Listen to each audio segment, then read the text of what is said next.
Welcome into one and all from the beautiful Northwoods. God's country here in Wisconsin. We're in Tomahawk, Wisconsin. And it is to be honest with you, it's kind of a rainy, dreary day. Saw it raining when it was raining when I got up here last night, and it rained kind of throughout the evening. It woke up to a fog. I really was kind of hoping I could take the show and go down by the edge of the lake, but it's just it's too rainy and too black out right now. It's going to clear up as the day goes on, but that being said, we are inside today, not necessarily in the cabin, but kind of feeling North Woodsy-ish. You know, you got the leather couch and everything here, and you got the wood on the wall, and right outside. It's kind of tough to see with the different colors up here, but you got the pontoon boat is out, and you know, I still have the motorcycle trailer. I haven't unloaded the bike yet because it's raining, but nevertheless, just up here. I woke up this morning and it was a little balmy. It was about 63 degrees, a little bit of humidity in the air, obviously because of the rain. A little sticky, but you could just hear the birds. And this morning I could hear a little boat going by. I don't know. Somebody was going out fishing this morning. And it was just like, oh, I was going to get up and I wanted to walk and just go enjoy things. But it was just like, I'm just going to lay in bed. Going to lay in bed for a little bit. And then came down here, got set up, and here we are. Brewers lose yesterday. They are now back at it this afternoon, trying to avoid the sweep in Texas. We'll talk about some concerns in that area because the Brewers, since they are reeling off their 14 in a row, have gone 11-13 in the 24 games since. And the bullpen has not been good. Their starting pitching has been pretty good, but the bullpen has not been good.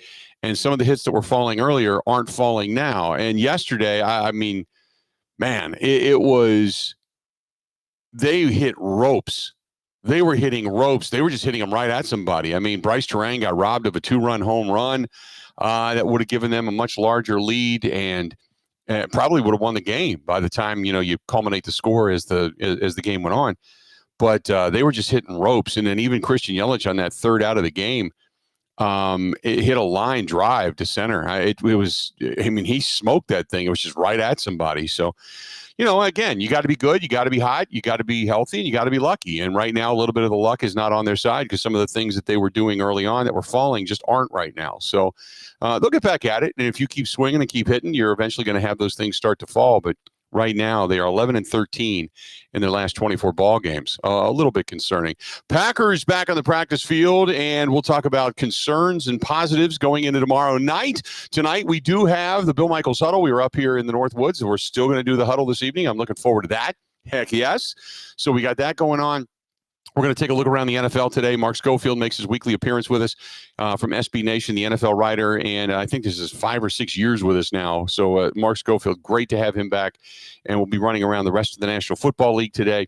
So good stuff all the way around, and excited for the day in so many different ways. So that being said, you want to get a hold of us, 877-867-1670, 877-867-1670. Again, 877-867-1670. That's the way to find us. You can text us, 608-321-1670, 608-321-1670. You can subscribe and watch us anywhere for free on YouTube. Go to youtube.com/Bill Michaels Show. Bill Michaels Show. 3 words, put them all together, you're good to go. Then you've got Twitter on X at Bill_Michaels, at Bill_Michaels. You can find Grant at Wisco Grant.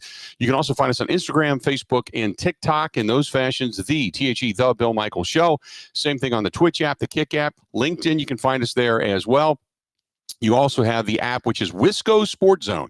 Take us anywhere and everywhere. Listen to the programs. You can get over the line in the morning with Ebo. You can also get Wisco Sports Show with Grant Bills, myself, everybody. So go ahead and find us, and appreciate it if you go to Wisco Sports Zone. You can track us down there. You can also email the program, thebillmichaels@gmail.com.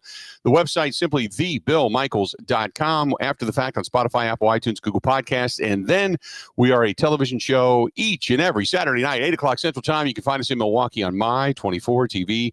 That is My 24 TV. Grant Bills, how you doing today? Like the background today, Grant? Yeah, that's tough to beat. You look like you're in a Northwoods lodge there. With the sofa behind you and the wood on the wall. That is a picture I took for our background on the screen today on the live feed. That's a picture I took years ago up here from off of the dock down below.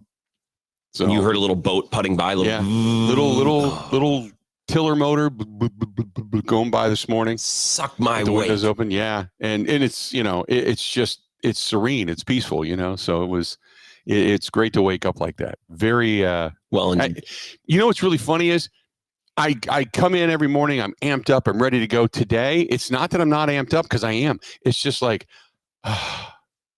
it's just so relaxing. You don't hear road noise. You hear a little bit of a motorcycle every now and then. I passed Holly's bar last night, and boy, Holly's, they were lining them up for motorhomes pulling back into the back lots of Holly's last night when I got up here about 9:30. But the town was kind of quiet. Like I said, it was raining. Town was kind of quiet. Drove through town. It was just, very peaceful. And then I almost missed it because the house is so dark where I stay, and the neighborhood doesn't really have streetlights. I can't. Some of these driveways are very, very, very narrow, and you got to make sure you get the right one because backing the trailer out of those things is almost impossible. And I couldn't find the house. I had to go around the block and to search for the house again. So. Yeah, very. But you were unbothered, I'm sure. He said, "That's fine. Yeah, I'll take a lap around the neighborhood." Yeah, the Brewers are getting smoked, and every single batted ball they're getting is finding a glove or coming up just short of the wall. It's not a problem. Right. We're in the Northwoods. Take a deep breath of that Northwoods air and relax. Oh, that was the big thing. I got out this morning, and I really wanted to take a walk, and it was misty, and I'm like, I'm not going to do this. I'm going to sleep in. But it was just nice, and you could go, and there's just a different smell. You can smell the leaves, you can smell the trees, you can smell just the lake. I don't know. It's just a different scent. So very, very serene up here. We got a lot to get to today. We're going to hear inside the Packers locker room. Like I said, we're going to hear from Mark Schofield, talk about the rest of the NFL. Brewers 11-13 in the last 24 games. And, I was asked, a buddy of mine was watching games last night. He watches MLB Network, and he said, well, the Brewers are only up 6.5 games. I said, well, I'm not worried about that. There's only like 15 to play. That's not a concern. But I did say, all the luck they had, you have to ask yourself, has it run out? Did they burn it up in just that monumental race to go from, early June to get to mid-August to get to the 6.5 games over? To where, I said, look, the division's over. They're going to win it. They got a good pitching performance last night out of Chad Patrick. And people said, well, Chad Patrick, every time he goes to the hill, they lose. It wasn't his fault. Ashby got lit up last night. It wasn't Patrick's fault. Not at all. And they were slugging, man. They were all hitting the ball. It just, Bryce Terang got robbed of that 2-run home run. That guy, was it Donaldson? Is a center fielder, I think. He has got, in 54 at bats, he's got like 5 or 6 home runs now. And he had, he's playing defense. He's hitting the hell out of the baseball. And he had 5 straight hits against the Brewers. And he was just, you talk about being on fire. Holy mackerel. But I'm not concerned about it. They're still going to be good. You got Yelich back in the lineup. You're going to be able to, you still have Vaughn, who's hitting. Vaughn had his hit streak extended last night. It's good to see Rhys Hoskins back, even though he did get the, kind of the foul pop-up that ended up ending an inning. He ended up hitting for Joey Ortiz. McGill threw a bullpen. Yeah. He looks like he's actually going to be able to return and be okay, which is never a sure thing when it's an elbow injury. Yeah, it's right. They're gonna be back, and if they can get these guys back within the next week and get everybody kind of back together again, and you give them 2 weeks of baseball to play before the season culminates, and you still end up with the best record, you still get guys to get a little bit of a rest. I think they're going to be just fine. I'm not worried about it. I know everybody's kind of holding their breath because they got to get through a series. They got to get out of a playoff series, but I'm not concerned about it. I know others are, but it's like if they don't win every game, people want to jump off a bridge. And it's like, no, this is, I hate to use the excuse, this is baseball, because it just drives me nuts when people say that at times, but it is baseball. And you go through a few ups and downs. It's just, you put it all together and get hot in the postseason. Now, that we don't know.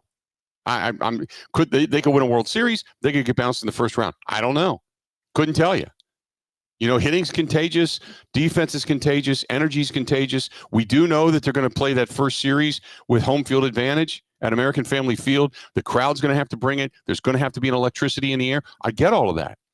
But right now, I'm not saying they're coasting, but the luck that was there isn't on their side right now. And I'm not concerned about that because just luck is luck. It is what it is. You can't change that. And the question of did they use up all their luck, during the winning streak? Well, maybe, but the thing is, during that winning streak, they won the division and They locked up their, you know what I mean? So it's the expression, make hay while the sun shines. If it's sunny for a week and you get all your work done, well, if it gets cloudy next week, who cares? You finish the job. Right. So to me, they've won the division and put themselves in a place to get the 1 seed. If their luck dries up, okay, they took advantage of it when things were going their way. That's the most you can do, right? Yeah, no, I completely agree. Tom, thank you very much over in the live stream. He said Hellman. Hellman was the guy. Hellman was the fielder. He was robbing Bryce Terang of a home run, throwing guys out, hitting the hell out of the baseball. I mean, he has just been on fire since he's come into Texas. So anyway, that all going on. Packers getting ready for the Commanders. Badgers getting ready for Tuscaloosa. I do want to talk a little Badgers today. Like, what is the expectation for the Badgers going down to Tuscaloosa?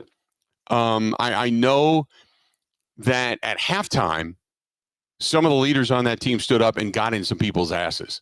They lit some people up, and it was needed because you and I were texting. The first half of that game was embarrassing. That was embarrassing. I'm not going to sugarcoat it because Badger fans get mad or people over there at Camp Randall get mad at me. I don't care. That was embarrassing. You got pushed around by Middle Tennessee. And it was like, and again, you're a better team than that. And the only reason that it's embarrassing is because you're a better team. Nobody's getting in your rear end because you just stink. If you just stunk, you stunk, and nobody pay attention, nobody care. That was a team you should have dominated in the trenches, and you did not. Not early on, anyway. And that was an embarrassing first half of football. So for people to say, well, they had to have this, players stand up and get in people's rear ends because good. I'm glad. I'm 100%. I agree with it. I don't have a problem with it. This early in the season, if you're coming out and rolling your helmets out already and you haven't won jack nothing, you haven't won a damn thing. You got embarrassed last year. You got beaten up, whooped up, out-physicaled, dominated by Iowa. You lost games you shouldn't have lost. So for you to come out and play that way in the first half against Middle Tennessee, yeah, you should have been embarrassed. And then you come out and you do what you're supposed to do. And that's go in and dominate, impose your will, and win a ball game. And all this garbage about, well, if you take away the end around and you take away, that's their offense. It is what it is. They do a lot of different stuff. So you don't take anything away. That would be like, well, if you take away the 42-yard the 42-yard pass to Dobbs and the touchdown pass to Reed, Jordan Love wouldn't be nearly as good. Well, that's just a dumb statement. That's part of their offense. That's part of the Badgers' offense. They do a lot of different things, and they're going to unfold that playbook. And it's whether or not they execute the play. They happen to execute the play. You're not going to take it away. That's like saying, well, they shouldn't have got a win. We'll take it away. It's dumb. So no, what I expect in Tuscaloosa is to at least be competitive. I'm not picking them to win. That's for damn sure because they've got to go out and prove it for a signature win first. But they are going to have to play a hell of a lot better than they did in the first half against Middle Tennessee State, and they're going to have to play a full 4 quarters. And if they don't realize that, then shame on Luke Fickell. Shame on Luke Fickell and shame on his staff because they got to come out and give a better performance than that. And that's the first time I've ever spoke negatively in any way, shape, or form about somewhat Luke Fickell because I'm not coming down on him. But that team, they look like they were just going to roll the helmets out and get a win. And Middle Tennessee punched him in the face. And the thing about it is with teams like that, when you give lesser teams life and they think they can beat you, they will play at a level that you have not expected. And that's why you have to impose your will on teams like that. And then they came out and played better in the second half. So kudos to them for correcting the mistakes and imposing their will. So a lot to get to today. But we are in the serene Northwoods. I'm telling you, Grant. Later today, I gotta run over to Castaways and just kind of check the setup for tomorrow night for the Green and Gold watch party and the Packers game and the Green and Gold postgame show afterwards. But I'm going to head down to the dock and I'm going to take the video camera down with me and I'm going to do some videos down there. A little fishing today. That's my plan. at least a little bit before the huddle tonight. Do a little fishing. If it clears up nice tonight, I get off the air at 8. Boom, back down to the dock. Might do a little evening fishing just as the sun starts to go down. So I'll be excited for that. Not too bad. Not bad at all. I even brought my, those pop-up lanterns now that you can, with the batteries. I brought a couple of those to put on the end of the dock. I go down there and fish a little bit. So I think I'm going to do that. Unless it really gets nice, then I might go ride around a little bit. But that's kind of my plan. So 877-867-1670, 877-867-1670. If you want to hit us up, feel free to go ahead and do so. Hey, I want to remind you tonight, Bella Kane is the final Wednesday Night Live. Final Wednesday Night Live tonight at the Wisconsin State Fair Park. Bella Kane will take the stage, and they'll close things out on the summer concert season. And on one hand, hell of a show tonight. On the other hand, disappointing. End of the season. We're heading into fall. We're heading into harvest fairs and stuff like that. But for one more last hurrah, head out to the Wisconsin State Fair Park where you've got Bella Kane on the stage tonight. The gates open up at 6. Music starts at 7, goes till 10:30. And just enjoy yourself and just bask in the glow of one terrific summer that we have had this year. Again, that's at the Bud Pavilion of the Wisconsin State Fair Park. Bella Kane taking the stage tonight. We have got more. The Bill Michaels Show. Don't go anywhere. We'll be back right after this. Covering Wisconsin sports like a blanket, this is the Bill Michaels Show on the Wisconsin Sports Zone Radio Network. The power of friendship has spawned a memorable baseball season in Milwaukee. When you choose to work with Pella Windows and Doors of Wisconsin, the relationship is more than what feels like having a friend. Pella honors trust and commitment on your behalf before, during, and after the sale. They take those values to heart with every person the Pella team works with.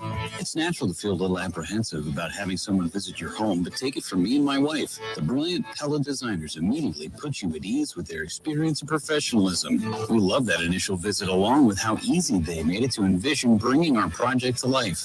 Pella is committed to being the company everyone wants to do business with, and they've certainly lived up to that and more. And with this month's incredible deal, Gina Della from Pella is here to share why you shouldn't wait to order new windows and doors. Order today and get 0% interest for up to 60 months. Set your free in-home consultation today at PellaWI.com. Certain restrictions apply. Ends 9/30/2025.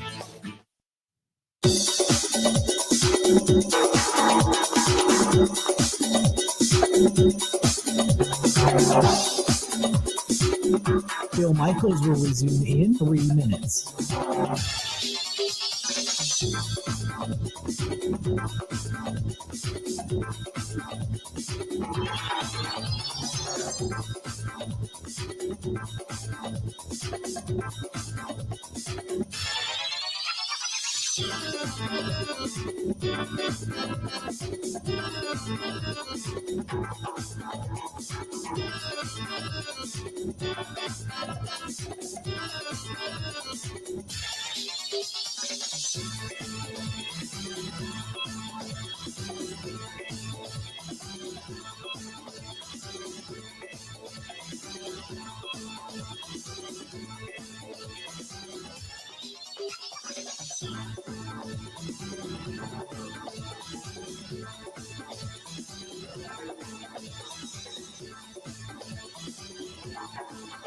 Bill Michaels will resume in 2 minutes.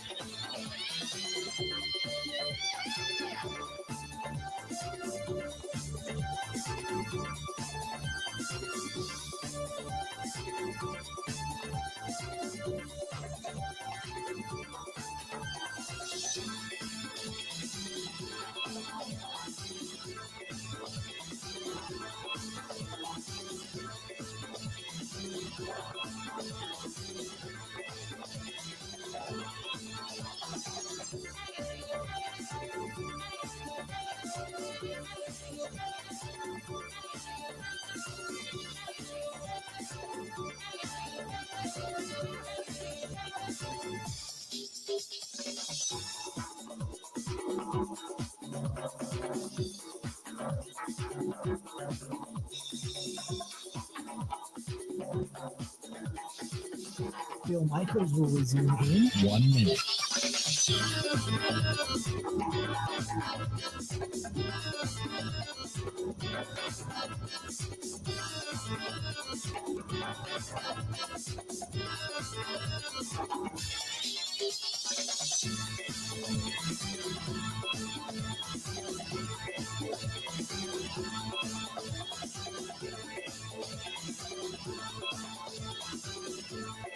Bill Michaels will resume in 30 seconds.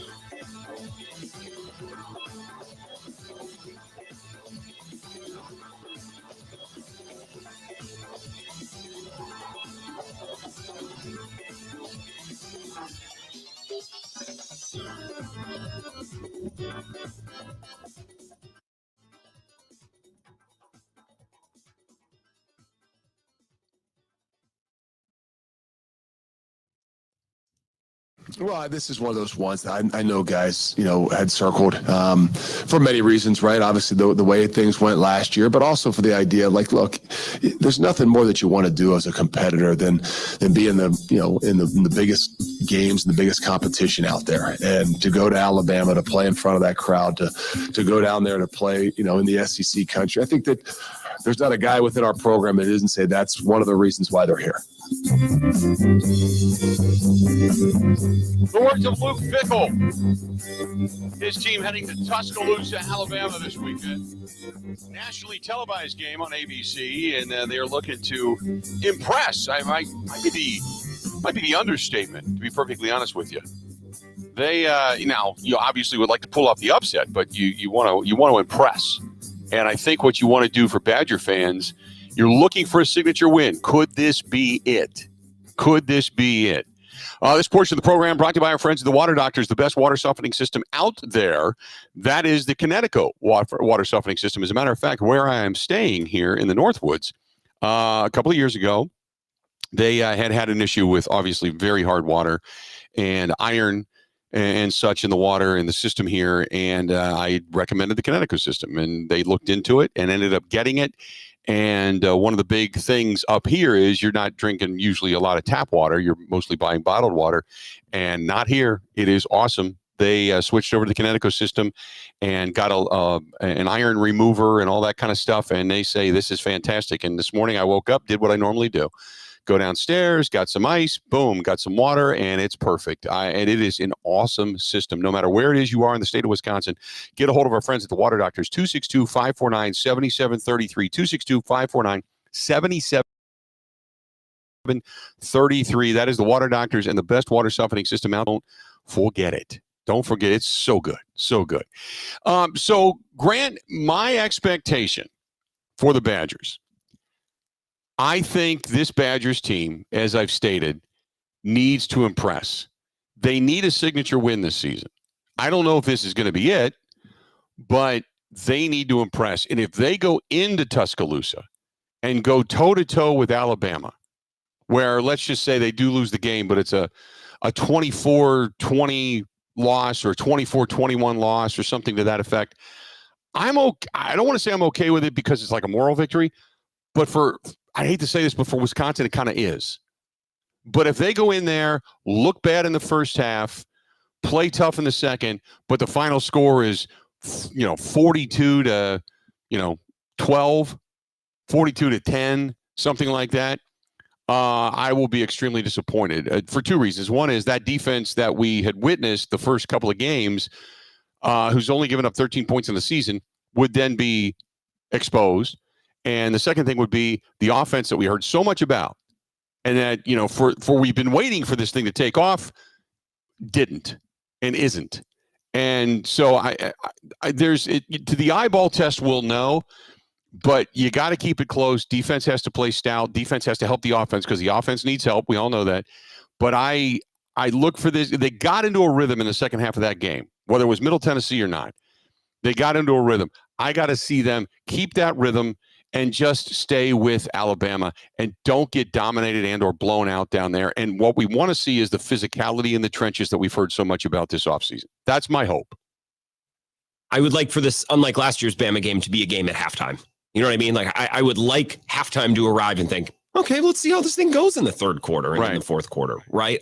I really have a hard time seeing a path to victory because the O-line was not moving Middle Tennessee. They weren't moving Miami, Ohio. So I don't know how they're going to go on the road in SEC country and move Bama, which they need to do in this offense.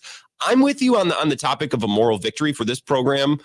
A competitive performance against Bama might be a little bit of a moral victory. The problem is they had two of those last year. They played Oregon and Penn State really close.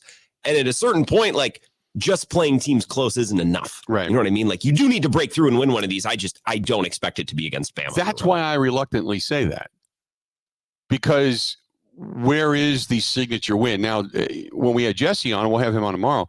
When we had Jesse on last week, he said, well, the signature wins will be beating Iowa and beating Nebraska and beating Minnesota and beating the teams you should be beating because you haven't been able to do that consistently. And my argument is those are the teams you should beat. If you want to go back to where the program was, you need to beat those teams, but somewhere along the way, it's got to be in Ohio State and Alabama and Oregon, Michigan. You got to get one of those games. I don't think you can beat the teams you're supposed to beat and then just play close to the teams that we all know are considered to be a program echelon above you, because that's not the return of the program. That means you're still trying to climb out of the hole. The optics will look better, but it'll still leave you feeling, I think, at least in my opinion, a little bit empty. So you got to get one. And I'm not saying Alabama is Alabama anymore, and I'm not saying that they're a bad program, because that's far from it. But I think there's a little vulnerability there right now and a lot of pressure on the Brewers to be able to put this program back to where Nick Saban had it when he ended up leaving. This twofold. This could be the nail in the coffin for Alabama and a real feather in the cap for Wisconsin, if Wisconsin could go in there and, God forbid, pull off the upset. But you need to say for the alumni to say, okay, we see it, we get it, we get where you're going with this. You had to kind of you wanted to stay sustainable, but you had to break it down. You had to change some things. We get it, Luke Fickell. We see where you're going with the program. You've given us the excitement we've hoped for now in a couple of years. So that would be that kind of a win to kind of take away the dogs, the barking dogs at the door. So Tim on the live stream actually asked something that I was going to kind of run by you here. So I'm looking at their schedule, and you tell me if this would be a signature win. I'm going to give you a couple, okay? Because you mentioned Iowa, Nebraska, and I don't know if all fans will agree with that. So winning at Alabama would be a signature win, right? Yes. Would winning at Michigan be a signature win? Yes. Home against Iowa? Yes. Not a signature win because you're expecting that. What happened to you last year when they imposed your will and ran the ball down your throat, and you had no answer for that? 3 years ago, I'd say, no way, that's a signature win. I feel like the standard might be lower just a little bit. I don't know. That one's closer. Winning at home against Ohio State, that would count. That would do it for you, right? At Oregon, that would count? That would be a signature win. What about at Indiana? We're going to see a lot from Indiana over the next 2 months. Right. There's a chance that they could tail off a little bit and not be as good, but they're 22nd in the country right now. You probably have to wait and see where they're at when you get there, because Indiana had a ton of senior transfers last year that came into that program. A ton. And they won, and they put energy back in life into Bloomington, Indiana. I don't know where they're going to be this year. I think they're running off of a little bit of steam from last year. We'll wait and see. But if they're a ranked team, if they're still 22 in the country, or maybe they get a couple more wins along the way that look really good and they're playing really good football, yeah, you'd hate to say it, but I mean, how bad is it that Indiana turned the program around in a year in comparison to what Wisconsin's going through? I mean, that if you want to take a measuring stick and say how big is ours versus how big is others, we measure ourselves against the Ohio States, Michigans, Penn States, Oregons of the world. And Indiana said, to hell with that. We're going to be good right now. Now, granted, the transfer portal was huge for them. Their schedule lined up. Everything kind of lined up for them last year. Not to discount it, but you do need to look at some of those factors for sure. But coming into this season, they're sitting at, you had just mentioned it, number 22 in the country. So it hasn't tailed off. It wasn't like it was a one-hit wonder. We'll wait and see. But it wasn't like it was just a one-hit wonder where they are at right now. There's an expectation down there. There's an excitement down there right now. And they did it in a year. So, but then again, we're talking about quarterbacks that continually go down in Wisconsin. It's kind of like where quarterbacks go to die. It's the injury version of the Chicago Bears right now.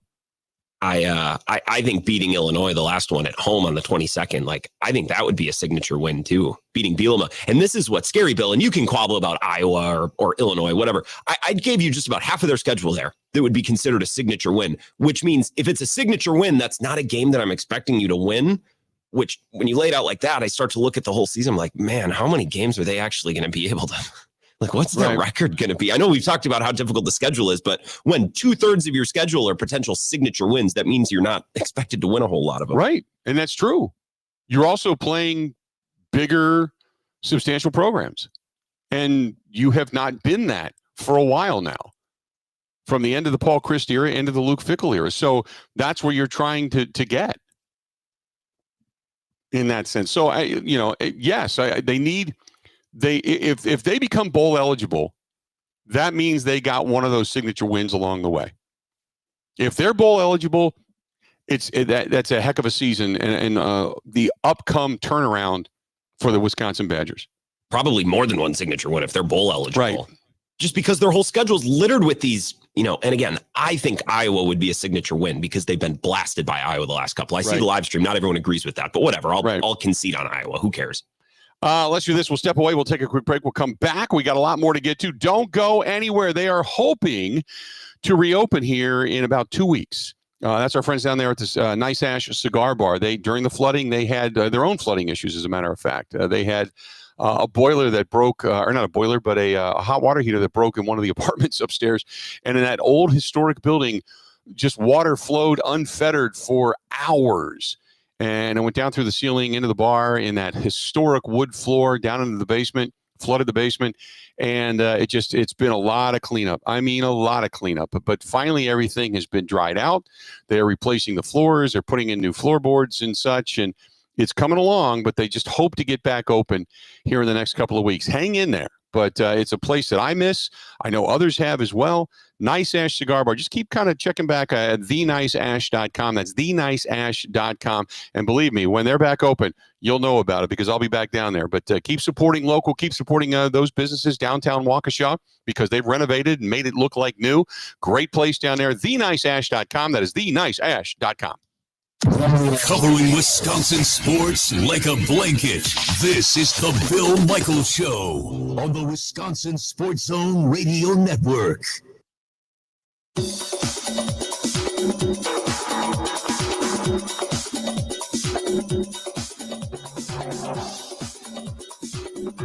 Bill Michaels will resume in 5 minutes.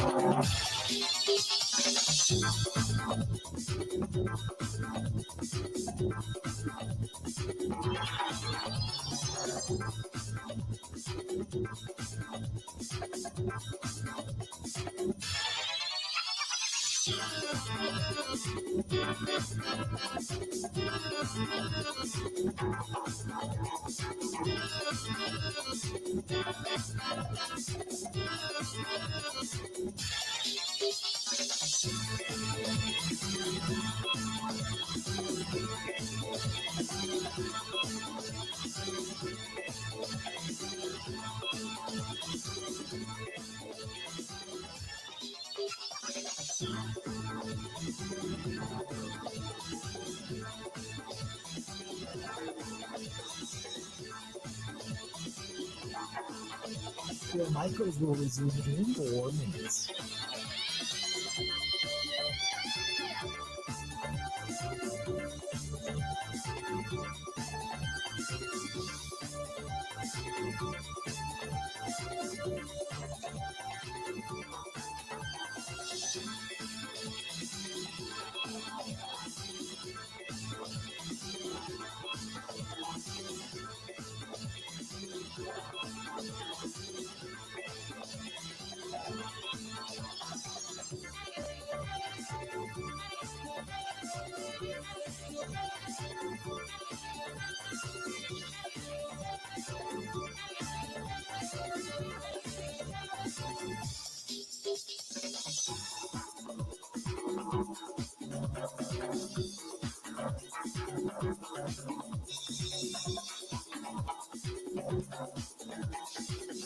Bill Michaels will resume in 3 minutes.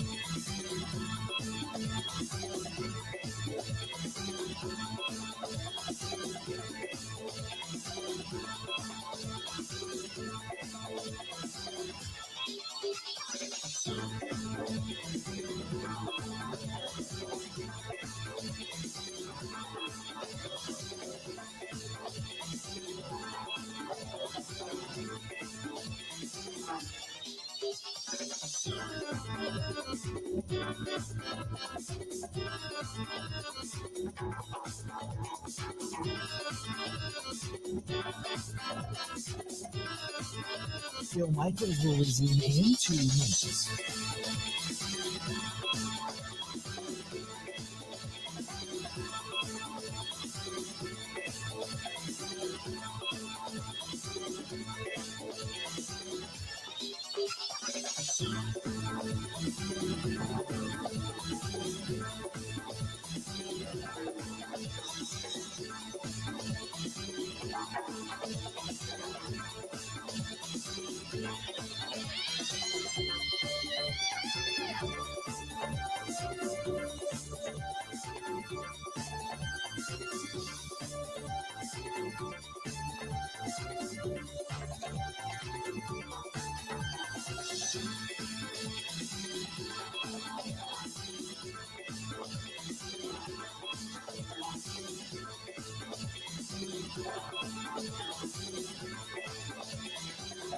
Bill Michaels will resume in 1 minute.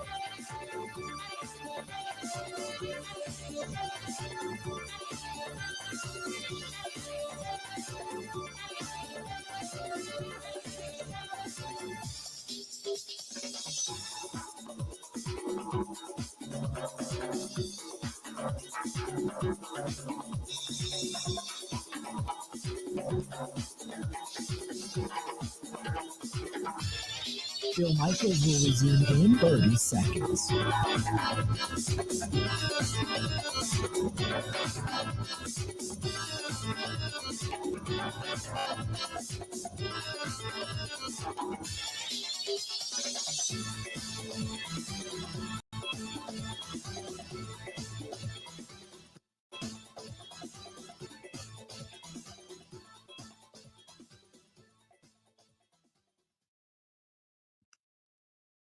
The thing about the offensive line is getting them into positions where they can get consistent, they can get a feel for one another.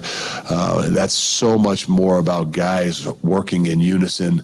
And so, there was obviously some things we got to do a lot better on both sides of it. But I think for those young guys, there's just a lot of promise in the future of where we're headed.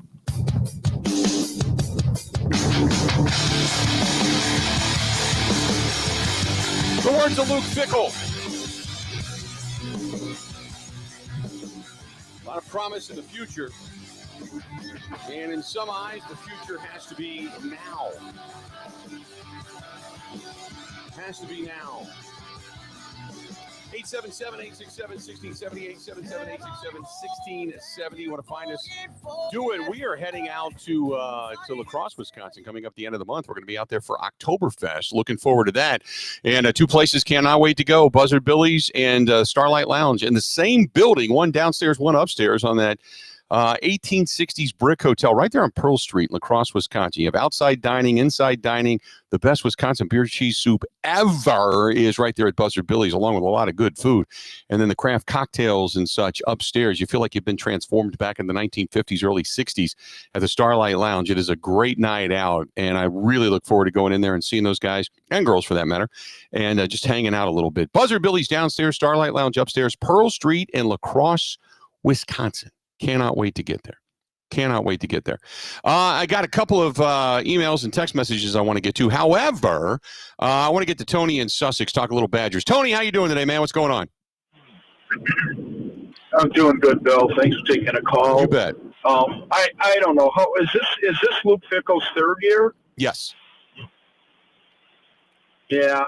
See, I didn't see last week's game, but I saw the week before, and to me, they have no offensive line to run the ball. And if they have they're going to have any chance against some of these schools this year. they got to be able to run the ball, and that's the big thing that I miss about Wisconsin football. That they don't have the horses up front on the line anymore, and I don't see them having a prayer on Saturday unless they can, they got to be able to control that clock.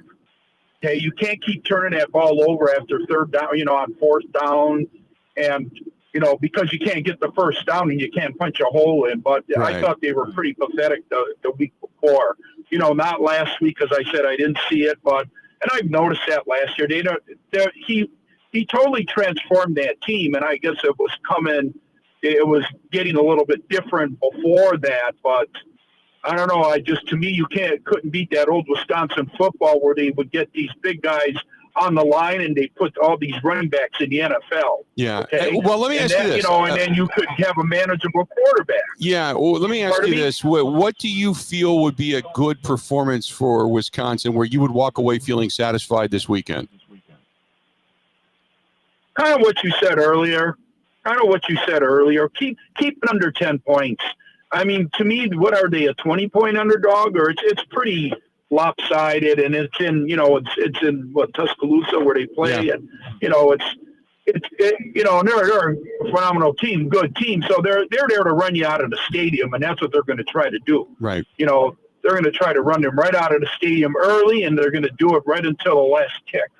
But what you got to do, to me, it's just who's going to control that line of scrimmage. And if they can keep getting first downs by running the ball, if they think they're going to win on a passing game, forget it. Right. Because I'm just not seeing it yet at all. I don't like his offense one bit. I don't like that. I just don't like the whole regime. I don't like, what he's done so far, and I don't think he's even the guy there.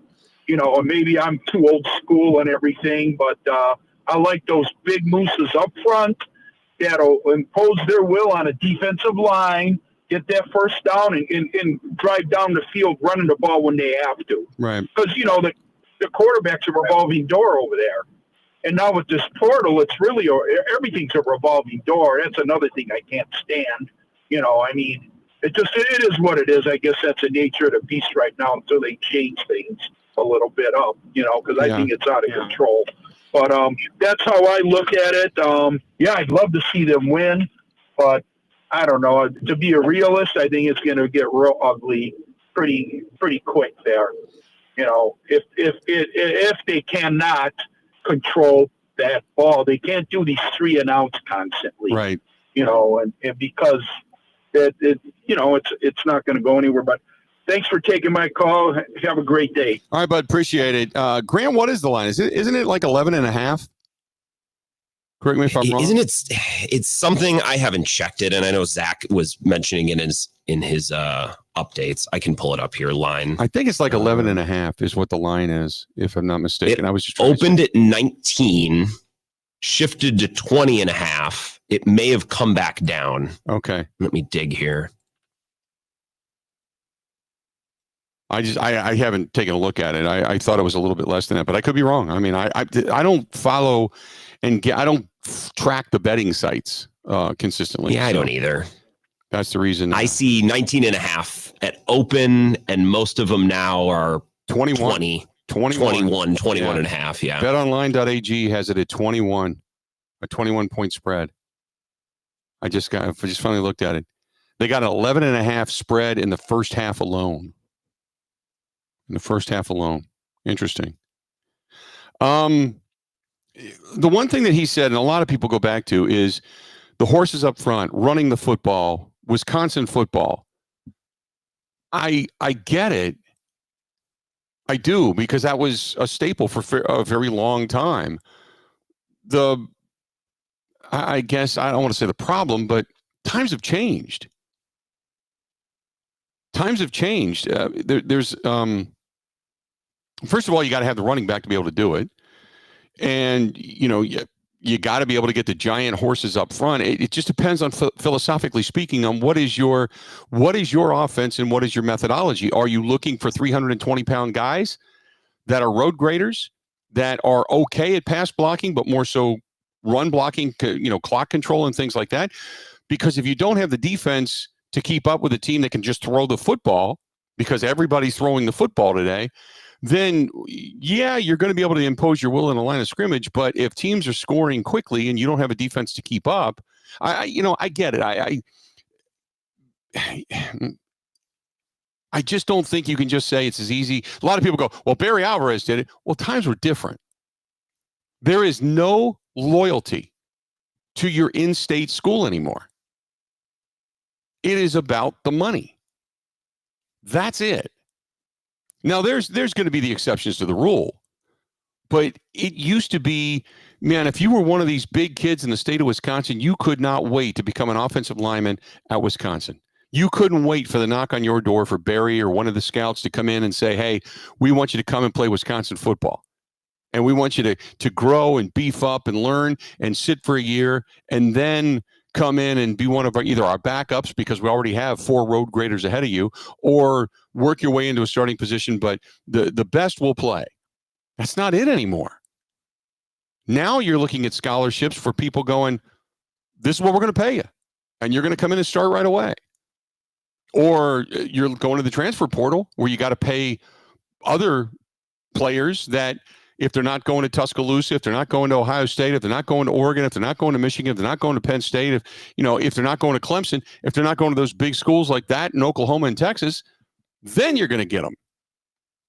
Because Wisconsin's not one of their first choices, because Wisconsin isn't playing on the same field monetarily with some of those other schools. It's not as easy to say, Luke Fickell, you suck because you can't get those guys anymore. Those guys they're getting paid. They're going to the other schools because there is no loyalty within the state. And I know that just from experience, from talking to people that have kids that are in high school and are being recruited, and they're being basically wooed via money. And all you ever wanted to do in the state of Ohio was play for Ohio State. That was it. And now they're like, nah, I'm going to go to Georgia. Georgia's going to give me more money. I'm going to go to Texas. They're going to give me more money. So it becomes kind of a bidding war too. It's not that easy to just say, well, go get these guys. Go get these guys. 877-867-1670. Let's do this. We'll take a quick break. We'll come back. We've done 45 minutes on far more than I thought we would on Badgers, which is fantastic. Also, don't forget, coming up here in the next hour, Sean Merriman's going to join us. We'll get a little bit of his breakdown as the sack man himself is going to give us a buzz. We're going to talk with Mark Schofield coming up in about an hour and 10 minutes from now, and we'll go through the rest of the NFL. We have got a lot from inside the Green Bay Packers locker room we're going to get to. We're going to hear from a lot of guys, including the coordinators and such. So don't go anywhere. Don't go anywhere. We got a lot more to get to. We are broadcasting live here in the Northwoods, the beautiful Northwoods. It is so serene and so peaceful up here, and I feel like I'm in a log cabin. I look like I'm in a log cabin right now. But hey, congratulations. Very successful weekend. Stenny's put on one hell of a block party for their 40th anniversary down there at Second and National and Walker's Point. The 40 years in business down there, and a much-deserved round of applause and ovation. And it was great to see all the blasts from the past down there and all the people that don't go there regularly, to see all the familiar faces. And the band Cherry Pie was fantastic on Saturday night, as they always are. We had a great, great time down there. Food was fantastic. It was fun. You had to go down and get the Bloody Mary, as we did on Friday. We broadcast down there. But don't forget, they have the second location right there in Lake Country. That's on Watertown Road in Pewaukee. And coming in November, just a month and a half, about 2 months away, they're going to be opening up in Mequon, Wisconsin, right there in Donges Bay Road, the old Libby Montana's, and that's going to have a hockey rink in it. I kid you not. They're putting a hockey rink in it. It's fantastic. I can't wait to see that place when it finally does open. That is Stenny, Second and National, Walker's Point, as they say, you should be here. This is the Bill Michaels Show on the Wisconsin Sports Zone Radio Network. The power of friendship has spawned a memorable baseball season in Milwaukee. When you choose to work with Pella Windows and Doors of Wisconsin, the relationship is more than what feels like having a friend. Pella honors trust and commitment on your behalf before, during, and after the sale. They take those values to heart with every person the Pella team works with. It's natural to feel a little apprehensive about having someone visit your home, but take it from me and my wife. The brilliant Pella designers immediately put you at ease with their experience and professionalism. We love that initial visit, along with how easy they made it get to envision bringing our project to life. Pella is committed to being the company everyone wants to do business with, and they've certainly lived up to that and more. And with this month's incredible deal, Gina Della from Pella is here to share why you shouldn't wait to order new windows and doors. Order today and get 0% interest for up to 60 months. Set your free in-home consultation today at PellaWI.com. Certain restrictions apply. Ends 9/30/2025.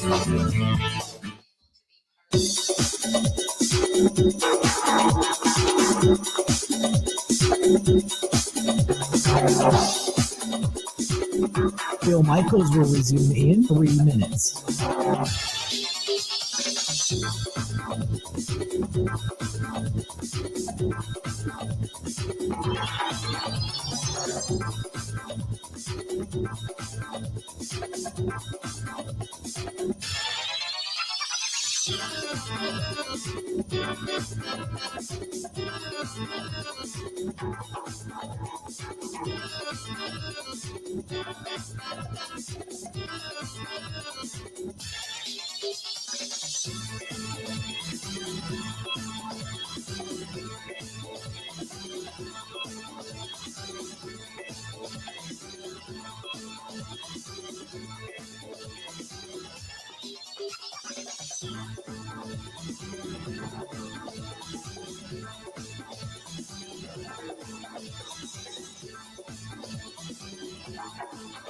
Bill Michaels will resume in 2 minutes.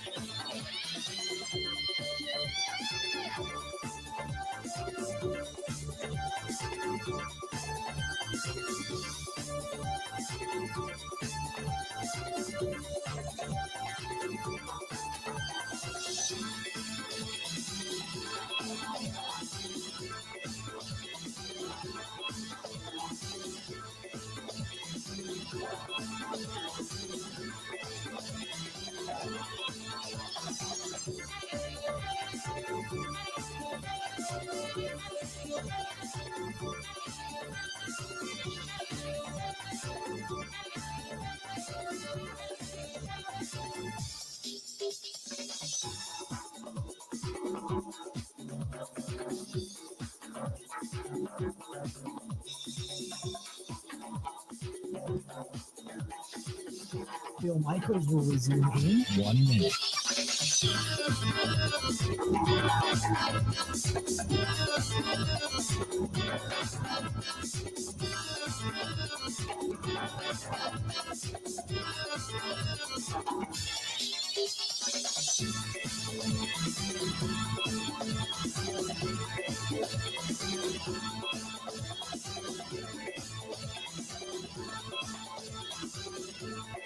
Bill Michaels will resume in 30 seconds.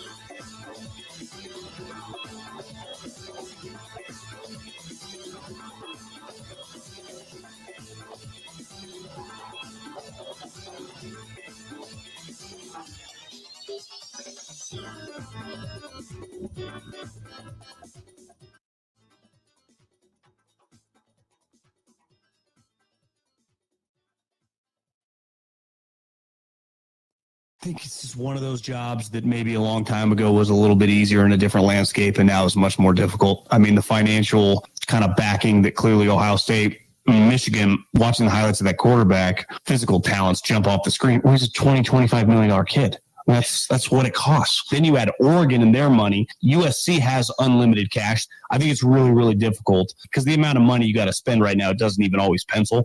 So it's fickle as bad. Like a couple of years ago, everyone thought the guy was a genius when he's winning these games in Cincinnati. It might be more the school. You know, I think we see this with Nebraska.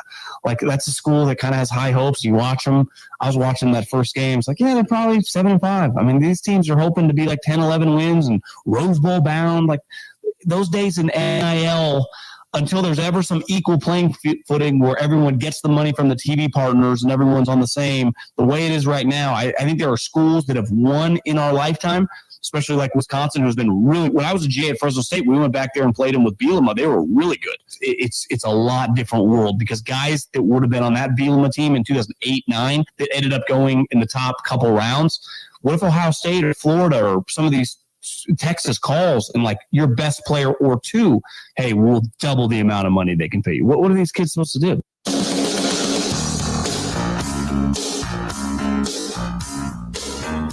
Welcome back in the Bill Michaels Show. We are live. We are here in the Northwoods at the undisclosed location, as they say.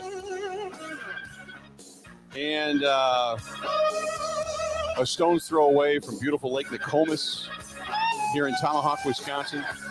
Holly's gets underway later this afternoon. I'm probably going to hear the music from down the street as it's going to be cranked up tonight. They've got some music going on over there as well. I can't remember.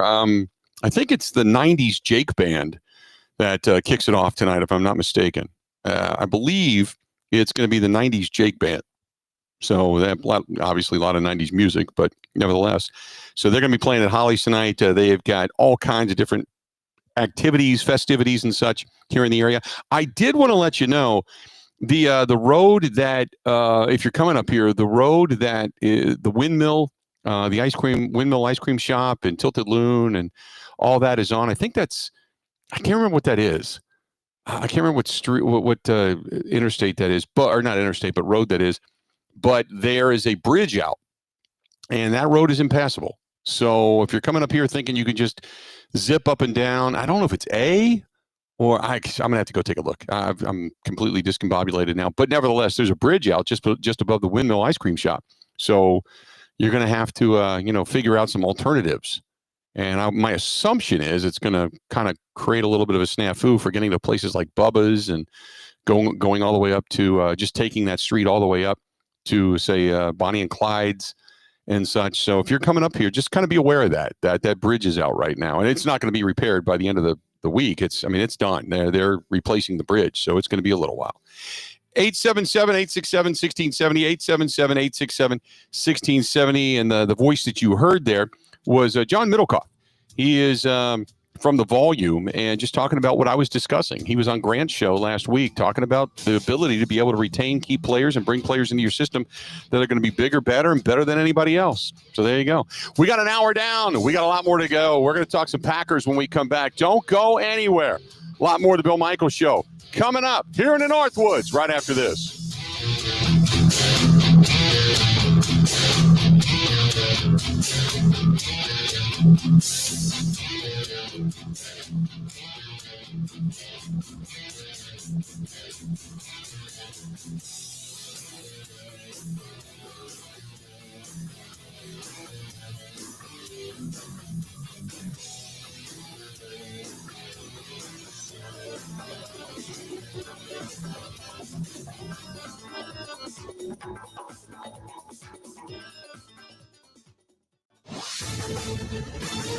This is a Wisconsin Sports Zone update. Well, the Packers returned to practice yesterday for a walkthrough on their short week as they prepare to host the Washington Commanders for Thursday Night Football.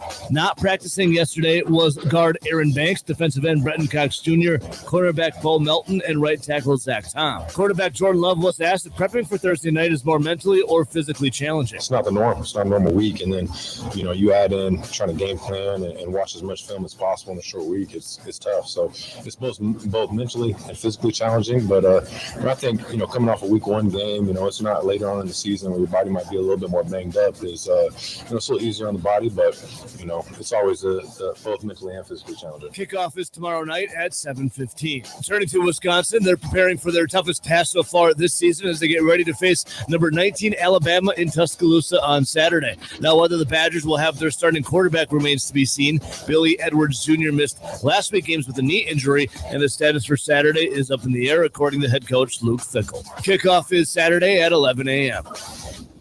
For nearly 40 years, ABC Wisconsin Apprenticeship has been helping men and women transform themselves into highly skilled trade professionals. These skills are in demand and provide strong wages and benefits for a bright future. If you're a hands-on person who likes the feeling when you get projects done, apprenticeship could be for you. Go to buildyourcareerwi.org or just search online for ABC of Wisconsin.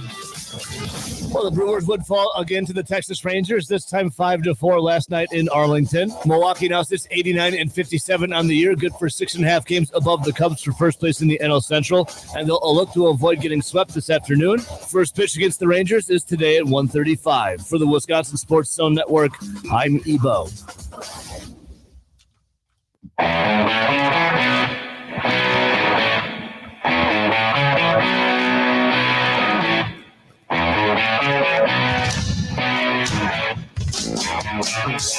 Welcome in the Bill Michaels Show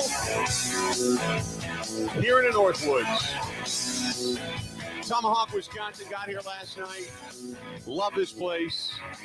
There are so many great and special places throughout the state of Wisconsin, and we get a chance to travel to so many of them, whether it's heading to La Crosse or Eau Claire or Chippewa Falls, Rice Lake. Here to Tomahawk, we're going to be up in Marinette, Wisconsin, coming up at the end of October, beginning of November. We're looking forward to that for the Brews, Blues, and Barbecue. So we're looking for that, forward to that. Getting into Green Bay, obviously the Milwaukee area, we do so much there. Out in Madison, Wisconsin, Platteville, Wisconsin. I mean, we get a chance to get all over. This is one of my favorite places. Just is. There's so many great spots here in the state. But hanging out up here, one of the stories of the day that I got to admit I didn't see coming in this particular fashion at this particular time. Maybe timing is a little off more than anything. The Packers have extended the contract of Christian Watson. Christian Watson, nursing right now the knee injury. Christian Watson has been extended. Brian Gutekunst extended him. So, and granted, you got him a little bit cheaper, obviously. He hasn't necessarily been a stellar wide receiver, but certainly the speed that he possesses and that ability has proven enough to get another look-see, so to speak, and for a relatively, I'm not going to say a maximum price, but a more minimal price because of the lack of productivity and the injuries that he's sustained over the years. But they believe in this guy. And if he can come back and if he can be healthy and possess the same speed and grow as the player that you'd hoped he would be, you put him in conjunction with a Romeo Doubs, a Jaden Reed, a Matthew Golden, Christian Watson, you got speed. You got great route running. You got some pretty good hands, and then you, oh, by the way, throw into the mix Dontavian Wicks, who, by the way, did not drop a pass in the game on Sunday, who's probably one of the better route runners they have. And as we've heard consistently, he's a guy that just finds his way open. He's kind of tough to cover. You could have a pretty good pool of weapons for Jordan Love to throw to. Not to mention you've got two really good tight ends in Luke Musgrave and Tucker Kraft, who continues to emerge. I mean, it could all come together, dare I say. And you're going to get Christian Watson back at some point this season. Now, I still think it's going to be probably November before he sees the field. But they extended him. That was one of the little nuggets that just dropped today that said, oh, by the way, Christian Watson's been extended. Wait, what? The timing of it is a little bit odd because you would think he would come back, show his wares. Then they would say, okay, let's keep him around, but the Packers believe in him, man. Went away last year, worked really hard on strengthening that hamstring and a lot of the soft tissue injuries that he had been sustaining over the years when he went down to the UW-Madison system and kind of learned about working out both sides of his body. And it was just unfortunate that the knee issue became irrelevant at the end of the season last year. But Christian Watson has been extended. You want to join the program? You can. 877-867-1670, 877-867-1670. You can also track us down, 608-321-1670, 608-321-1670. You can find us there. You can watch the program and do it absolutely free. Subscribe to us for free on YouTube. Go to youtube.com/Bill Michaels Show, youtube.com/Bill Michaels Show. You can subscribe there, and we appreciate it when you do. You can also find us over on X, on Twitter, @Bill_Michaels, @Bill_Michaels. You can find Grant @Wisco Grant. You can email the program, thebillmichaels@gmail.com. The website simply thebillmichaels.com. We're on all the levels of platforms. We're on Instagram, Facebook, TikTok. We're on the Twitch app, the Kick app, the LinkedIn app as well, all under The Bill Michaels Show. Then you can listen to us by downloading the Wisco Sports Zone app, Wisco Sports Zone. Take us anywhere and everywhere. Listen to the program. You can also find us after the fact on Spotify, Apple, iTunes, Google Podcasts. And we're a television show on Saturday night, 8 o'clock Central Time in the city of Milwaukee. That is on My 24 TV, My 24 TV. A little bit surprised today, Grant, when we all of a sudden wake up and read the news that Christian Watson has been extended. Surprised because they typically don't do stuff like this in season. Right. I guess they once upon a time they extended Rashawn Garyon's season, didn't they? Right, when he got back from the injury. Yep. So I guess it has happened. I think typically it's when there's an injury involved. Mike Clemens, and we'll talk with him about this tonight on the huddle, has said nothing but good things about where he is at in his rehab. Right. And I think Mike's made it abundantly clear the Packers love this guy. Right. And they traded up a bunch to get him in the draft. So it makes sense.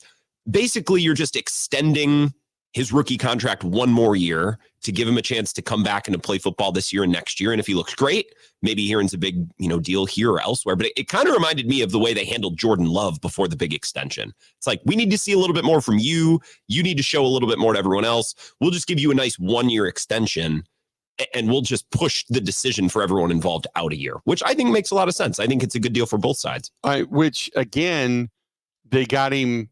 My assumption is, now I have not seen the numbers, but they had to have gotten him a lot cheaper than had he come back and really taken off. You know what I mean? They're giving him 1 year, $13 million, which isn't nothing. Like if he stinks or he can't play, that's not nothing. But somebody like, Tom Silverstein was tweeting out some comps. Tutu Atwell, Diami Brown, players like that have gotten about $10 million. Jamison Williams just got a contract extension that's paying him like $25 million a year. And I think him and Christian Watson have kind of been similar players. Both have gotten hurt. Williams has missed time with suspensions. When they're on, they're great. When not, like, I think for the player they're getting just for 1 year, and if it doesn't work, it's just 1 year. I think that's good value because when he's been healthy and the offense has been right, he's been awesome.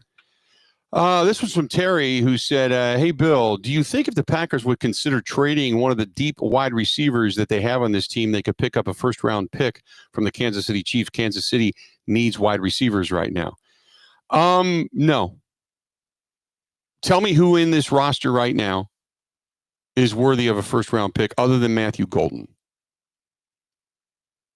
I know Jaden Reed is a second-round draft choice, but you're not going to get rid of him. He's controllable. Romeo Doubs, no, you're not going to do it now. Probably the most value would get is probably maybe Dontavian Wicks, but you're not getting a first-round draft choice for him. You're not getting. Go ahead. You're not getting a huge return for any of those guys. No, that's going to make it worth trading away that player or that depth. Even what you may get is a round higher because of the desperation. Because Rashee Rice is down.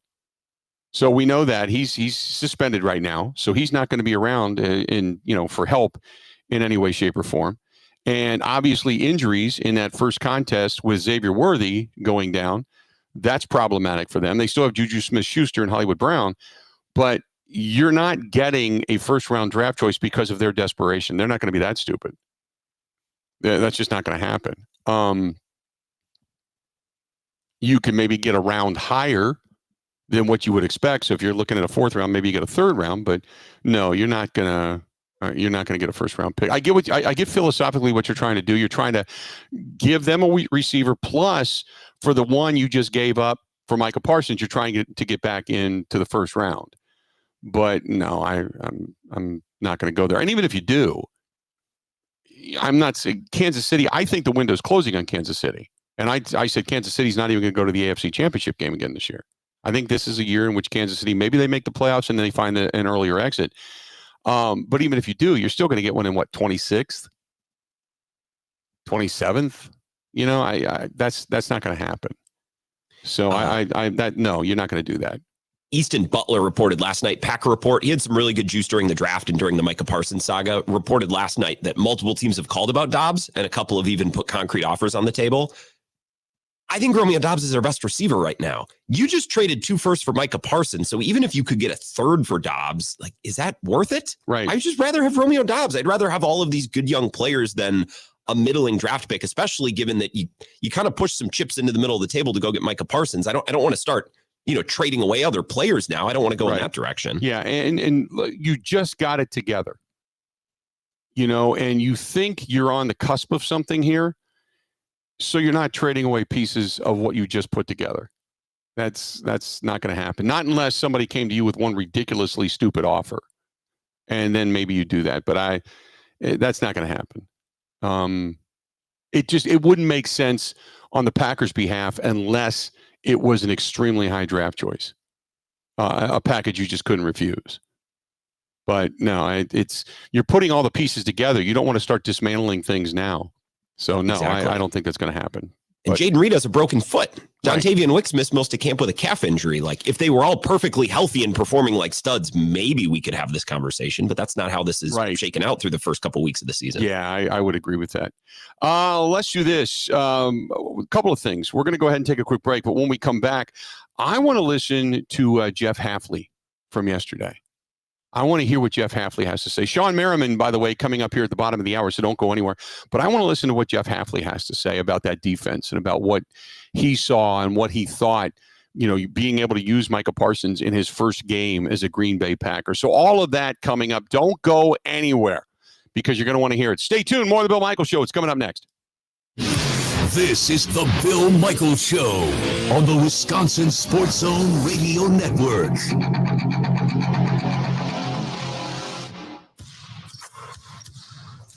Pull up to Potawatomi Casino Hotel Milwaukee and shoot your shot at big wins for Sweet Ticket September. Play with your rewards card for entries. Score triple on drawing Thursday. Win slam dunk prizes like cash, reward play, and tickets to see the Milwaukee Bucks in action. Sweet Ticket September. You ready for this? Only at Potawatomi. More info online. Must be 21 and a rewards member to play.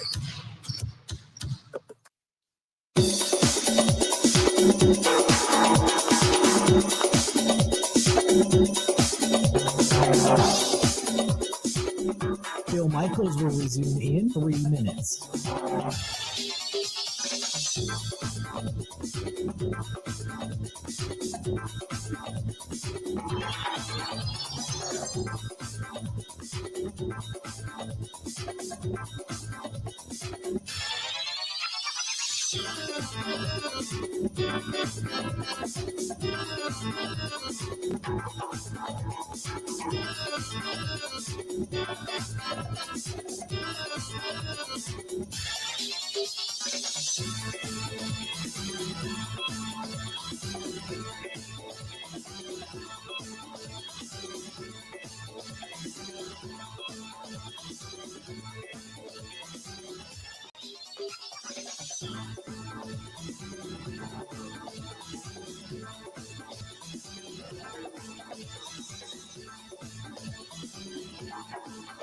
Bill Michaels will resume in 2 minutes.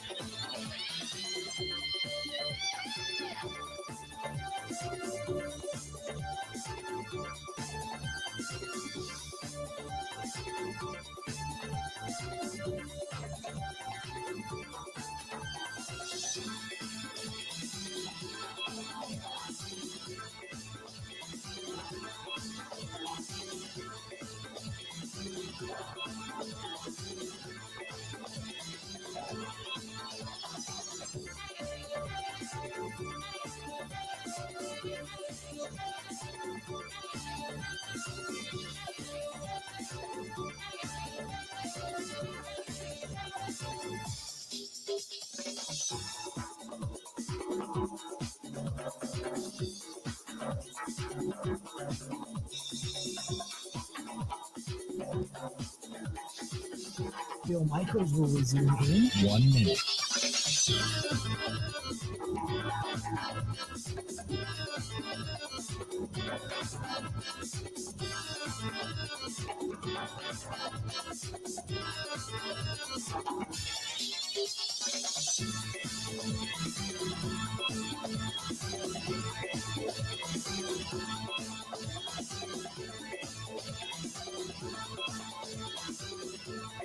Bill Michaels will resume in 30 seconds.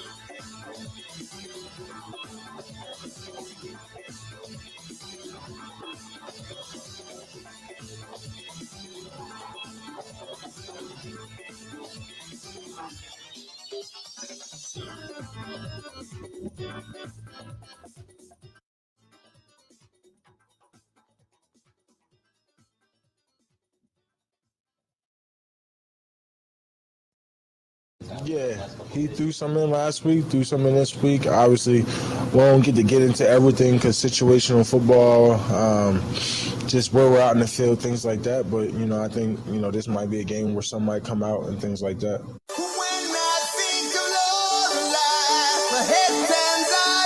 A little bit of this, a little bit of that. Gonna add a little more here, a little more there. Yeah. It's like kids playing with a new toy at Christmas, unwrapping it under the tree, and saying, man, look at all the things I can do with this. That's Jeff Hafley, defensive coordinator for the Green Bay Packers, in the words of Michael Parsons. A little more here, a little more there. This portion of the program brought to you by our friends at Stoley's Hog Alley right there in Lake Country on Venice Beach Road in Oconomowoc. Whether it's the burgers, the pizza, the great staff, great place to be.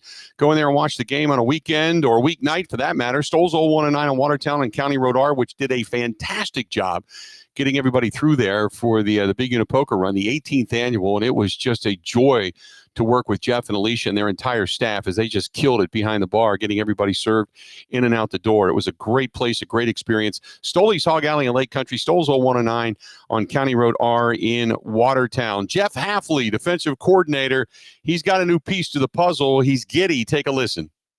This week feel longer than a Sunday to Sunday week in some ways? It's an interesting week because as soon as you put the game to bed that night, you just immediately go back to work and you do, 2 or 3 days work within one day. And then you come today and it's really Thursday and Friday.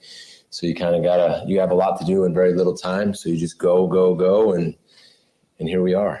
So you're able to get a little bit more done because it's earlier in the season. So we had time in camp and time, before we played the Lions to kind of get ahead. Maybe it would have on a normal week, but look, it's easier for us as coaches than it is for the players, right? For us, it's not sleeping and thinking. And for our players, it's making sure that their bodies feel well. And then, I always say this on a Thursday game, I give these guys a ton of credit for how hard they play and how physical they play.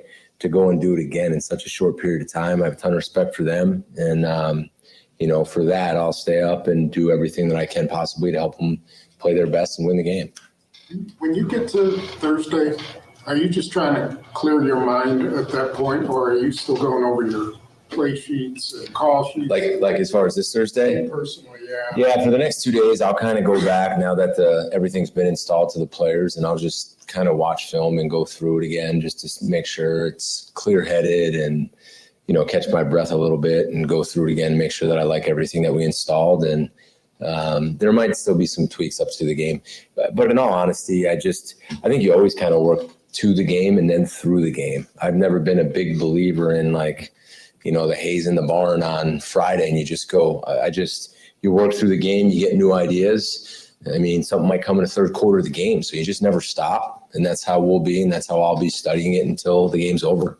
Jeff, was Micah able to play a little bit more than maybe you thought? What did you think? More than I thought. I thought he was going to play the whole game. So, I wasn't going to take him out.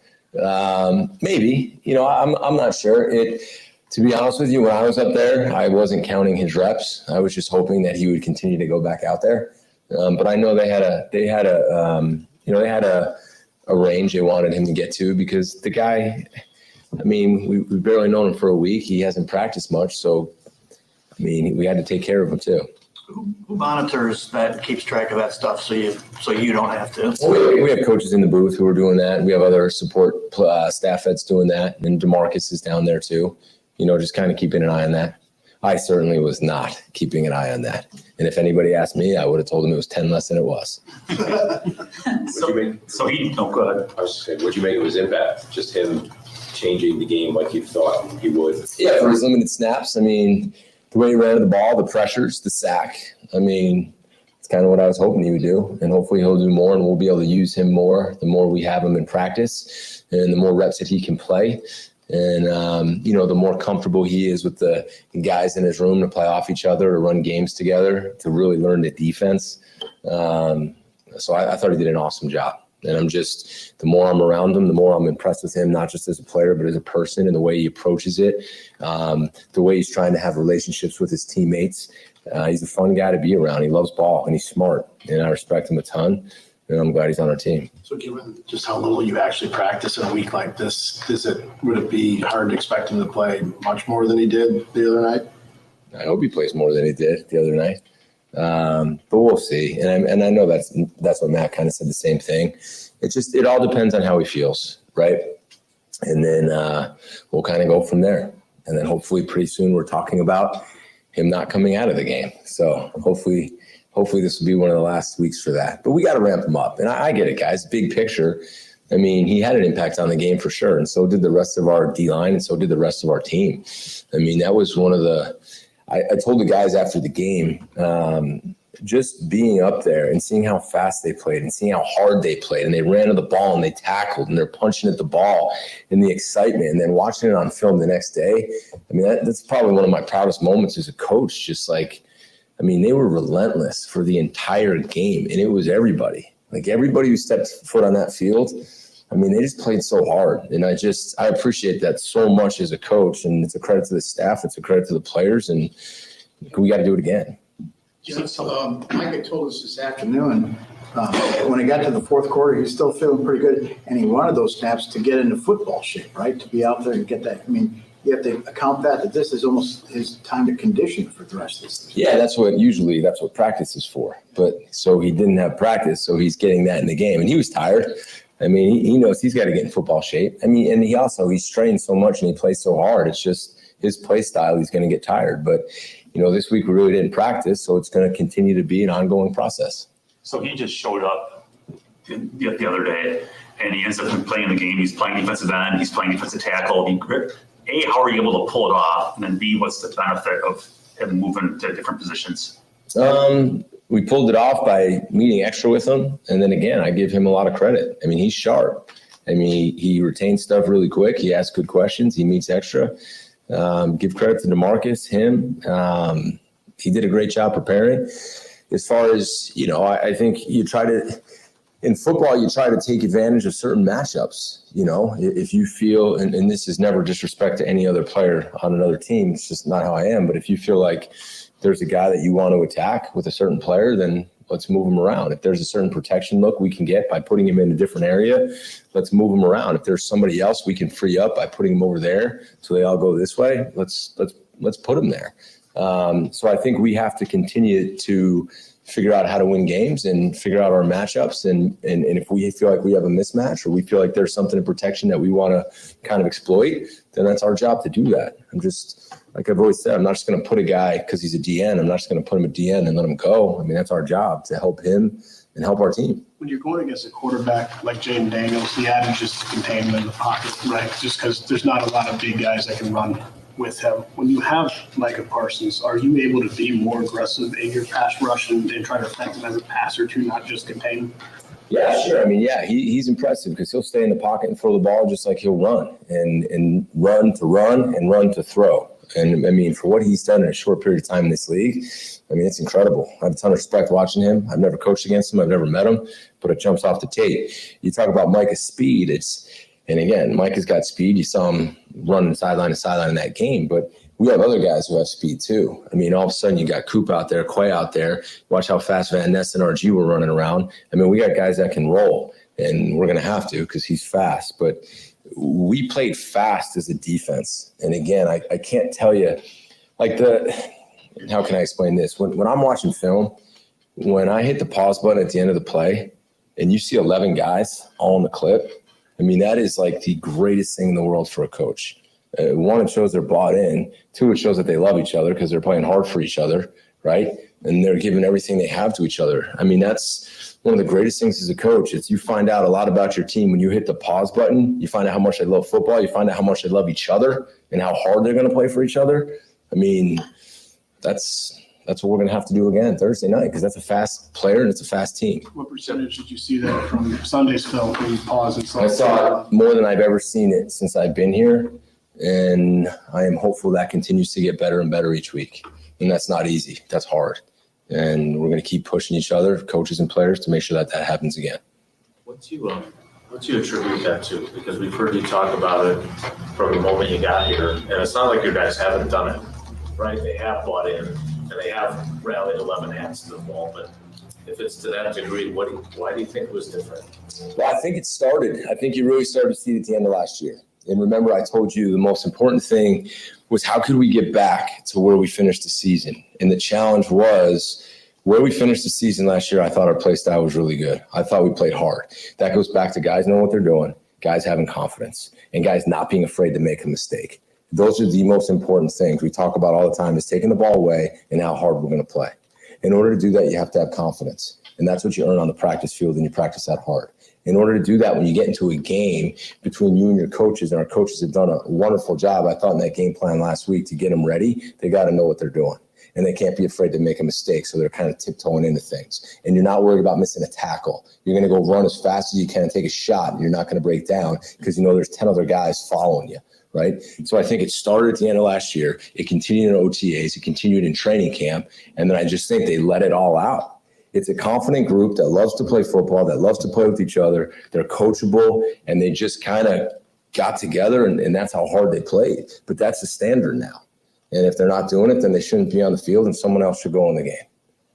Is there an added challenge to defending the run when a number of different players are utilizing the running game by the offense that you now have to account for? When the quarterback can run, that's probably the hardest challenge, because now you have to account for him, not just on pass plays, but if it's a designed quarterback run and they're going to spread you out and try to create extra numbers, that is certainly a challenge. You intimated before the season started that you had some plans for Edger and Cooper that you would really like to use. But now that Parsons is here, does that change? I mean, he's sort of a chess piece. Can Cooper just have that kind of season without you doing anything special? I think we have a lot of chess pieces, and I think that's my job to move them around and put them in those places. I think you got multiple chess pieces on the front. I think you have them in the linebacker room, and you have them in the back end. I think, like here's a good example. Xavier McKinney didn't have an interception. So no one right now is talking about what Xavier McKinney did in that game. That's one of the best games I've seen him play. His disguise, his communication. There were sometimes when Evan intercepted the one pass, I didn't know if we were going to be right. And all of a sudden he popped out and got to where he was supposed to. So it was X, it was the pressure, and then it was Evan that were all involved in the interception. The other thing X did was he played the run about as well as I've seen him. And the way we inserted him into different spots to do that and how physical he was, I mean, I thought it was one of the best games that he played. It doesn't look like that from the stat line, but there's another chess piece, right? So we're fortunate right now to have a bunch of guys who, can retain, can take it to the field in year 2, and they give you the capability to do that. I know Sunday's game was ancient history now, but you're going to play more backs like this, so I'll ask it. Gibbs caught 10 passes against you for 30 yards. What's the key to doing that and replicating that in future games? Well, if you look on tape, a lot of the checkdowns that they've hit on people were explosives, right? I mean, Goff drops back, they got those dynamic receivers, or it could be anybody, and you get so much depth and coverage. So now the check down is caught, and it goes for about 15. When you start to pressure a quarterback and it speeds him up, what that allows you to do in some underneath zones is when the quarterback has to quickly get rid of the ball and check the ball down and doesn't have time to sit back and try to throw it deep and allow the defenders to get even deeper, it's all tied in. So if you're a Coop and the quarterback's about to get hit and you feel it, you can start to break faster because you're sped up. So that's rush plus coverage tied in the zone coverage, which makes it, you saw a lot of catch tackles. As soon as they caught the ball, there were multiple people there. And that starts up front. And then it goes to those guys getting their feet in the ground, getting their eyes on the quarterback and anticipating when he's going to set and transfer and throw the ball. And I thought they did a really good job of doing that. We didn't do that good enough last year. So that was a big emphasis that we made. But then give credit to the players because, I thought the way they broke on the ball, 10 catches for 30 yards. Yeah, that's – when I heard that the other day, that was like kind of shocking to me. But that's an unbelievable job of those guys. There you go. That's Jeff Hafley talking to the media and kind of giving his thoughts. Boy, an in-depth discussion when it comes to the use of Micah Parsons and the way the defense, as he had said, loves one another. He said you could stop the tape and see them. They were all in pursuit. They were all gang tackling. They were all in on it. So, which is great to see. There's no negatives there. I guess the only thing that you could look at and go, boy, I hope they keep it up. Beyond that, that was a really, I don't want to call it a fantastic game because that's a hyperbole, but I want to say there was a really, really solid performance. This portion of the program brought to you by our friends at Roberts Specialty Meats. And if you're going to be heading up there on Thursday, you want to do a little grilling, a little tailgating, it's always tailgating season in the great state of Wisconsin. Roberts Specialty Meats, Waukesha.com. Roberts Specialty Meats, Waukesha.com. Waukesha.com, your hometown butcher right there on Sunset Drive in Waukesha. All the handmade stuff, the ribs on a stick, which, by the way, all of our veteran supporters and the auction winners that we took with us this past weekend loved the ribs on a stick, the New York strip steaks. They had the burgers, they had brats, they had just a smorgasbord of great stuff, all from Paul Roberts and his donation. Widely appreciated. And thank them so much for supporting Big Unit Foundation and all that we do for our veterans, military members, and first responders and their families. That's Roberts Specialty Meats, Waukesha.com. Up next, Sean Merriman is going to join us. Stay tuned. We'll be back right after this. Covering Wisconsin sports like a blanket. This is the Bill Michaels Show, Wisconsin Sports Zone Radio Network. The power of friendship has spawned a memorable baseball season in Milwaukee. Choose to work with Pella Windows and Doors of Wisconsin. The relationship is more than what feels like having a friend. Pella honors trust and commitment on your behalf, before, during, and after the sale. They take those values to heart with every person the Pella team works with. It's natural to feel a little apprehensive about having someone visit your home, but take it from me and my wife. The brilliant Pella designers immediately put you at ease with their experience and professionalism. We love that initial visit, along with how easy they made it to envision bringing our project to life. Pella is committed to being the company everyone wants to do business with, and they've certainly lived up to that and more. And with this month's incredible deal, Gina Della from Pella is here to share why you shouldn't wait to order new windows and doors. Order today and get 0% interest for up to 60 months. Set your free in-home consultation today at PellaWI.com. Certain restrictions apply ends 9/30/2025.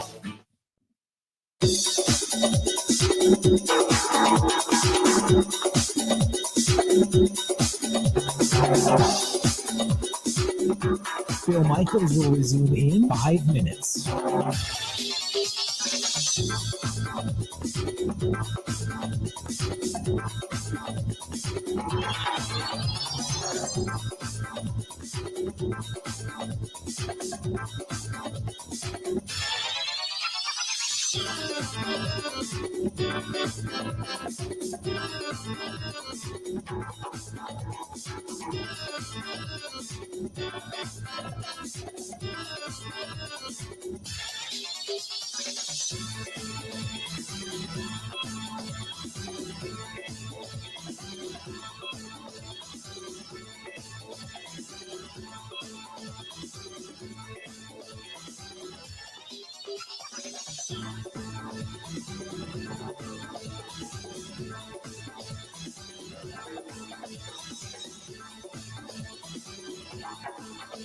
Bill Michaels will resume in 4 minutes.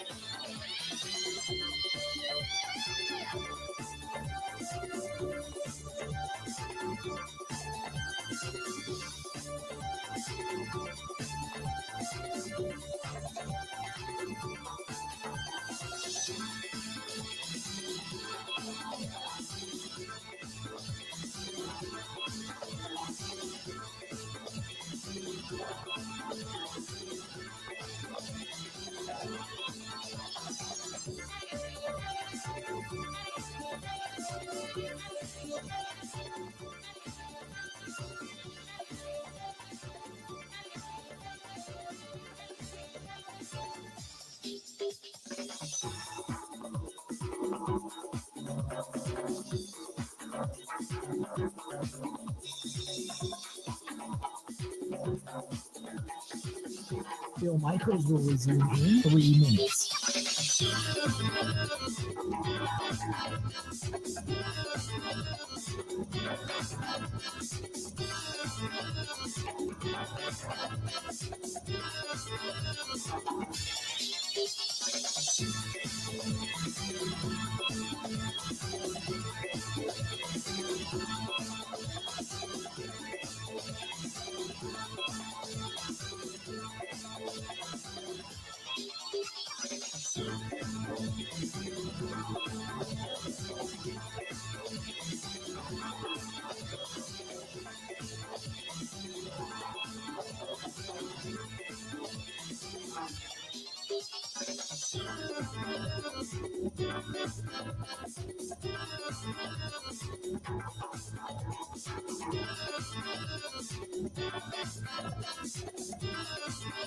Bill Michaels will resume in 2 minutes.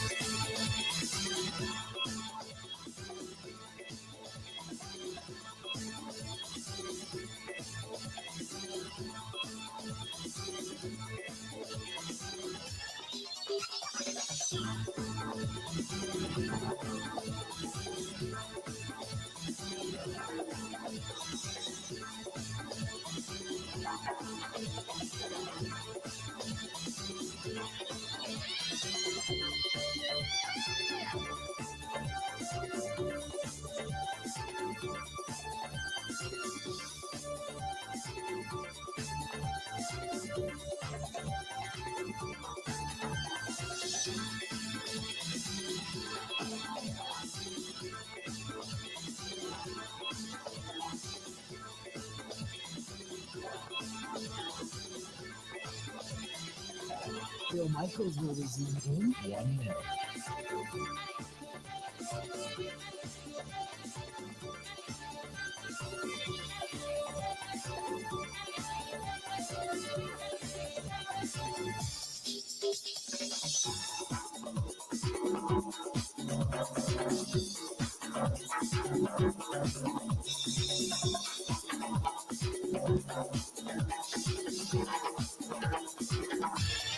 Bill Michaels will resume in 30 seconds.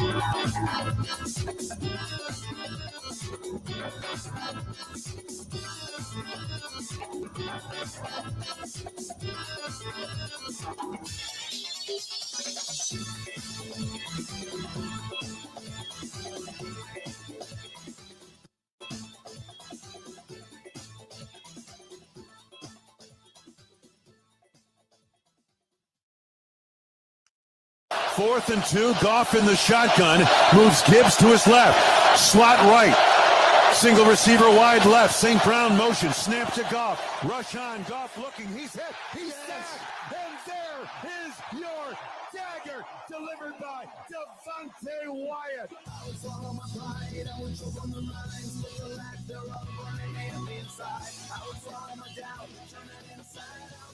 Welcome back to the program.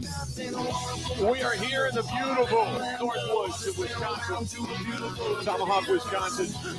Reminding tomorrow night the Critical Posting Show, Facts Posting Show is going to be live at Castaways tomorrow night. We're looking forward to that. Going to have a lot of fun there.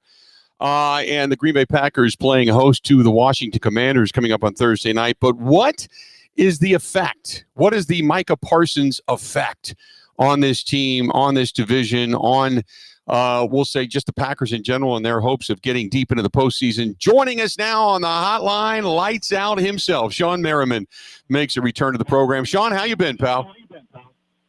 Hey, what's up, my man? How's it going? We're doing good. I got to ask you, because you were a guy, a defender.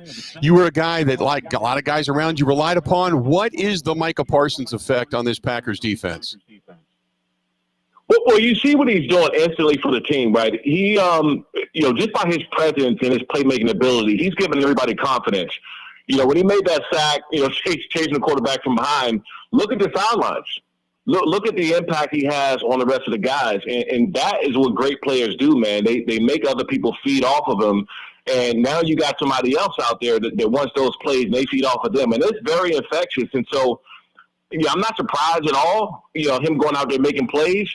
I am surprised, though, that because he hasn't had much time on the field and in that scheme and in the playbook, that he can go out there and do the things he's doing. So the confidence builder he does for that team right away, man, just is next level.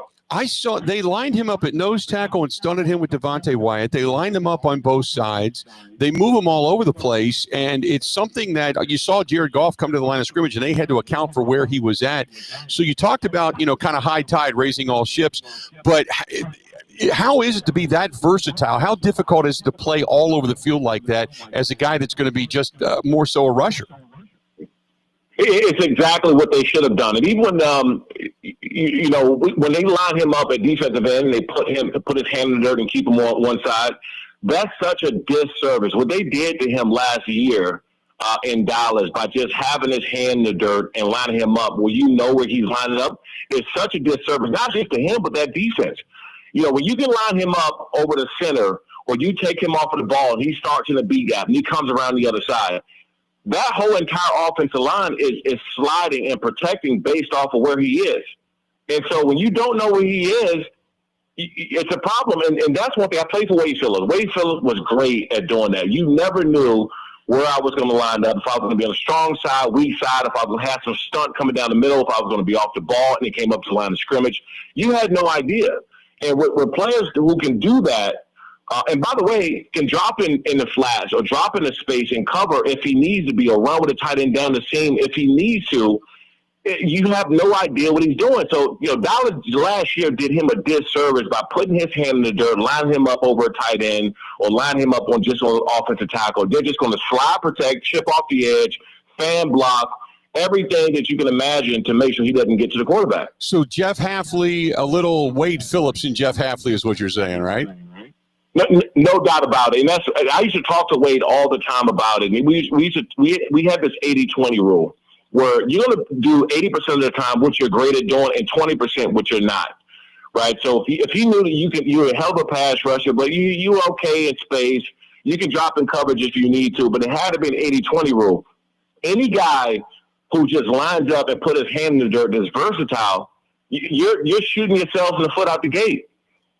I got to ask you, not just about the Packers, but the NFC in general. You saw, obviously, Carter did not get suspended. They considered him being suspended basically for the game that he got ejected. But that defense, a little susceptible, but still strong in Philadelphia. Obviously, the Packers, you've got pound for pound one of the better defenses in the Detroit Lions. I know you cover the AFC just doing reports and such for the Chargers. But that being said, give me your thoughts on what the NFC has to offer defensively speaking. Well, starting with Philly, Jalen Carter not being on the field, he's a center point of everything that happens. And I was fortunate because I played with a guy by the name of Jamal Williams that doesn't get talked about a lot, but played a dirty position in that 3-4 defense. Didn't get a lot of credit, but he took on so many double teams. He put so much pressure interior where quarterbacks could not step up, meaning I can just go around the edge as my normal pass rush and go make a play. So Jalen Carter not being on the field hurt them bad. I mean, that was a hell of a spit to 57,000. I never want any spit that ever cost $57,000 for me, period. But him not being on the field is a big impact. And I was looking at when you talk about the NFC, I was hoping more from the Giants. They got a 3-headed monster over there, and also an interior, but I didn't see much out of them as well. And maybe because the offense is struggling so bad that they just got behind and couldn't do anything or couldn't pin their ears back and go. But I was expecting a lot more out of the Giants. The Lions, they didn't look like the Lions. I mean, defensively speaking, obviously they lost their defensive coordinator. They weren't able to put pressure on Jordan Love. Jordan Love did not get sacked. It was only hurried, I think, once or twice the entire day, not being able to get after him. I thought the Lions, coming out of that game, if you're a Lions fan, you were a little disappointed. Yeah, you should be, and it's going to be scary from this point out. And I'm a big Dan Campbell fan. I mean, I love his coaching style. I love his attitude towards the game. He's a great leader of men. But without an offensive coordinator and the defensive coordinator is gone, he is getting exposed right now, and that's going to be a problem going forward. He didn't have to micromanage anything. He wasn't calling players in the offense side or defense side of the ball. He just got everybody going because he's a great leader of men. But he's getting exposed a bit now because he doesn't have his two center pieces there. And by the way, that happens to most really good teams, and that's why you have this 3 or 4 year window to go and get a championship, because at some point in time, the stars of that coaching staff, they're going to go. They're going to get a head coaching job somewhere. And so that window for the Lions, unfortunately for Lions fans, and I hate to say it because I really, really do think that Dan Campbell's a great coach, I don't think they're going to have a great season at all. The AFC, the game between the Chargers and the Chiefs, what did it say more about? More about the Chiefs or more about the Chargers? It's funny because people love to kind of jump on the Chargers and bash them a bit by just saying the Chiefs aren't as good as they were, and they may not be, but they're still a very, very good team. It's just that I think the Chargers are better. And I've been saying it the whole offseason. I got a chance to spend some time at the facility, and I watched some practices, and I walked out. And I watched the offensive line walk by me, and I'm looking up, right? I'm almost 6'5" myself. I'm looking up at these guys. That is a big team from left to right tackle, the running backs. Justin Herbert, who stands at 6'6" plus. That is just a big physical team, and I'm not surprised at the outcome. And I said before the season started, I think that they're going to win the division, and possibly, be in a contention in the AFC, come out of the AFC in general, and win a Super Bowl. And I'm not saying that being a former Charger, I'm just talking about the history of Jim Harbaugh. Look at every program, every organization that Jim's been at. Year 2 to 4 is when he really starts to step on the gas. And this is the Chargers' year, I would say, for the next 2 or 3 years to really make a run at it. Then you've got the opposite end of the spectrum, the Miami Dolphins. They went into Lucas Oil Stadium, and they got demolished by the Colts and just looked bad and unenthused doing it. I said this offseason, I was down at Combine, I ran into Mike McDaniel, and I thought, and again, I'm not being any-ist in any way, shape, or form, but it's like, how do big, strong, like you said, massive machismo men kind of take him serious? And it sounds like there's some disciplinary problems down there, guys walking out on meetings. The Dolphins looked really bad, or the Colts looked really good, but I can't make heads or tails of it. I think McDaniels is I think he's a really good coach. I think he's a great offensive mind. No doubt about that. I think he's a great coordinator. I don't see him as a great head coach. When you're a head coach, your responsibilities change. Where you're not just calling. We just talked about Dan Campbell being a great leader of men. He got respect in the locker room. He just don't have the other pieces.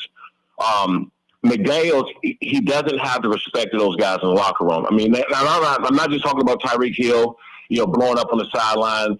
I'm talking about the attitudes towards Tua having a bad game. There seems no sense of urgency, like they don't believe anything is going to happen because of how they played. And I think most fans look at the score and say, okay, they had a bad game. I look at the body language, the attitude, guys hustling to the football, being accountable, right? You can tell a lot of that when you're watching the game, not just by score.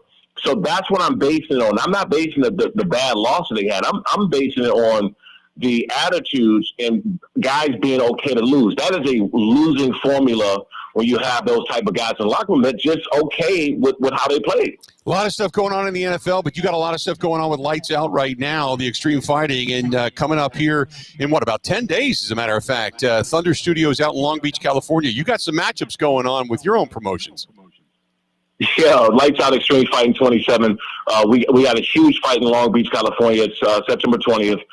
We'll be live on Lights Out Sports TV, which is my streaming platform, available on all platforms, completely free, iOS, Android. You can get us there. Tons of free live sports. We got a big card, man. A couple of these guys, I believe, probably a fight or two away from the UFC. Tyrell Fortune actually is our headliner. He's pound for pound number 1 heavyweight in the country right now, and so I really do believe that that he'll have a shot. I'm going to try to keep him for a couple more fights, but I don't think it's going to happen. But make sure you guys tune in Saturday, September 20th. We'll be in Long Beach, California. If you're in Long Beach or your listeners, you're in SoCal, lightsoutaccept.com. Get your tickets, show up. But make sure you download Lights Out Sports TV. Lights Out Sports TV. You can find it all there. Stream it. I've seen it. It's fantastic. And if you're into all of that, hell yeah, that's a great place to go. And people should broaden their scope when it comes to all the different extreme fighting that they have. Sean, it's always great to get you on, man. You got something else you come up, you let us know. And we're always great to kind of track down your brain and pick a little NFL football out of it as well. Appreciate it. You got it. Thanks for having me. Thanks, man. There you go. Sean Merriman joining us for a couple of minutes. That's Lights Out. Look for Lights Out and follow them on the stream. They got some extreme fighting coming up out in Long Beach, California, September 20th. So some good stuff there. But that guy's got experience about being inside locker rooms and knows what it means. When you talk about Micah Parsons being moved around, he was moved around like that. He was that kind of guy back in the day when he was playing for the Chargers. And, man, he gives you a good perspective.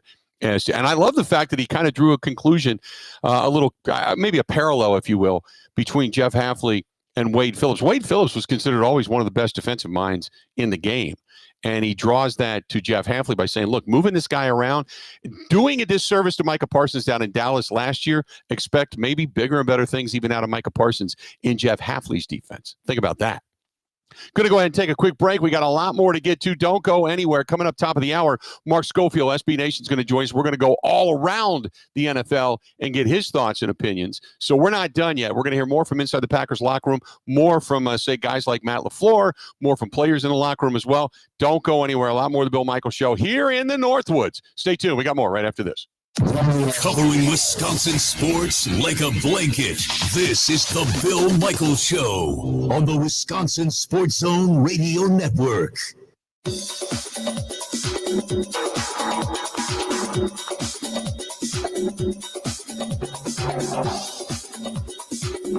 Bill Michaels will resume in 3 minutes.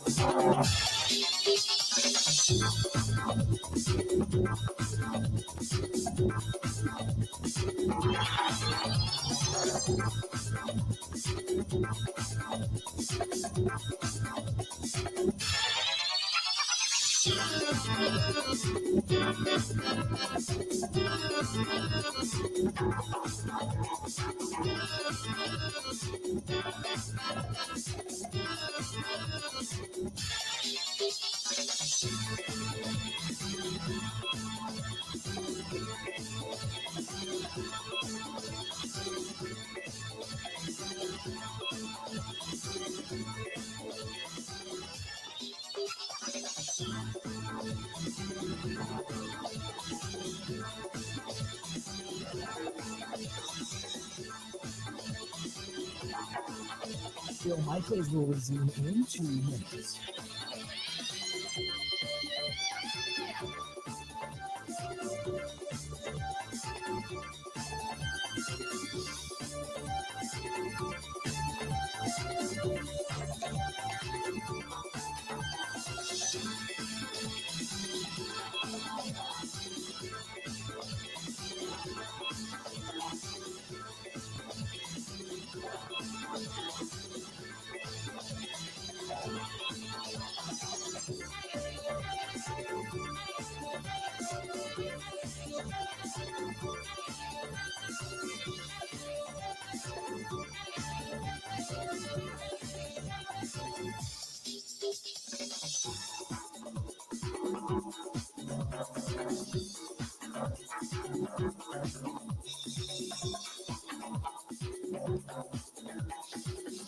Bill Michaels will resume in 1 minute.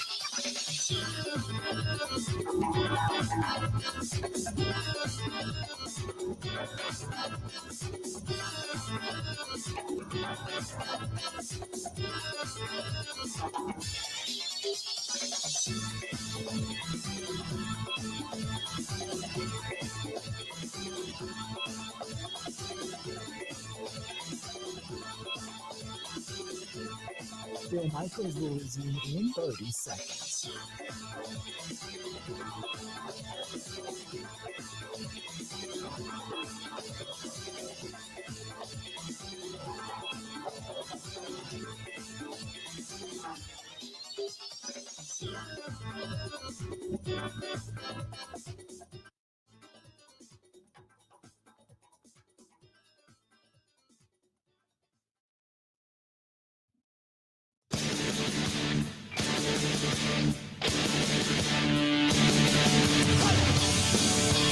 Hey! Yes! We keep rolling. Top of the hour. Mark Schofield, SB Nation. He's going to join us, and it's great to go through all the NFL storylines, talk about anything and everything NFL. We'll get into even more in-depth stuff than we just did with Sean Merriman. Lights out, Sackmaster. Play for the Chargers. Good dude. Then bottom of the hour, Matt LaFleur. You're going to hear that conversation as well. Stay tuned as we still got a lot more coverage of the National Football League coming up. This portion of the program brought to you by our buddy Dwayne at Dwayne's Cover It All. Got a text from him this morning. I didn't get a chance to get back to him either.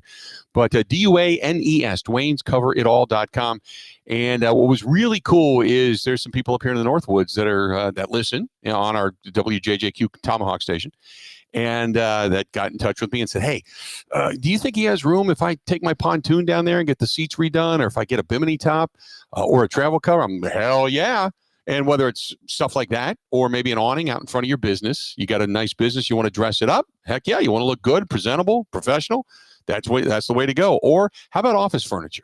office furniture. You got a bunch of chairs, and rather than throwing them out or trading them in and spending an exorbitant amount of money on your office space, why not get them all reconditioned, redone?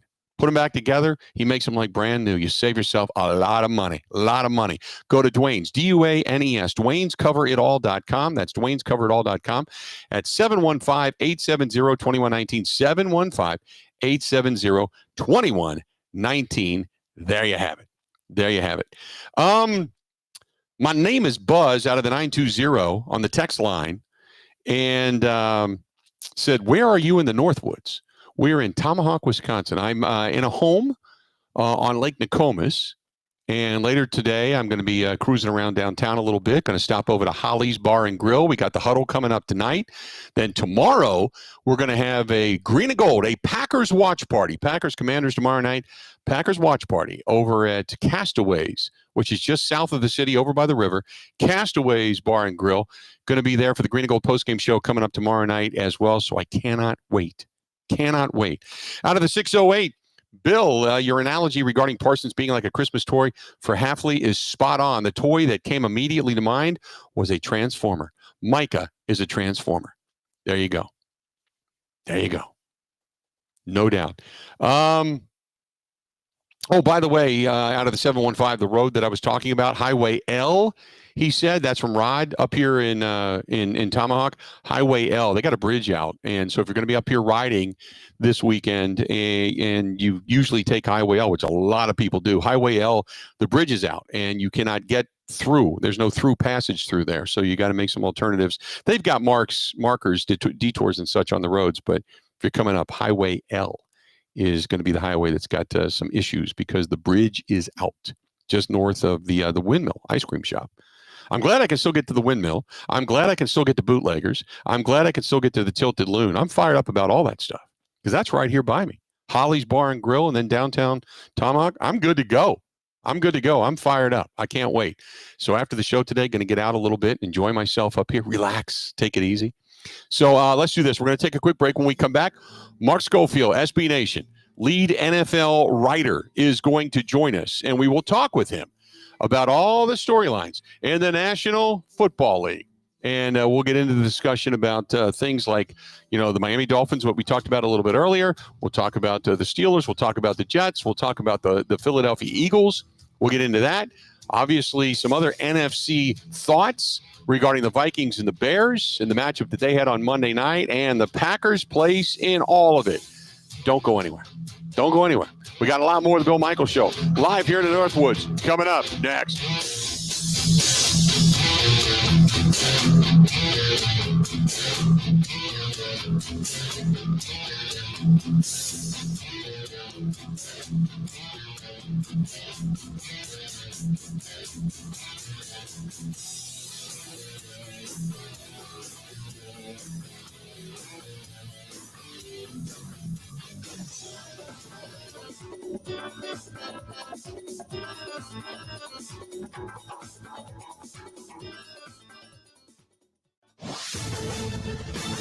This is a Wisconsin Sports Zone update. Well, the Packers putting the finishing touches on their game plan for tomorrow night's showdown with Washington. The Commanders coming in off a double-digit victory over the Giants in Week 1 and were in the NFC title game last season. They're led by last year's Rookie of the Year and quarterback Jaden Daniels. This will be the first time the Packers have seen him, but not the first time edge rusher Micah Parsons has. He faced him twice last year, had 4.5 sacks with Dallas. Parsons certainly understands the challenge of facing a dynamic talent like Daniels. He's just one of them guys that no matter what you can just try to contain the whole time. You can power him. He go to the A and B gaps, get outside of you. It's hard. I just think you just got to limit the explosives, make them earn it, and that's what we got to do on defense. Make them earn every first down, every big-time catch, hit them after they catch. Every read option, hit him, hit the running back. Everyone got to get hit every play. Just let them know. Packers dealing with some injuries. Coach Matt LaFleur said offensive lineman Zach Tom and Aaron Banks will be given up until game time tomorrow night to determine if they can play or not. Kick again at 7:15. Meanwhile, wide receiver Christian Watson has signed a contract extension that will keep him in Green Bay through 2026. Turn to the Badgers. They're in the midst of preparing for their toughest task so far this season. They trip to face number 19 Alabama. Kick on Saturday is at 11. Truck drivers and owner-operators, there's never been a better time to team up at Schneider. We have more team-friendly loads than ever, including express delivery parcel freight that offers great miles with no delays to keep the wheels turning. Plus, for a limited time, company team drivers may be eligible for a sign-on bonus of up to $16,000. Owner-operator teams may qualify for a $10,000 incentive. Explore team driver positions at SchneiderJobs.com and search team contracting jobs at SchneiderOwnerOperators.com. Well, the Brewers are looking to salvage a game of their 3-game series with Texas this afternoon. After today, they'll get tomorrow off before opening up a homestand on Friday against St. Louis. With this Wisconsin Sports Zone Network update, I'm Zach Heil.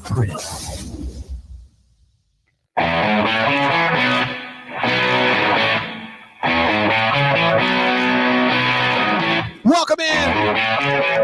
I can't believe it, that fast. We are past the halfway point of the program, broadcasting live here in the beautiful Northwoods, here in Tomahawk, Wisconsin. Tomorrow night, we have the Green and Gold Watch Party, Packers, Commanders. We're going to be there at Castaways Bar and Grill here in Tomahawk, Wisconsin. If you're coming up for the fall ride, come on over, and then afterwards, we will be live at Castaways for the Green and Gold postgame show. Excited about it. I'm going to be over there later on this afternoon, as a matter of fact, kind of scouting some things out. But come on by and say hello tomorrow. We're going to be excited about Packers fans getting together, watching a game, that kind of stuff. So we're excited about all of that. And don't forget, we'll be out doing a little riding and such as well. Maybe a little fishing off the dock. Not a bad way to go up here in the Northwoods as we continue on. Welcome into the program.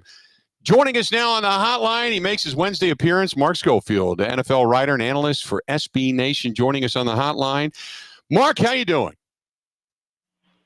I'm doing well, Bill. Fantastic to be back. Always great to chop it up with you each week. So give me your impressions, first impressions, the Packers' use of Micah Parsons, the Packers getting a pretty dominating win over the Detroit Lions, all of that. Yeah, I think the word dominated is extremely accurate in this situation. You're talking about a team in the Detroit Lions that a lot of people look to as one of the better teams, not just in the NFC North, but in the NFC overall. And to get that kind of win in that kind of fashion where you really stifle Jared Goff and that Detroit Lions offense. You hold them in check for much of that game. I think that was a very impressive way to open the season for the Green Bay Packers. You know, you asked about Parsons. I thought the way they used him, given the back injury, given the late trade in the trading camp portion of the schedule, using him as a situational pass rusher and seeing the immediate impact he made. His first snap, really, getting pressure on Jared Goff and, creating an opportunity for players around him to get home. I think it was a good sign of what's to come from Jeff Hafley's usage of him. I think it's a good sign of what's to come from Micah Parsons in this Packers defense. So I thought that was impressive. And look, we always talk about this each week, the quarterback play. I thought Jordan Love played a very good game for the Packers, very efficient with the football and some of the throws. And really some of the decisions he made, Bill, I thought showed a big step forward for him. We talked about it last week, how, look, with the expectations that Packers are facing this year, with the Parsons trade and the fact that you're putting all the chips into the middle of the table and going all in, Jordan Love needed to take a big step forward. He did that here in week one. Let's go back to the Thursday night opener. Philadelphia, Jalen Carter gets ejected right away for spitting on Dak Prescott. And after that, pretty close game. And I said before, there's not a lot of moral victories in the National Football League. But if you're a Cowboys fan, at least you walked away with a little bit of optimism going in there on raising the banner night, playing against the Eagles in a hostile atmosphere and making it close, a 24-20 loss. I think I feel a little bit better about the Cowboys at this point, at least if I'm a Cowboys fan, about where maybe they're at with Dak Prescott. And they were able to kind of stuff the run, hold Saquon Barkley. They just couldn't stop Jalen Hurts. Yeah, I think that's all very fair about where the Cowboys were going into that game and where they sort of are and how their fans should be feeling right now. I mean, we sort of made fun with Jerry Jones saying, look, the Micah Parsons trade, we need to stop the run. But with respect to Saquon Barkley, they did that. Held them to under 60 yards, which I think is a very good performance from that defensive line and from that Cowboys defense. And like you said, the bigger picture context of that game, that environment, Thursday night kickoff game, going into Lincoln Financial, they're raising the banner, they're honoring the Super Bowl team. That's a tough environment to go play on the road in week one, just days after the Micah Parsons trade. And to do that, and really, you do wonder about the weather delay because both offenses were rolling. Both offenses were really playing well. You have the elongated delay, and then both offenses seemed a bit sluggish when they finally resumed that game. If you're a Cowboys fan, you might have been wondering, hey, absent the weather delay, do we have a shot at actually winning this game? But to come out of that and lose by 4, like you said, no moral victories in the NFL. But as a Cowboys fan, you're probably feeling a lot better about where they are now here in week 2 than you were going into that game to kick off the season. So let's go to the Kansas City game on Friday night. And I just talked to Sean Merriman earlier, and I asked, is this more of a statement for the Chargers getting better, Kansas City getting worse, or a combination of both? What were your thoughts on that contest? I think it's more to that question, a combination of both. I think from, looking at it from a Chargers perspective, we wondered, are they finally going to live up to the expectations that we always seem to put on the Los Angeles Chargers going into the season? And for week 1, they did just that. I thought Justin Herbert played a fantastic game, looked in command of that offense. Defensively, they seemed to really sort of frustrate, absent a couple of downfield throws. They frustrated Mahomes in that passing game. And then when you start looking at the Kansas City Chiefs, it's sort of the questions we had about them in their offense last year. We're seeing them already in week 1. Can they create explosive plays? Can they take the top off the defense more than we've seen them do or struggle to do, perhaps more accurately, in the past couple of seasons? And I think those questions are still lingering about Mahomes in this Chiefs passing game. We tend to give them the benefit of the doubt. We tend to think, look, they'll figure it out.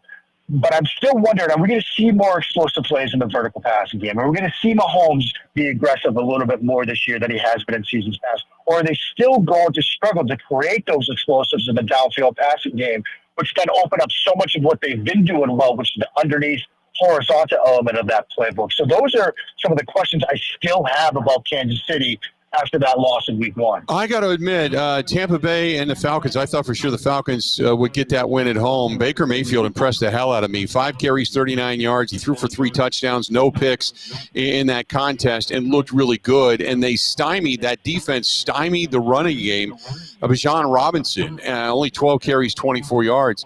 As much as I thought the Atlanta Falcons were going to take that jump and surprise a few people, boy, I give a lot of credit to Tampa Bay going into that environment and being able to pull out a win.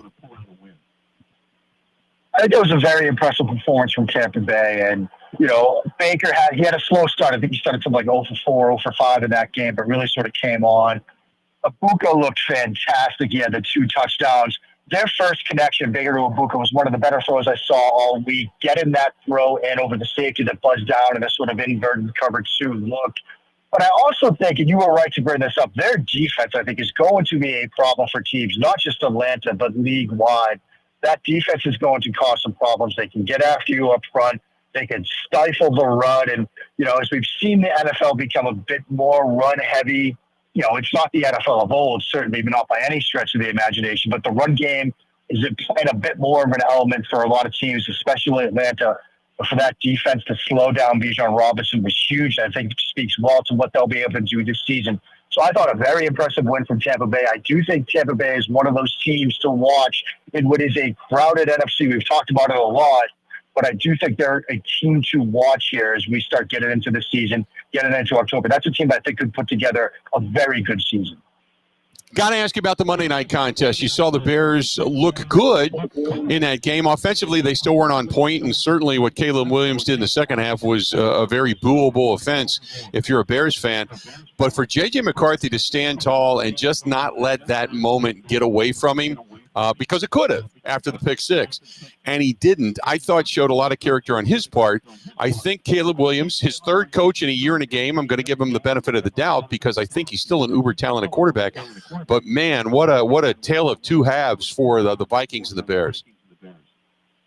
Oh, absolutely. And really for J.J. McCarthy, really, he had 3 questionable quarters. Had that pick 6 where a lot of people were starting to wonder, okay, is this going to be a problem here?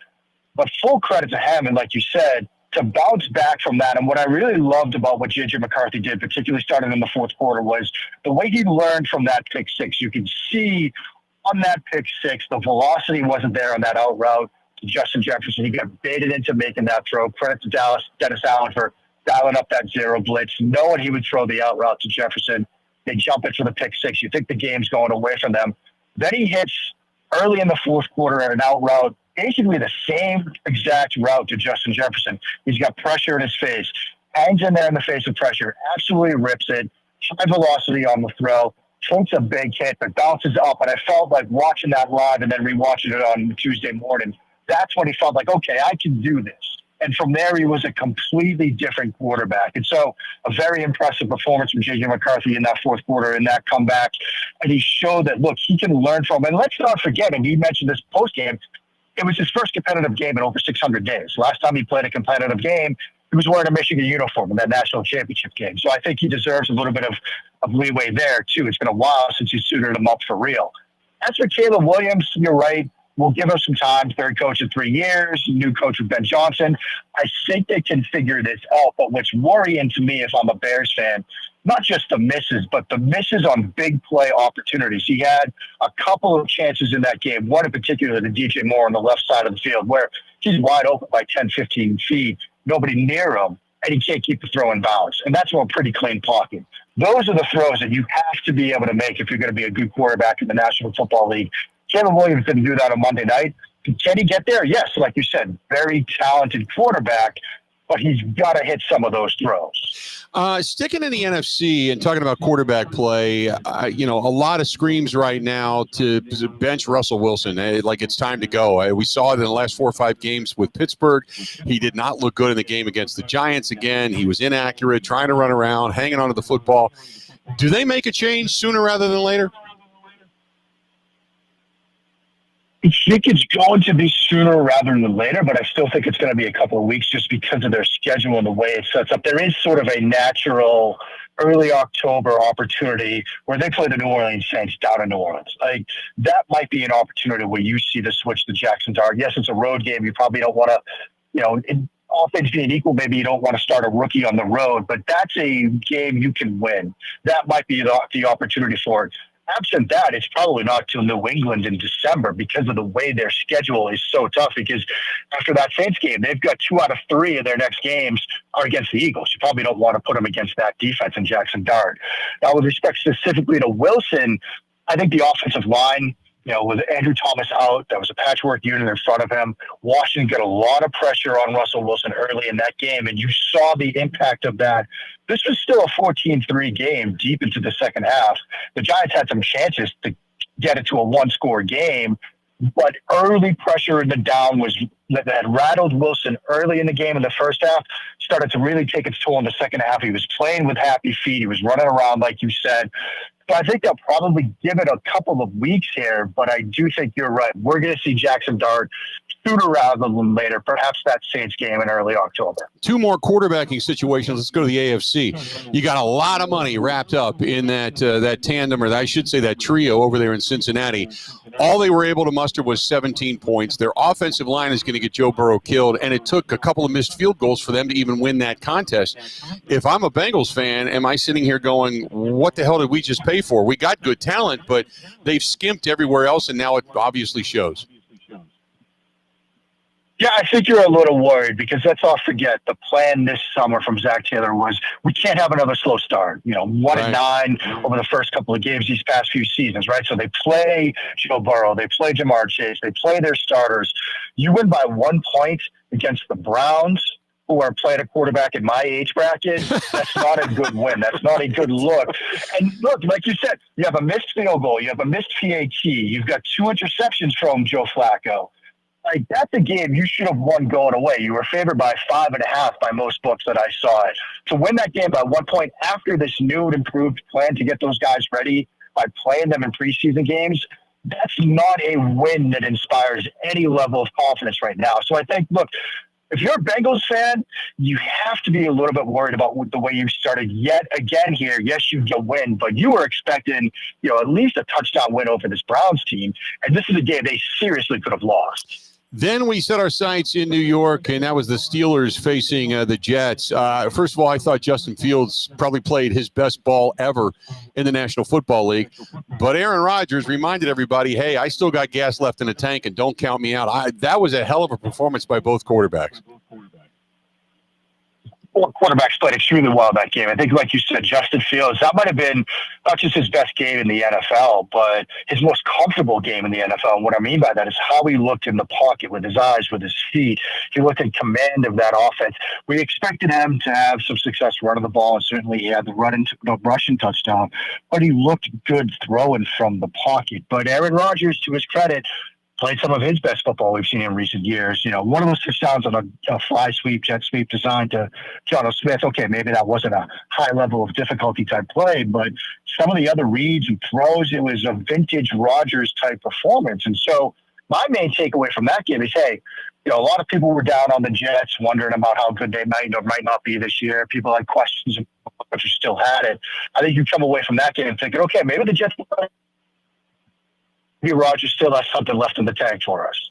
No doubt. Hey, real quick, before I let you go, preview tomorrow night. Commanders, obviously, with a pretty solid win coming into Lambeau Field, but 64% of teams on Thursday nights do not walk away traveling victorious. So they're already, statistically, the Packers have an advantage in this particular case. But now you're going to see even more indoctrination of Micah Parsons and more indoctrination of Jordan Love via this offense. Who you got?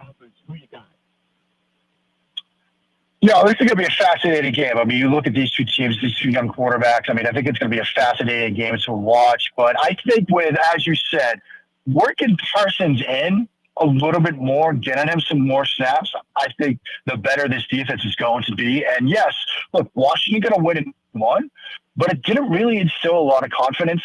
It wasn't a command performance. So I really do like Green Bay.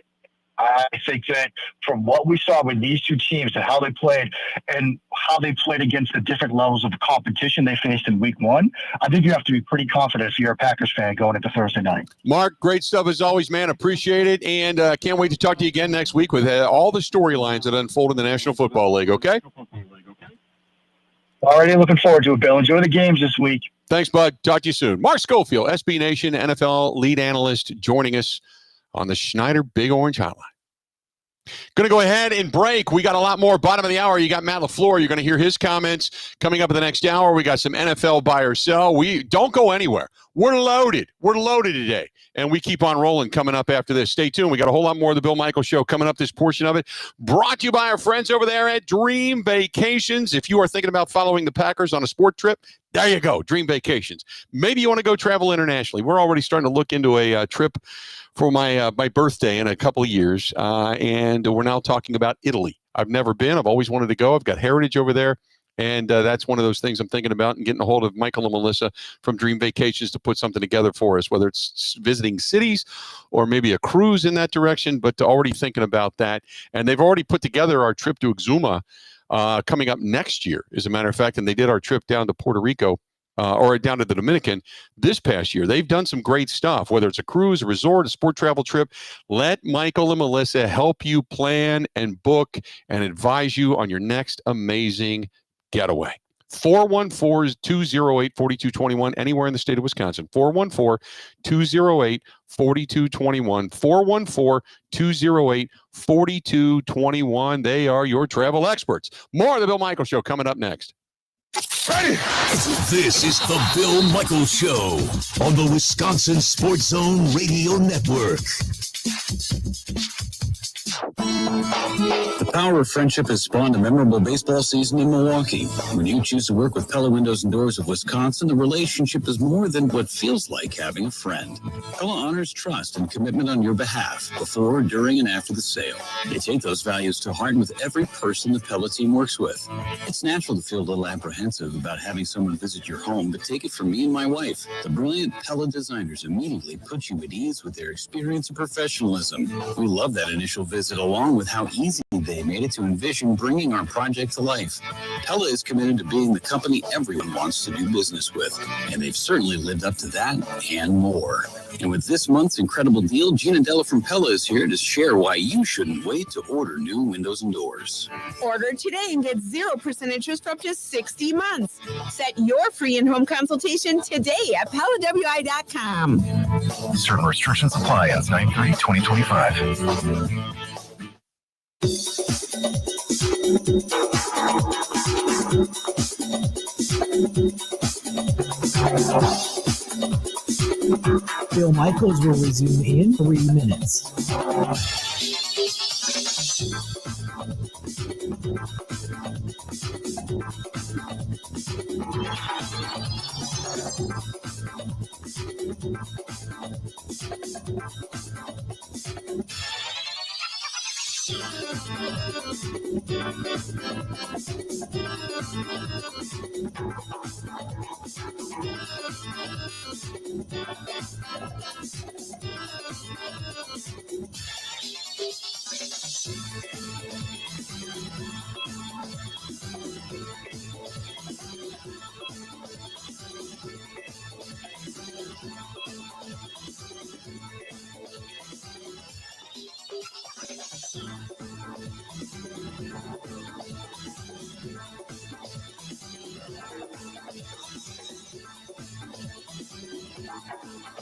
Bill Michaels will resume in 2 minutes.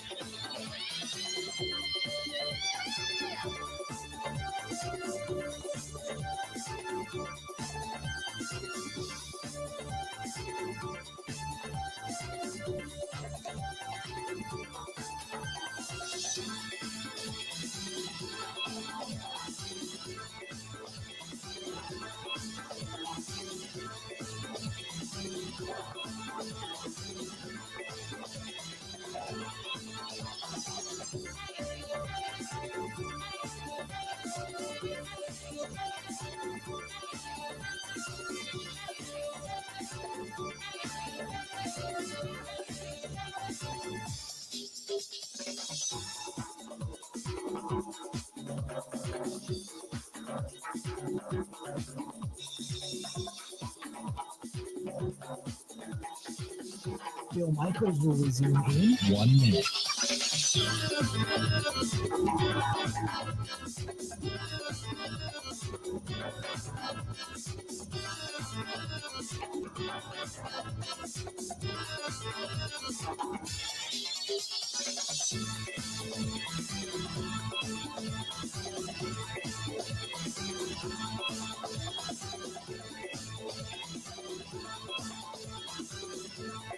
Bill Michaels will resume in 30 seconds.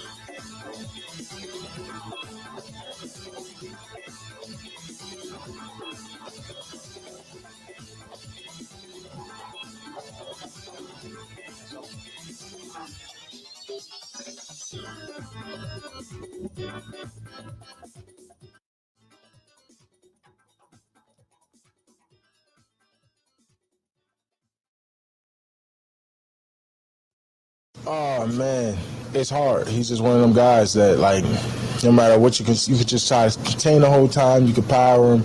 He go through the A and B gaps, get outside of you. It's hard, you know what I mean? I just think you just gotta limit the explosives, make him earn it, and that's what we gotta do on defense. Make him earn every first down. Every big time catch, hit him after they catch. Every read option, hit him, hit the running back. Everyone got to get hit every play, and just let them know. It's just got to go out there and play hard. Those are the words of Michael Parsons talking about the elusive Jaden Daniels as the Green Bay Packers getting set to face the Washington Commanders tomorrow night at Lambeau Field. Don't forget, we are here in the Northwoods, our fine affiliate WJJQ up here. Love those guys and girls. But tomorrow night, we've got the watch party. So if you're coming to the Northwoods and you're coming up for the Tomahawk Fall Ride, come on by tomorrow night. We are going to be at Castaways Bar and Grill. It is going to be a packed house. We're going to be there enjoying food and beverages. And then right after the game, the Green and Gold postgame show goes tomorrow night. What do we go till tomorrow night? Grant, we go to midnight? 11 or midnight? Do you know off the top of your head? I guess it depends on how long the game goes. When do you normally go for I think we go till midnight because it's what, a 7:25 start or something like that tomorrow night? Yeah. So, yeah, 8:30, 9:30, 10. So, yeah, we go from, I think we go on the air at 10:30 or when the game ends, whichever comes first. And we go until midnight tomorrow night. So we're going to have we're going to have the bewitching hour up here in the Northwoods tomorrow. I'm excited. Kind of giddy for that. The party in the Northwoods doesn't start until around 11 p.m. anyway, so that's perfect. Well, I mean, for the Tomahawk Fall Ride, especially if you're taking off work, the party starts at about 9 a.m. with Bloody Marys, and then it kind of goes from there. You just, you can't drink all day if you don't start in the morning. It's an important life lesson. Yes, exactly. So tomorrow it's, you wake up, you do your thing, you get a little bit of a rest and a little nap in, you come on down to Castaways, you get ready for the Packers game. They're going to have all kinds of food specials and drink specials and shot specials and stuff tomorrow night. And then afterwards you hang with us and give us your opinion on the Packers and the Commanders. This portion of the program brought to you by our great friends and major supporters of Big Unit Foundation from our friends at German Fest. Go to, by the way, July 25th, 26th, and 27th of 2026. Put it on your calendar. That's German Fest, a Milwaukee tradition. Go to GermanFest.com. That is GermanFest.com. And yes, Marcy, I am going to be out again this year doing the broadcast. I believe we're on the Oktoberfest grounds in La Crosse this year. And you and Ebo, and we're all going to be there for the tapping of the Golden Can, aren't we?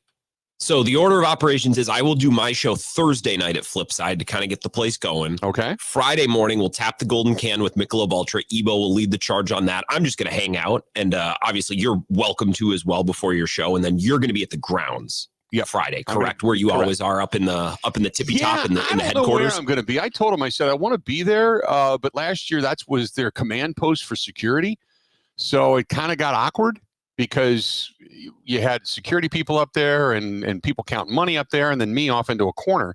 And I just said, hey, if there's a good spot, if nobody else is going to be there or something, that's great. Otherwise, maybe we can find something, because you got bands right below me, so you can't do it outside because it gets way too loud. But yeah, so I don't know exactly where I'm going to be, but we're going to be there for sure.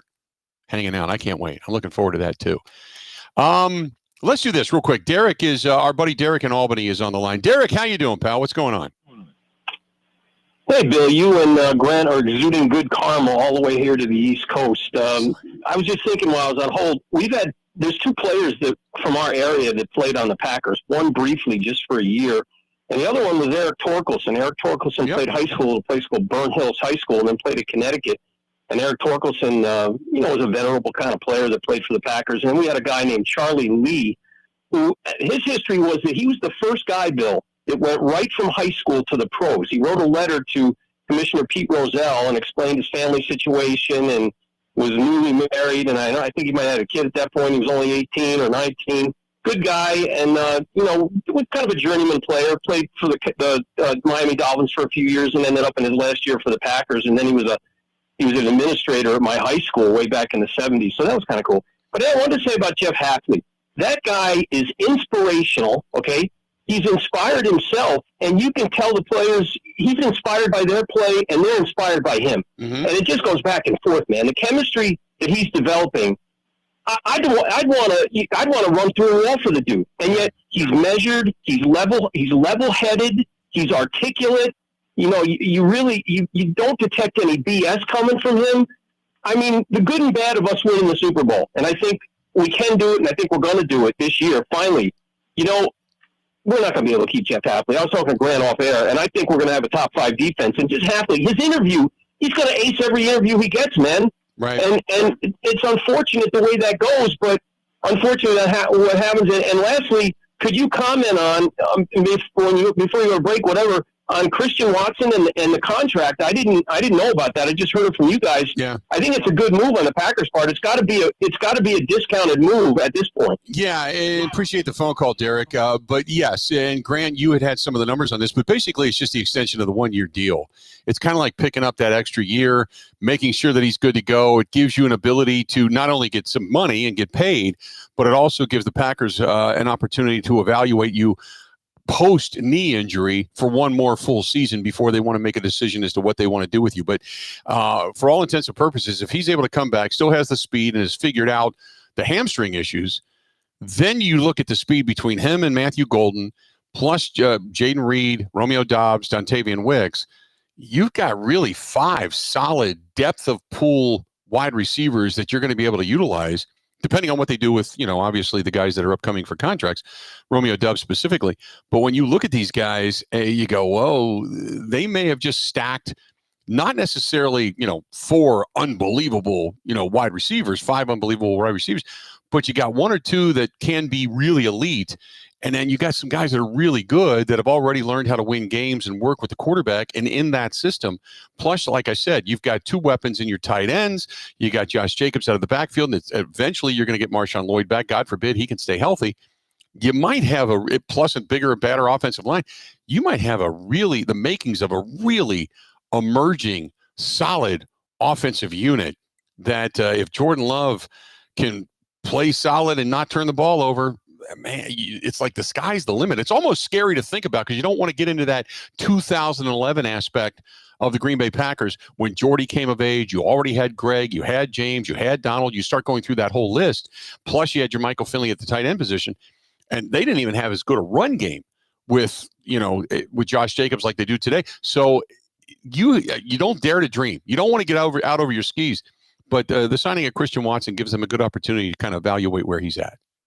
So that's that. What was the number? They added $14 million to his bank account? Yeah, 13 and change. And I don't know what that's ultimately going to break down to in terms of base salary or if there's incentives, but it's a nice 1-year extension that keeps him kind of comfortable, able to rehab without worrying about what's coming this offseason. I think it's good for all involved. And the Packers love him. I know a lot of fans have kind of I think a lot of fans would like to wash their hands of this guy, but the Packers love him and really have believed in everything he's been doing in rehab so far. At least that's what Mike tells us. We'll probably hear more from that or from Mike on that later today. Let's do this. We're going to step out. We're going to take a quick break. When we come back, going to hear from Matt LaFleur, the head coach of the Green Bay Packers, and getting his thoughts on this upcoming game and a quick turnaround and such. And rightfully so. This portion of the program brought to you by our friends at Sobelman's Pub and Grill. They've been in business 25 plus years right there on St. Paul Avenue. That's in Milwaukee. They've got the newest location, a couple of years old, out there on William Street in Waukesha. The same burgers on those brioche buns that are so good. Yes, they have the hangover burger at both places with the egg and such on top of it, which is a little messy, but it's a really good burger. And the Giants meal and a Bloody Mary that they're so famous for, where you just have to bring it in basically a bucket with chickens and pizzas on it. And they have those as well. That's Sobelman's Pub and Grill, where everybody likes to meet up, hang out at Sobelman's Pub and Grill. This is the Bill Michaels Show on the Wisconsin Sports Zone Radio Network.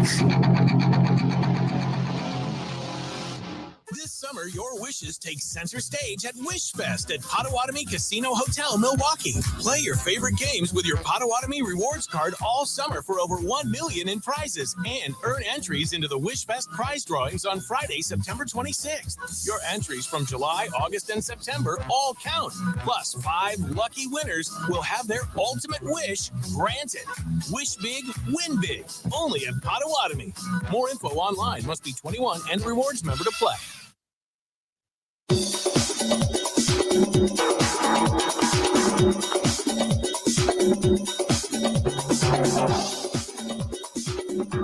Bill Michaels will resume in 5 minutes.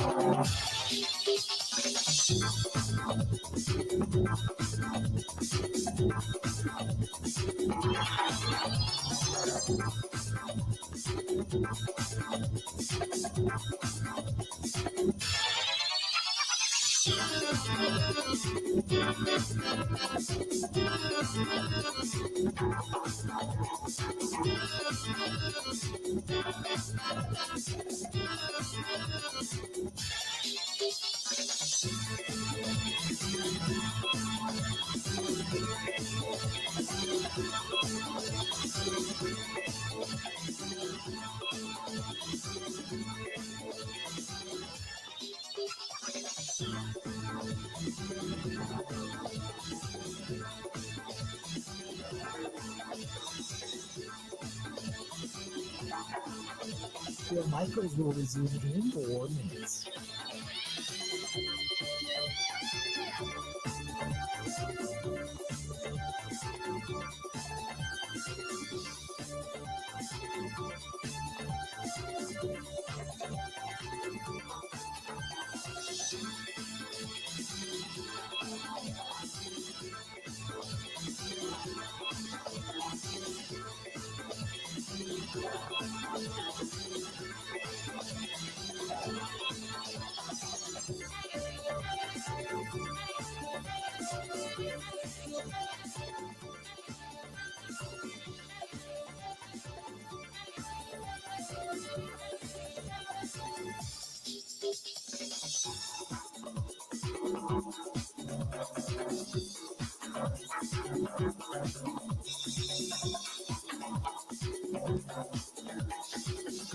Bill Michaels will resume in 3 minutes.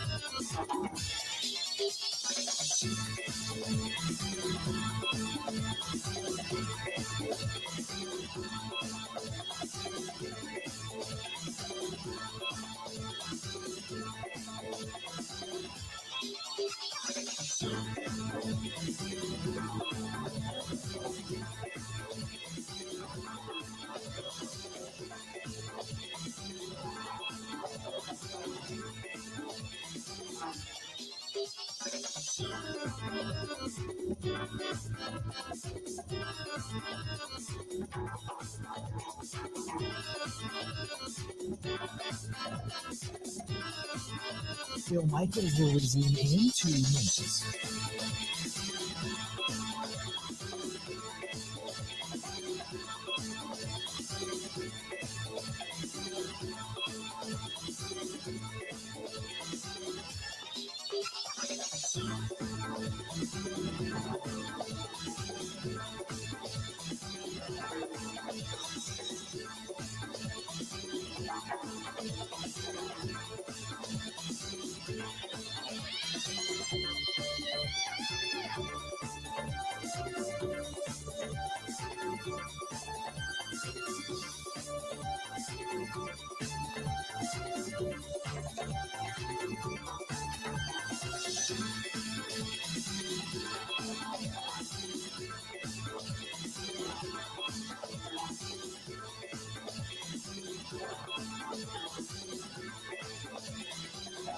Bill Michaels will resume in 1 minute.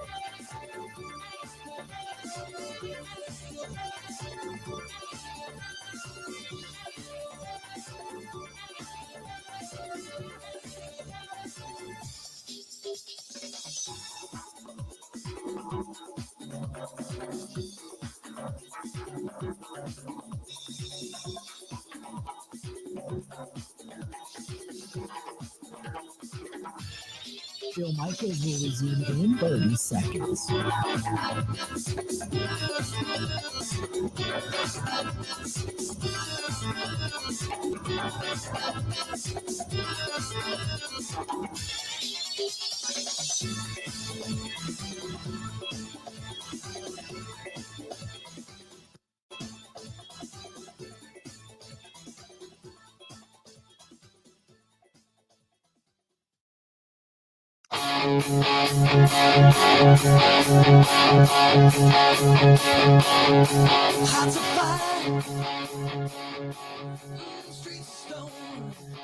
Northwoods, beverages, down by the lake, do a little fishing, lakeside pale ale, there's a drop dead vine, baby. From Stevens Point, Wisconsin. I drove through last night, as a matter of fact, getting up here. Point Brewing excellence since 1857. Since 1857, they began to get done. Thanks to our friends at Point Brewing for being a part of the program. We always appreciate that, and all the fine things that come out of Point, whether it's the root beers and the cream ales and such, or just the fine beverages, the amber lager, all the historic stuff that has made them what they are today. That is Point Brewing, brewing excellence since 1857 in Stevens Point, Wisconsin. The head coach of your Green Bay Packers, Matt LaFleur. It was a walkthrough or more of a practice? What did you do today? No, it was a walkthrough. We walked through yesterday. We walked through today. Just trying to get them the plan as quickly as possible to allow them. I mean, there's a lot of information going at them. That's always the challenge, right, on a Thursday night game. So we try to get them the information as quickly as possible and give them time to digest it, to go through it, to get to the detail. And so our guys did a nice job today locking in. Matt, is it any different, easier, harder, or whatever, that it's a Thursday game so early in the year versus later in the year, or not really? I think they all have their challenges. I think a lot of it is just, are you hurt by injuries? That's a big deal on these Thursday night games. How many guys do you have out? But, you know, we had a plan for just our preparation and our process in regards to how we were going to game plan. And we were able to jump ahead a little bit throughout training camp. And then, obviously you take into account week one, but it's still limited film, and just make some adjustments from there. Speaking of injuries, obviously you got some issues in the offensive line. Any feel for Banks or Zach? Yeah, we'll see. We'll give them all the way up to game time to see where they're at. Certainly two guys that have a lot of experience, and so that's not as concerned about them. We're not really. We're walking through, but there's no live reps this week, so we'll just see where we're at. Nothing long term though, even if they can't go this way. Yeah, nothing long term. What do you think of the rotation with Ryan and Morgan? Yeah, I thought those guys did a nice job. Both went in, and that's I guess it's a good problem to have when you feel like you got multiple guys that are worthy of being out there and playing. So that's something that we'll keep on. It could change week to week, but it'll be a competitive situation throughout the course of the season. Not every team in the league strives to have that complementary football. Some do it better than others. When you have this situation where you have the type of belief that you have in your defense, does that change anything for you, whether it's being more aggressive, less aggressive, offensively, knowing that your defense is got that complementary piece? Yeah, I think it's game to game. I think it's circumstantial, I would say, just depending upon who you're playing. The flow of the game certainly plays a big part in the decision-making process of how aggressive you want to be. But you always go in with a certain, I guess, mindset or mentality of how you think you need to win the game. And then you just kind of adjust from there. We saw, obviously, Adrian Cooper's 12 tackles take place, but as you look back on his game from Sunday, what did you see from him specifically? Yeah, I thought he did a lot of great things. And I loved, all in all, just the entire defense, the urgency of which we played with. I feel like it's the best I've seen from our group since I've been here. So that is, it was inspiring to me to watch those guys go out and play. And I think when you get like that, it's contagious and everybody kind of elevates their game. And so that's exactly what we need each and every week. And we got a hell of a challenge this week against, in my opinion, one of the top offenses in the game. I mean, they got a ton of weapons with McLaurin, Debo, Zach Ertz, obviously Jaden Daniels. There's nothing he can't do. So then you got guys like Eckler, and I mean, they just got a lot of players that they can get the ball to. So it's going to be a great challenge for our defense. That play style you mentioned, is that emphasized, prioritized throughout the entire? Yeah, absolutely. It starts day one, first meeting of OTAs of what is our identity going to be. And so, yeah, it's heavily emphasized. What did Dan Quinn mean for your coaching career? Oh man, I can't even, it was invaluable to me. Like I'm pretty certain I wouldn't be standing right here right now if it weren't for being with DQ for those 2 years in Atlanta, and just changed my whole mindset in regards to just how much fun you can have within the building, yet still get down to business. And I mean, it should be fun. I mean,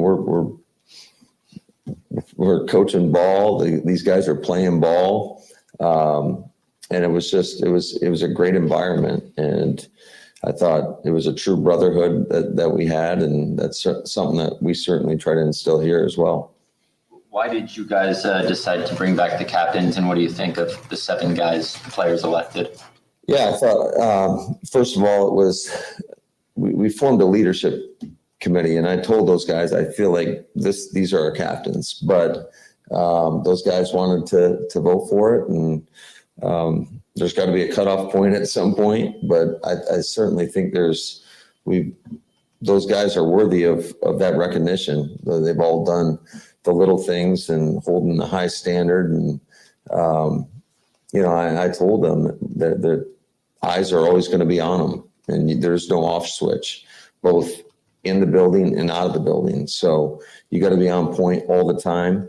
You guys got to set the standard and uphold the standard from everybody else. But I also think there's a lot of other guys, just because they're not quote unquote captains, that aren't great leaders on our football team. Matt, how would you describe the added challenge of the pass rush going against a quarterback like this versus a guy like Goff last week? Yeah, this guy, you got to be super disciplined in your approach, because if you give him an edge or give him a gap up front, he can take off. And I mean, there's too much evidence over the course of all the last season, and then obviously one game this year, of just him beating people with his legs. And he's a guy that's not necessarily going to just go out, get what he can, get down and slide. He might continue on and go. So he presents a real challenge for our defense. That the way you split the reps or snaps with your wide receivers, is that sustainable? Or, as the season goes on, do you have to play a guy who's getting hotter, more snaps? Yeah, we'll see. I think it's game to game. A lot of it's just how guys are feeling. Sometimes it could be like this last game, we went in with the mindset of less 11 personnel, and we were going to do more 12 and 21. And you saw some of the two-back stuff that we were doing. So it could be week to week.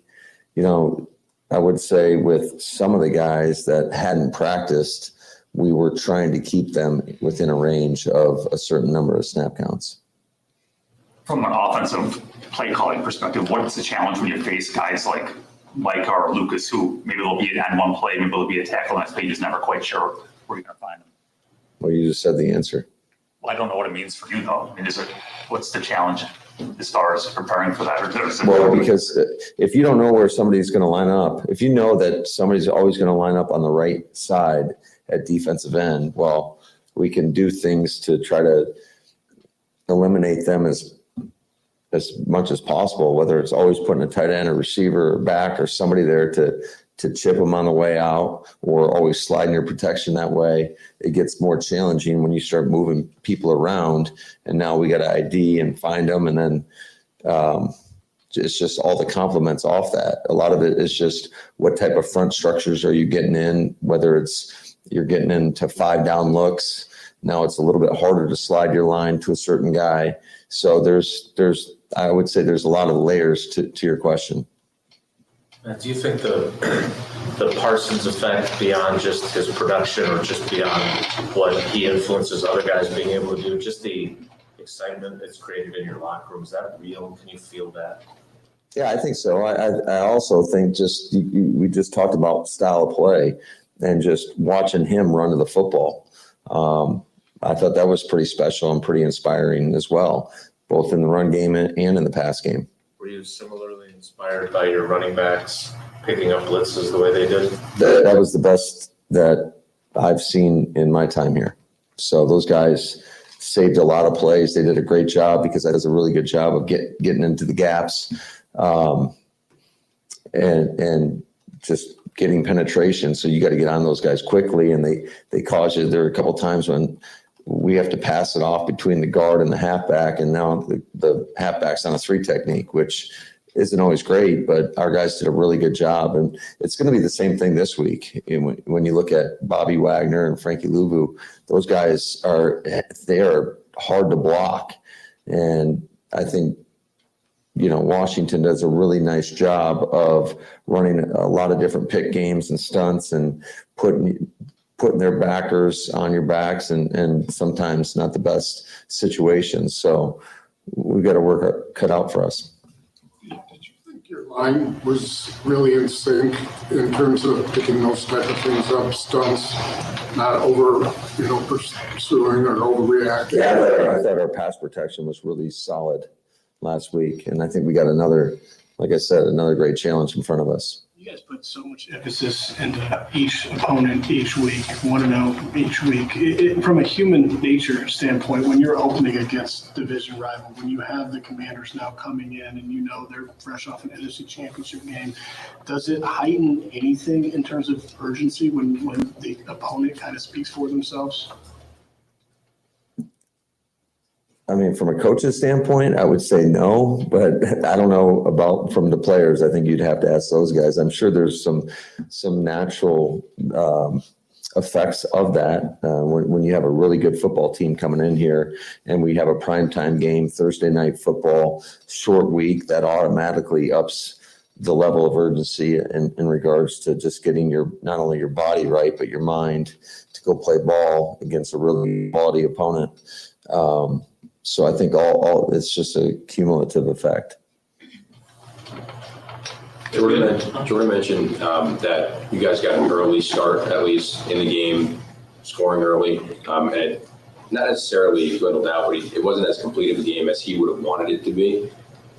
After watching film, what went into that? What was behind that? And how do you make sure that it's a more complete game on Thursday? Well, I think there was a couple situations where certainly before the end of the half, we didn't want to have to punt the ball back. We get a short yardage situation, and we tried that little trick play, if you will, that didn't look so tricky.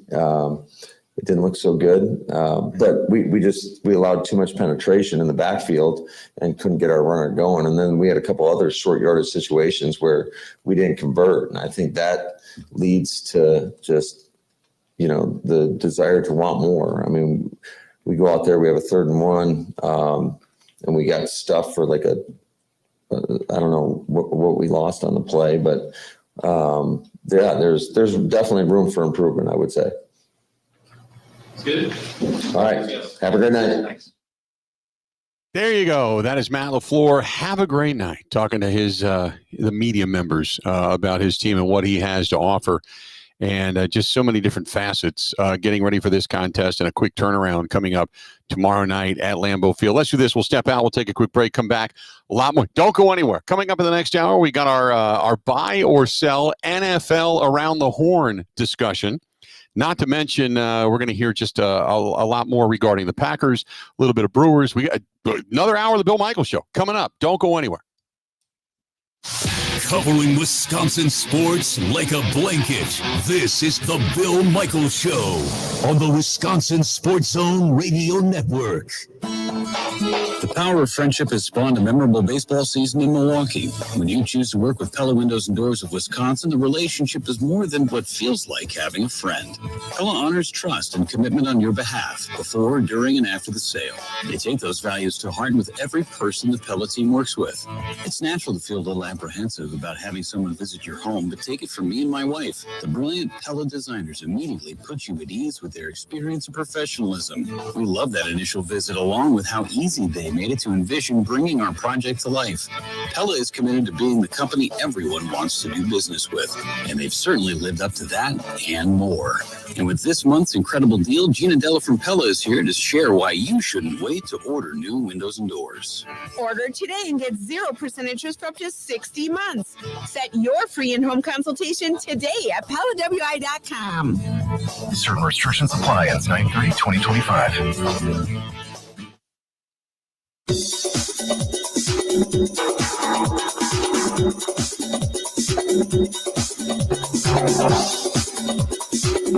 Bill Michaels will resume in 3 minutes.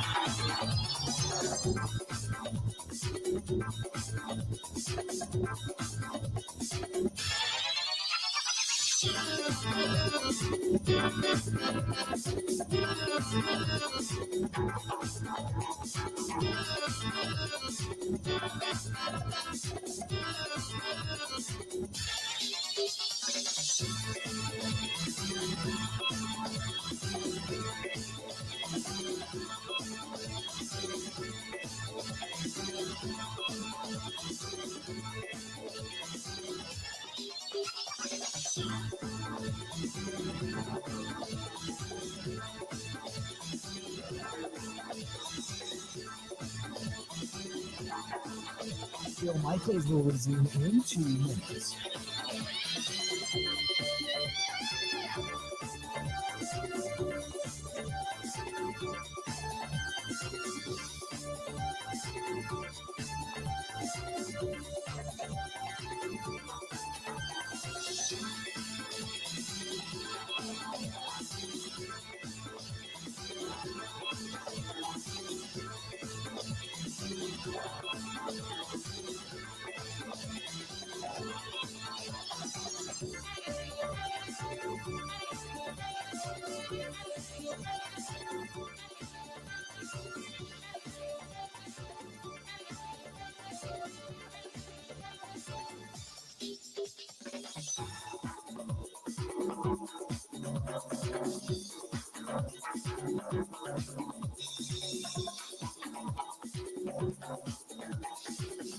Bill Michaels will resume in 1 minute.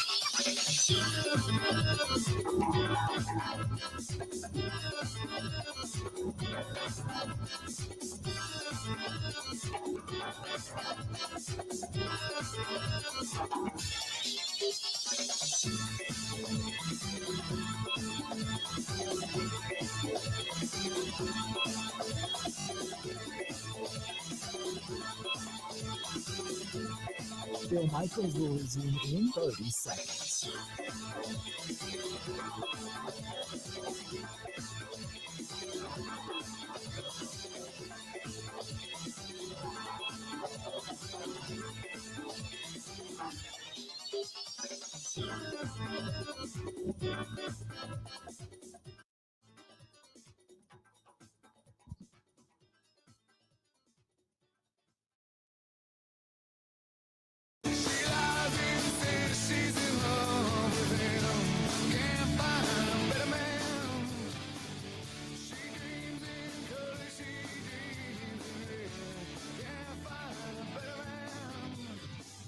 We still have another hour to go. Don't go anywhere. And here in the Northwoods, I got to tell you, last night I had a great time. Before I got up here, I stopped over at Smoke in the Water. They had the meat, if you will, and the bourbon and the cigar event last night over at Smoke in the Water in Okachi Lake. I shot a video over there, if you follow me on Instagram, Facebook, TikTok, stuff like that, of just a beautiful setting last night. But Grant, I showed you what the fire-breathing dragon, after the whole Kate commercial from yesterday, that fire-breathing dragon, that thing's pretty cool, man. That thing's pretty sharp. Go ahead. Well, I don't know what I expected. I don't know what I expected for a fire-breathing dragon to be. I didn't really have an idea, but that thing looked pretty cool. Kissed by Flame in our new fire-breathing dragon.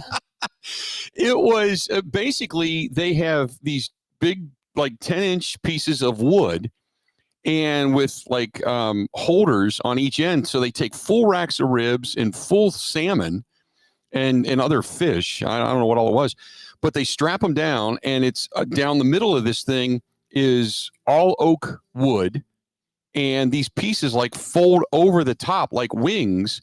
And they had like 10 slabs of ribs and 10 slabs of salmon, and they fold over the top. And as the smoke rises, it chars the wood that these things are attached to, not to mention the smoke off of the oak. And it basically cooks the meat as the meat hangs over the flame. And it looked delicious. I didn't get a chance to stay for dinner, but it looked delicious by the time I was leaving there last night, and then ended up getting here later in the evening. But man, what a night they had at Smoke in the Water over there in Okachi Lake. And highly recommend the Bourbon Bar, which is a big hit, as there's still beautiful time to get over there and enjoy outside on the lake. We got another hour yet to go. NFL buy or sell. That is next on the Bill Michaels Show.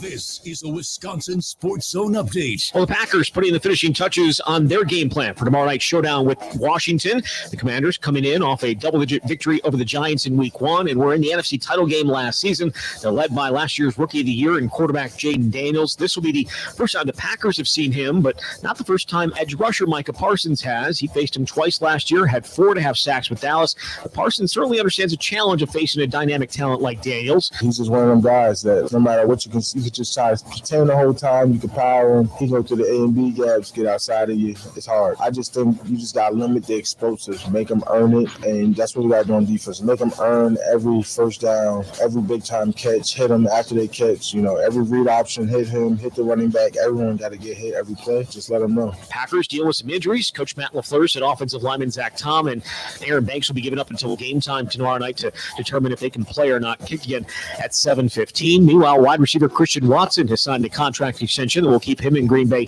through 2026. Turn to the Badgers. They're in the midst of preparing for their toughest task so far this season. They trip to face number 19 Alabama. Kick on Saturday is at 11.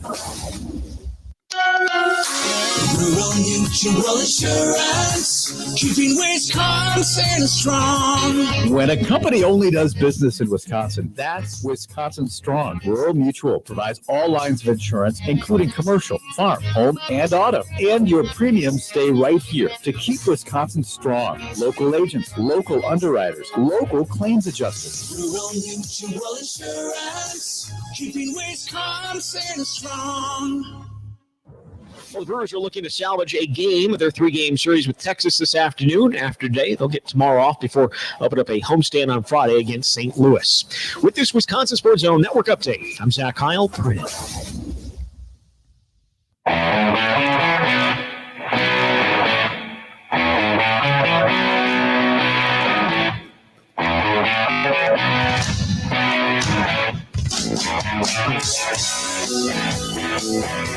Welcome in. I got to be honest with you. I lost track of time. I'm thinking it's noon. I'm like, this is great, man. Today's flying by. And then I look up at the wall, and it is in the 1 o'clock hour. I'm like, oh, my God, we're in the last hour of the program. Just before we went to break, I looked up. I said, I can't believe today is what it is. It is flying by. Broadcasting here in the North Woods, and it's a buzz. I got to admit, I'm pretty excited for tomorrow night. I just got a text from the people over at Castaways, and they said, oh, my God, people are coming in trying to reserve tables for tomorrow night's broadcast and tomorrow night's Packers game. So I'm looking forward to it. I'm going to be over there later this afternoon, about 3:30-ish, 4 o'clock, and just go over and say hi and make sure the logistics are good. And then out and about the evening, once we get done with the huddle here from 6 o'clock until 8 o'clock, we do have the Bill Michaels huddle coming up tonight, and where we get into making our picks. By the way, Grant, speaking of that, how did we do last week?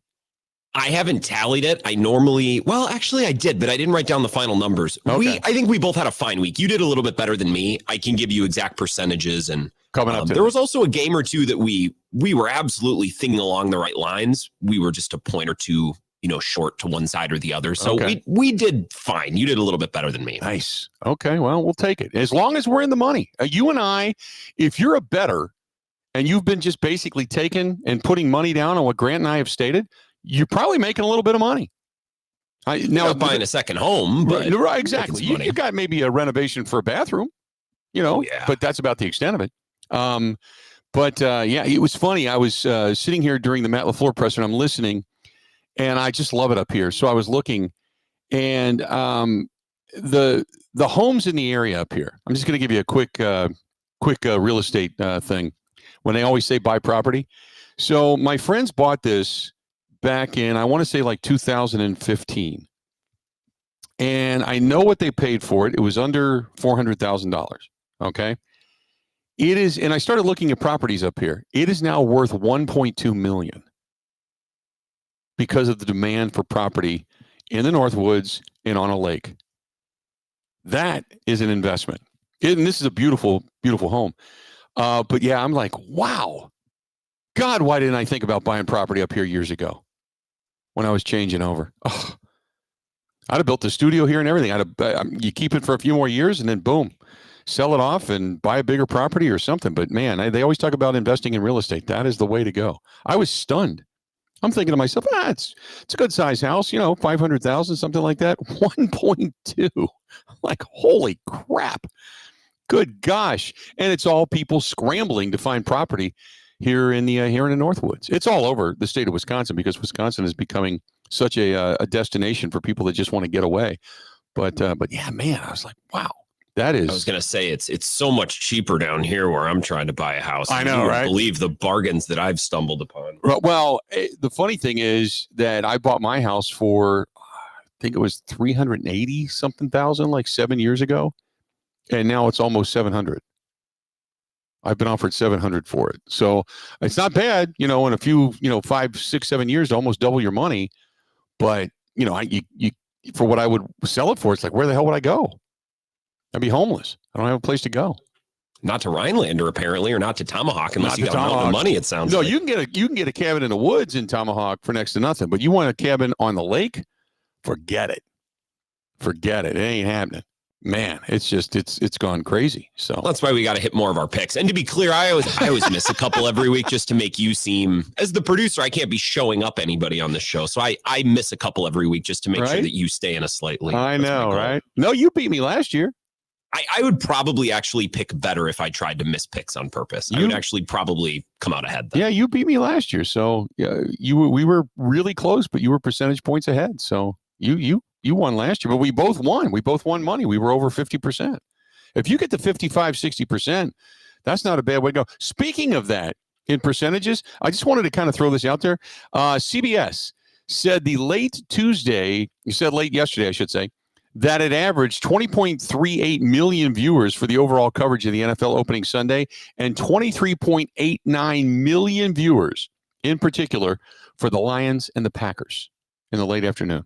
Both are the highest week one measures since CBS took over the NFL rights again in 1998, and the overall figure is up 15% from last year. That's how many people tuned in to watch the Green Bay Packers, Micah Parsons and company at Lambeau Field take on the Detroit Lions. So the smallest market in all of major sports still is a massive, massive, massive draw, without a doubt. All right, let's do this. Time to get in to a little buy or sell. In the world of sports, a lot of people say a lot of things. Who is on crack? I want Iguodala. But what passes the big unit test? It's time for Buy or Sell on the Bill Michaels Show. This is the way we do it. Grant's got questions. I may have answers, some smart, some not so smart, but nevertheless, we give you an opinion on everything. So what do we got, Grant? First out of the chute today. So I wanted to ask you about some games or some teams that aren't the Packers, because we've spent so much time on the Packers. But the first prompt has to at least do with the Packers. They stole the show this weekend. The Lions, Micah Parsons' debut was great. But I've noticed this week, this has caused a lot of people to question how good the Lions might be this year and how they'll fare without Ben Johnson and Aaron Glenn. So buy or sell. Everyone is underestimating how good of a coach Dan Campbell is. And they shouldn't be so quick to count out the Lions after just one game. Which I'll buy. And I'll say I 100% agree with that. I think it's just a matter of time before they hit their stride. Now, Ben Johnson, terrific play caller, and had the ability to, always pull something out of his quiver that nobody had ever seen before, or something that he had witnessed a while back or what have you. But he, terrific play caller, but that's not to say that because him and Aaron Glenn are gone, suddenly you're watching the demise of the Lions, which this week the narrative was, well, the window is now closing, which I don't believe at all for the Lions. I think they're going to be good. It's just they're going to work with Jared Goff.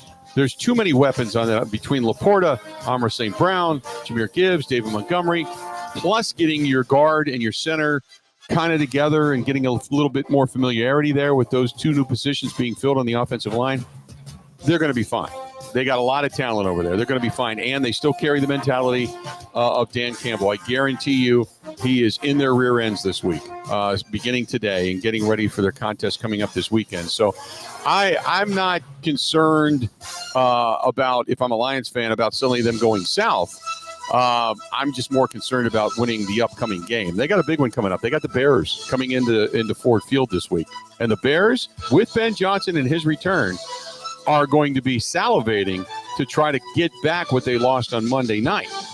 So the Bears traveling to the Lions, you guarantee Dan Campbell's going to want to win, and the Lions are desperate for a win. You're talking about two 0-1 teams.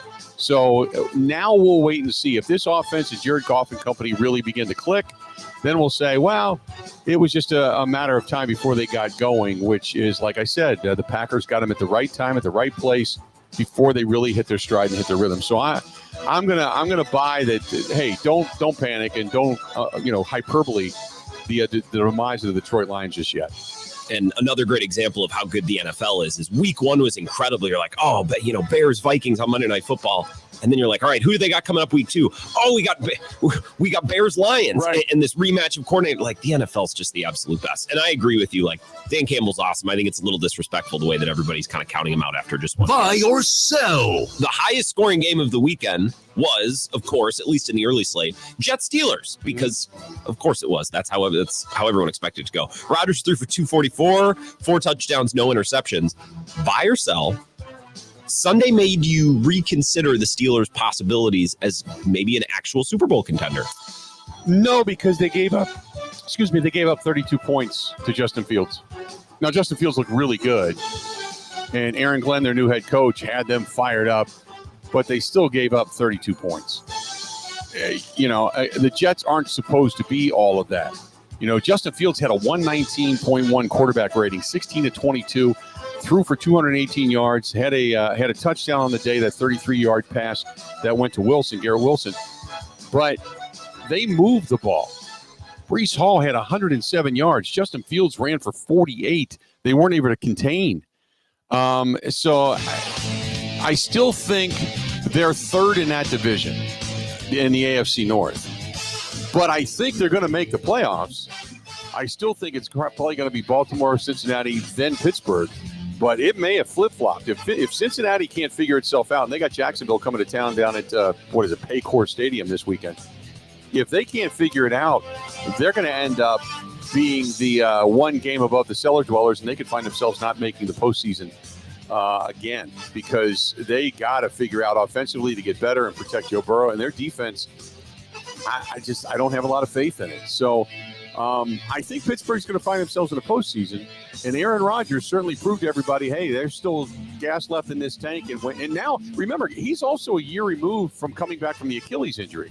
And usually it's not the year you come back, it's the year after you come back that you get better. And he said he felt really, really good and even younger running around out there. It wasn't like he was running for 30 yards downfield to, pick up first downs, but he was able to move. He had movement in the pocket. And we hadn't seen that last year out of Aaron Rodgers. So he doesn't have as many weapons. He's not as deep on that team, but I still think don't sleep on Aaron Rodgers for having a really good season. But I look more at the Jets and go, wow, maybe they have something there. Maybe Aaron Glenn has given them something to kind of chew on. 2 teams that took losses this past weekend that should feel good about themselves, one being the Cowboys and the other one being the Jets. I don't think there's any doubt about that. Buy or sell. Quick follow-up on the Jets. Rodgers said after the game, quote, "It feels good to beat everyone associated with the Jets," unquote. Buy or sell. What a douche. Just this comment. I'm asking specific about this comment, not Rodgers as a whole. Well, let's see here. He was courted. Woody Johnson did anything and everything he possibly could do to make Aaron comfortable. Brought in some guys that he had hinted that he wanted. Gave him everything, and then he goes down with an injury. Okay, not Aaron's fault, not the team's fault, but he goes down with the injury. And the guys that Aaron brought in didn't last, except Alan Lazard, who had a contract, and they had to pay him, so they kept him. Everybody else gone by the wayside, including Randall Cobb, who retired. So they did everything for Aaron. The next year they come back. Aaron gets pissed off because he went to Egypt and they didn't keep his secret or something. I have no idea. Gets Robert Saleh fired. Basically looks terrible, and he wasn't himself. His coordinator, Nathaniel Hackett, gets demoted. And the organization went, what did we do? We hitched our wagon to the wrong guy. And then they hire Allen, and Allen basically says, are you all in or not? And Aaron hemmed and hawed, and he said, well, we don't want that. So Aaron was basically told, here's the door. And because they're starting over. And Aaron's mad at them. It's kind of a douchey thing. Now, we know Aaron Rodgers takes a lot of things personal, and he throws the chip on his shoulder for whatever reason for certain things, and he wants to come back and beat you up with a vengeance. But for Aaron to be mad at an organization that gave him everything, it's kind of like he was mad at the Packers for the way he treated guys around him and everything. But then again, they kept making him the highest paid quarterback and doing anything and everything they could to kiss his ass. It's like, how much is too much? And he's mad at everybody. He was mad at the Packers. He was mad at Goody. At the end, he was mad at LaFleur. Then he was mad at McCarthy prior to that. Then he was mad at Robert Saleh for giving away his Egypt secret. Then he was mad at the organization. Then he's mad at Allen. At some point, you wake up in the morning and look in the mirror and go, you know what? All these people, they can't all have the same thing in common other than me. Maybe I'm the ass. And that's where Aaron probably will take a good hard look at himself once his career comes to an end. I feel like everybody involved came out ahead here. I think the Jets are better off moving in a different direction. And I think Rodgers is better off in Pittsburgh. He seems happy. So, but also I think you got to motivate yourself, right? That's what Michael Jordan did. It's just like find a way to get pissed at the opponent and use that as buy or sell. All right, lastly, tale of two halves for J.J. McCarthy. Monday Night Football, he throws a pick six. They trailed 17-6 in Chicago and then scored 21 points in the fourth quarter to win. Buy or sell? The Vikings can win the North and contend for a Super Bowl with a 22-year-old J.J. McCarthy at quarterback. I think they can contend for a Super Bowl because they have a good run game, a good 1-2 punch. We know they've got good weapons on the outside. They've got a good tight end. All you got to do is really kind of manage that game and not throw it away, and they've got a really solid defense. Now, if they can stack wins, yeah, they could do it, especially if J.J. McCarthy grows up pretty quick. And remember, technically, he's been in this system now 2 years. He's understood it from just watching it. And there was a lot of things that he did because he couldn't play that he wanted to be a part of during the season last year when Sam Darnold was under center.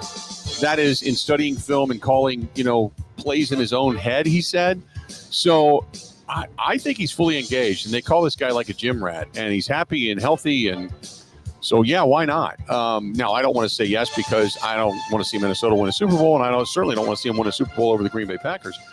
But that's not a team that you can just turn away from and go, same old Vikings. I don't think you can do that. They've stacked some talent over there. And O'Connell, you hate to admit it, but that guy's a good coach. He's a good whisperer, man. He's got something. So, don't count out the Minnesota Vikings by any stretch of the imagination.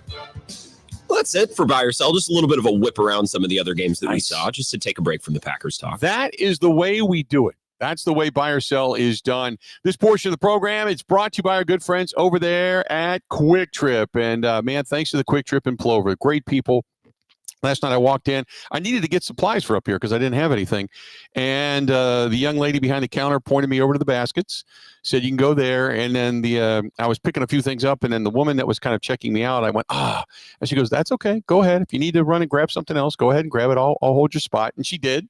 And they were very kind and very pleasant, and a new style of shop for Quick Trip. But you can stop in, whether you're Team Purple, as we were just talking about, whether it's the Vikings or the Packers.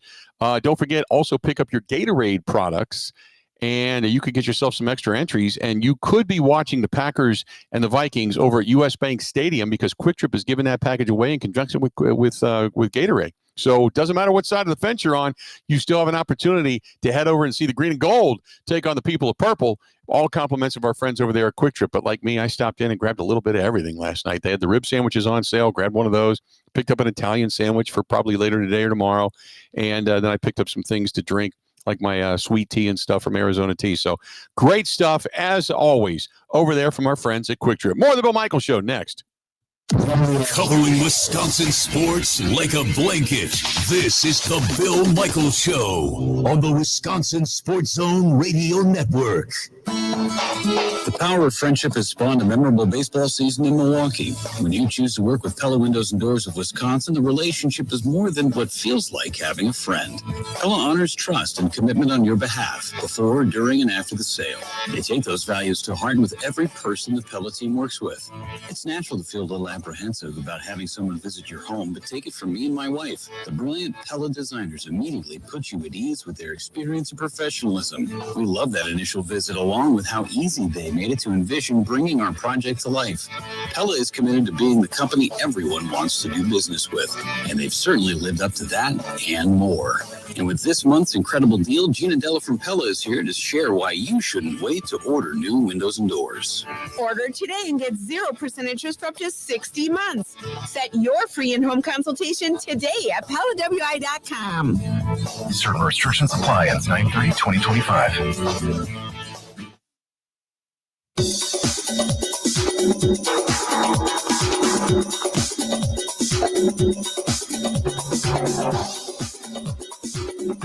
Bill Michaels will resume in 3 minutes.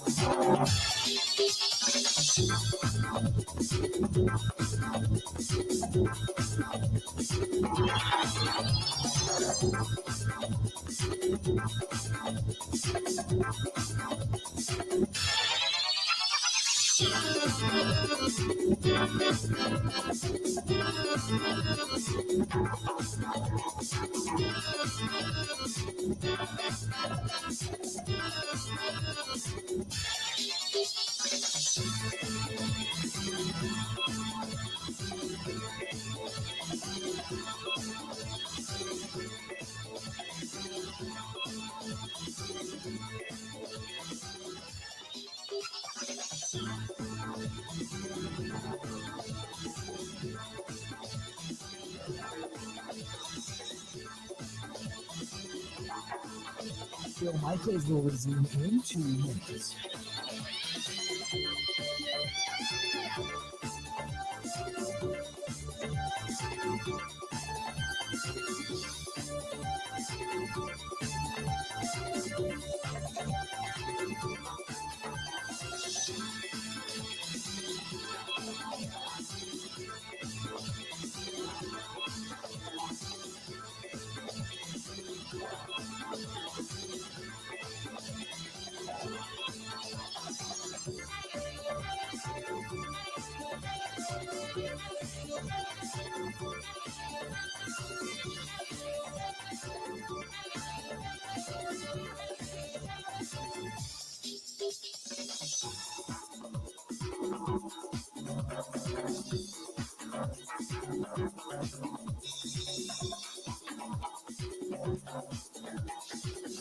Bill Michaels will resume in 1 minute.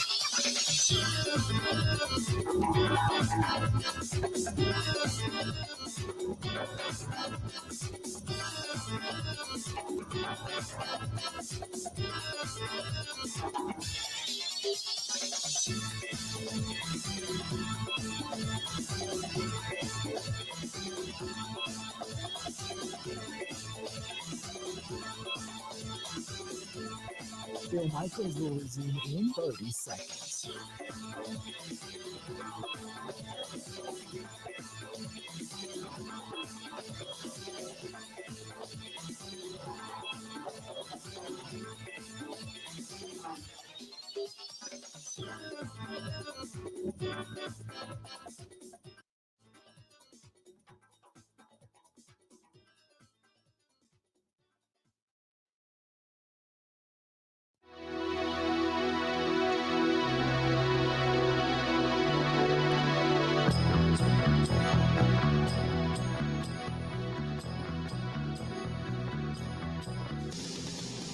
Good barbecue down there in East Troy. And keep supporting our guy Leon as he has been battling cancer for quite some time. Hopefully he's with us a longer period of time. But you get a chance to get down there and say hi to him. I mean, it means a lot. There's been a lot of people over the years that have supported him. That's LD's Barbecue, Main Street in Troy. Not only is he just a great guy, but also for a long time been winning awards for his barbecue, whether it's just the rack of ribs, the chicken, the pulled pork, all the different things that they serve down there, plus a lot of their own sauces as well. That is ldsbbq.com, ldsbbq.com. Again, ldsbbq.com on Main Street in East Troy, right off of 43. So there you go. 877-867-1670, 877-867-1670. Coming up out of the hour, Adam Stenovich, you're going to hear his comments regarding his offense. Let's see here real quick. Stephen Richfield, Bill, for a nice ride, go down Highway 8 and then go west on Y. You turn right on Y and follow it until it winds around 51.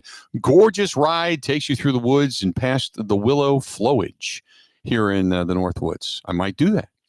Aaron in Marshfield says the Packers are basically treating Christian Watson like he was a first-round draft pick and buying the fifth-year option. Not a bad choice considering his talent. Also, do you think it's a sign of respect that will help keep him and his dad quiet for a while? Christian Watson doesn't say a lot. His dad talks out, but he doesn't. It's been his dad more than anything that has been outspoken and trying to come to his defense over certain things like the injuries. Injuries are a part of the game. And the soft tissue injuries are the things that are frustrating for fans because people start to assume you're not in shape or you're not working hard or you're soft. And so, but the knee just buckling, as we all saw right there on the field. Yeah, that's not his fault. It just happened. He was maybe coming back a little bit too earlier from the knee issue before. But you hope that, again, Mike, as Mike Clemens has alluded to, he's been working hard to come back sooner rather than later. I still think it's going to be November, but if he gets in October, we'll wait and see. But I'm optimistic if you get him back and he still has the speed, that between him, Matthew Golden, Jaden Reed, Dobbs, and Wicks, you've got some depth to that pool when it comes to the wide receiving core. No doubt. Grain Man Mike, Bill, us hardworking folks up north here feel your pain with the time issue. Clocks up here run a little faster due to the fact that we work a little harder. So keep up the great work. Right? You just look up and the next thing you know, bam, it's done. It's over. I had no idea. It just was, today is flying by. Just loving where we're at. No doubt. And by the way, this is from Mark, who emailed me. He said, hey, are you going to be doing some videos and stuff over on social media later today? I am. It's just going to take a little time. It's starting to clear up. As I look outside, it's starting to clear up a little bit. It's getting a little brighter, but it's been kind of a drizzly, foggy, black kind of day. But I'm going to do a little running, and then before I get back for the huddle tonight, I'm going to try. I would love to get down to the dock today and just fish a little bit before I have to come up here and do some work. So we'll wait and see. If I can, great. If I can't, I'll probably do some stuff over at Castaways. Might stop into Holly's on the way back. But I'm going to get around. We'll do some video stuff and post some stuff on Facebook and Instagram and stuff. So yeah, you can find it, and TikTok too. Yeah, you can find us over there doing that kind of stuff. 877-867-1670, 877-867-1670. If you want to hit us up, go ahead and do so. This is from our buddy J&J. Says, James from Green Bay. Wish it was in Tomahawk. Beautiful. Great show as always. Did you hear that Jordan Love whine about the short turnaround time to play on Thursday? Whining that it's, quote, tough. Media asks, so he has to answer, but be a leader. Come on, man. It's the same for both teams. Have a good one. I think it's more so of a general statement than it is whining. I mean, if you want to take it that way, that's fine. But it's tough on teams. Now, think about it this way. Think about the team that has to travel because they leave tonight. Whereas the Packers, they're home, they're in their own beds, they get more time. They don't have to have 2 workouts and then jump on a plane and get here. So I think it's just more of a natural statement to say, yeah, it's tough to play on a Thursday night. And players in the NFL have said that before, because you don't now, granted, they haven't had a whole season under the belt. They're going to be one of the first, they're the second Thursday night game of the season. So it's not like you're so beat up, in week 16 that you got to turn around and play on a Thursday night when your body hasn't even had a chance to start feeling good again. It was just the one game, but still you're beat up and you're just starting to feel comfortable after your first few hits and get rid of some of the bumps and bruises, and all of a sudden it's on you again. You don't even get the extra couple of days to relax and just kind of take it easy and get your body healthy. So yeah, in that essence, it's tough. I don't know. Like I said, I don't know if I would call it whining, but he did go on to say, but you got to be ready. He did go on to say, I can give you Jordan. I have the 30-second comment if you want it. Here's the comment about Jordan Love talking about playing on Thursday night. No, I think it's both of those. It's a big test. I think for everyone on the team, the short week is tough on your body. You go from playing that Sunday game to a Thursday game. It's how can I get my body back as fast as possible, because it's not the norm. It's not a normal week. And then, you add in trying to game plan and watch as much film as possible in a short week. It's tough. So it's both mentally and physically challenging. But I think, coming off a week 1 game, it's not later on in the season where your body might be a little bit more banged up. Is it's a little easier on the body, but it's always the both mentally and physically challenging. Yeah, there you go. I mean, there's nothing there that's whining. I wouldn't consider that whining. I think he's just stating some facts. Like he said, you got to squeeze all that stuff in. It's not lying. Now, to be a leader, what could he have said? Doesn't matter. We got to go play the game. We got to be ready. But he'd be criticized for not telling the truth and being cliche. So he just answered the question. And I thought, there is nothing, put it this way. What you're hearing and what I'm hearing are two different things. I'm just hearing a guy going, yeah, this is the challenge of getting your body healthy. He did state, at least it's not, later in the season. You're only played week 1. So you're not terribly torn up yet, but you get your body ready, and then you got to squeeze in, oh, by the way, game plans and get it ready and know it, and then be ready to take the field on Thursday night, which again, the Thursday night games, that's why home teams are favored 64% of the time via the betting lines, because it is a quick turnaround and there's a lot going on there. 877-867-1670, 877-867-1670. Real quick, Aaron says, hey, Bill, I'm not worried about the Brewers. What you said is true. They could get bounced in the first round, or they could win the World Series. The good news is that we know this team is capable of being the best in baseball. They just have to get back to that come playoff time. As far as the Packers are concerned, I'm excited to see how they handle Jaden Daniels. Going all the way back to Michael Vick in 2003, it seems like the quarterbacks who have been able to run have been headaches. Will that defensive speed, led by the linebackers, be able to contain Jaden Daniels? I expect a sloppy game with it being Thursday night and only week 2. Just come away with a W any way you can, and talk soon. That is our guy, Aaron. That's my point. Just get the win. Doesn't matter. Just get it. If you get a win, you're starting off 2-0 with a little bit of a mini bye before you go to Cleveland. Yeah, I like it. I like it a lot. 877-867-1670. Hit us up. We got a lot more of the Bill Michaels Show right around the corner. When we come back, you're going to hear from Adam Stenovich, offensive coordinator for the Green Bay Packers, and all of our guests up here on the Schneider Orange Hotline, the big old orange hotline. You can become a truck driver in as little as 5 weeks with Schneider and get a CDL apprenticeship training program. Schneider, they're going to pay you to learn and earn your CDL. How about that? Plus, once you complete the program, Schneider then is going to have a driving job waiting for you. Learn more today at SchneiderJobs.com. That is SchneiderJobs.com, or call a recruiter right now in your area. 800-44-PRIDE. That is 800-44-PRIDE. Again, go to SchneiderJobs.com or give them a buzz. 800-44-PRIDE. Offensive coordinator Adam Stenovich next. This is the Bill Michaels Show on the Wisconsin Sports Zone Radio Network.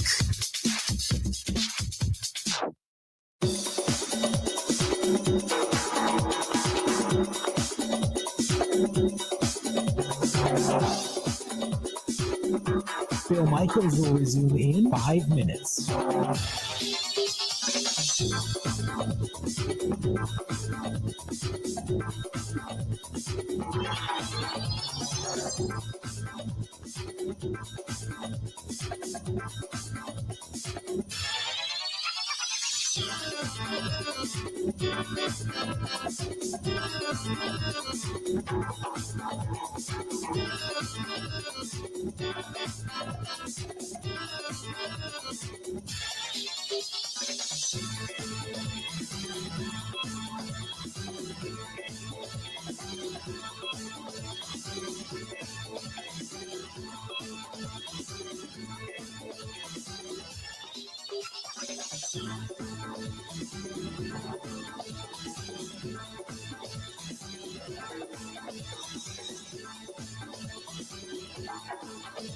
Bill Michaels will resume in 4 minutes.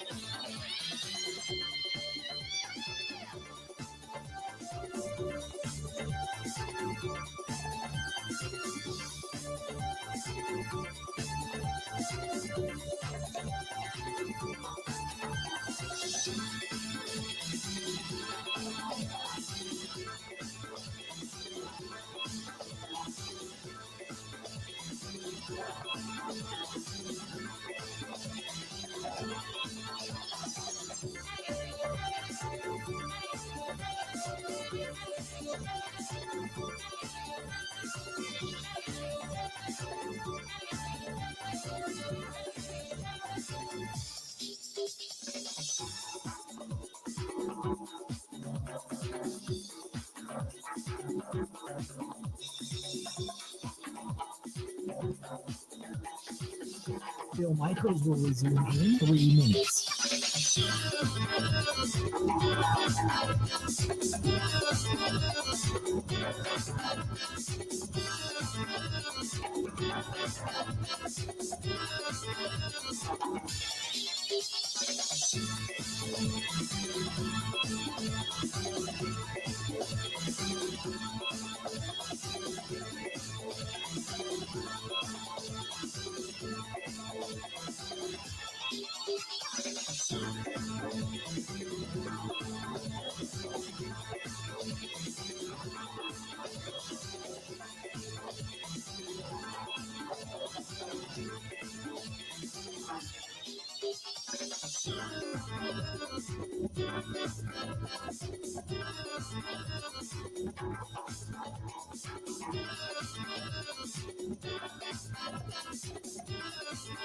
Bill Michaels will resume in 2 minutes.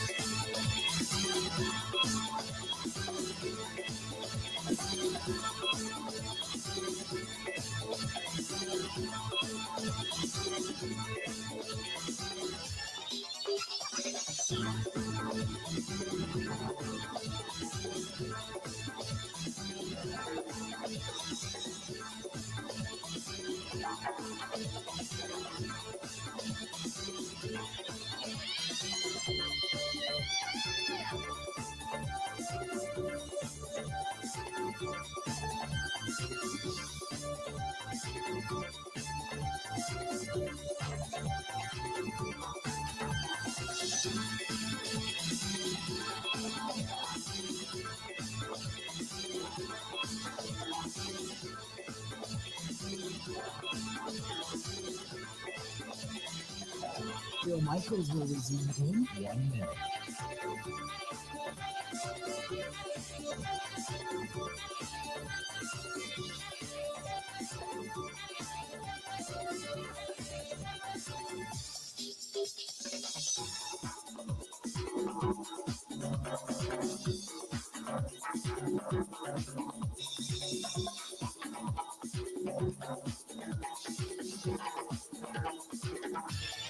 Bill Michaels will resume in 30 seconds.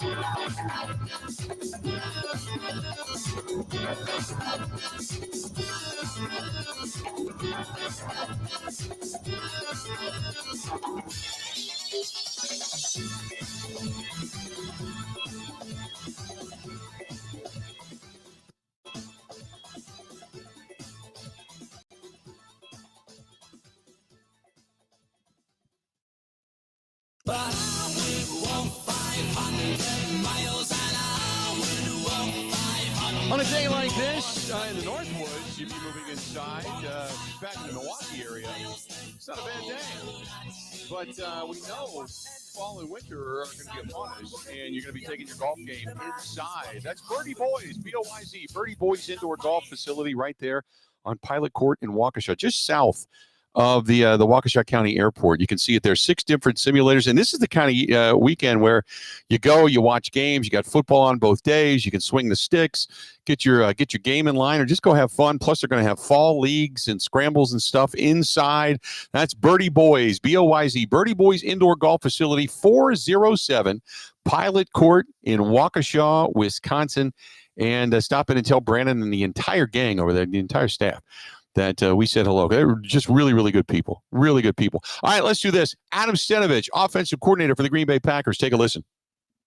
And Jordan Morgan gave them things they have to play bigger roles here on Thursday. I thought they did a good job. They went out there and competed, kept us going, kept us, efficient, and did a nice job.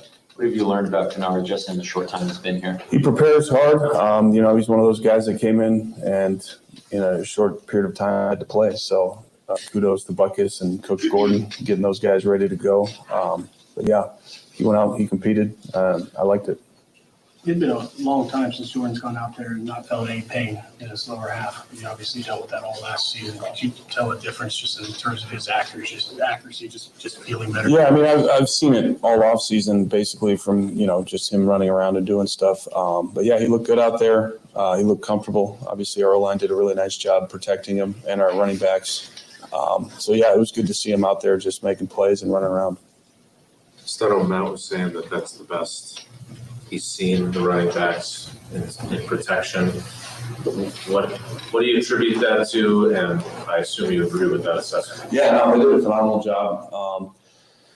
What do I attribute it to? I mean, it was a big emphasis this week, obviously stepping up against their pass rush, and they did it. They answered the call, and they really were really physical inside and kept the pockets nice and firm for Jordan. There's a lot of pick stunts and things like that they were trying to throw at us, and I thought our running backs did a phenomenal job. How much better do you think you guys are offensively when you're able to be diversified with your personnel groupings? I don't know how many 2-back sets I saw last season, but I saw quite a few on Sunday, but you also, you can go 11 when you want. You can go. You got all kinds of options. Yeah, I think that's really important, especially like giving problems for defenses, for them having to prepare for all kinds of things. And we're really versatile with who we can put out there. And not only that, just like guys can stretch the field in all the different personnels. We can run the ball in all the different personnel. So that's a big thing that we try and stay balanced as an offense for sure.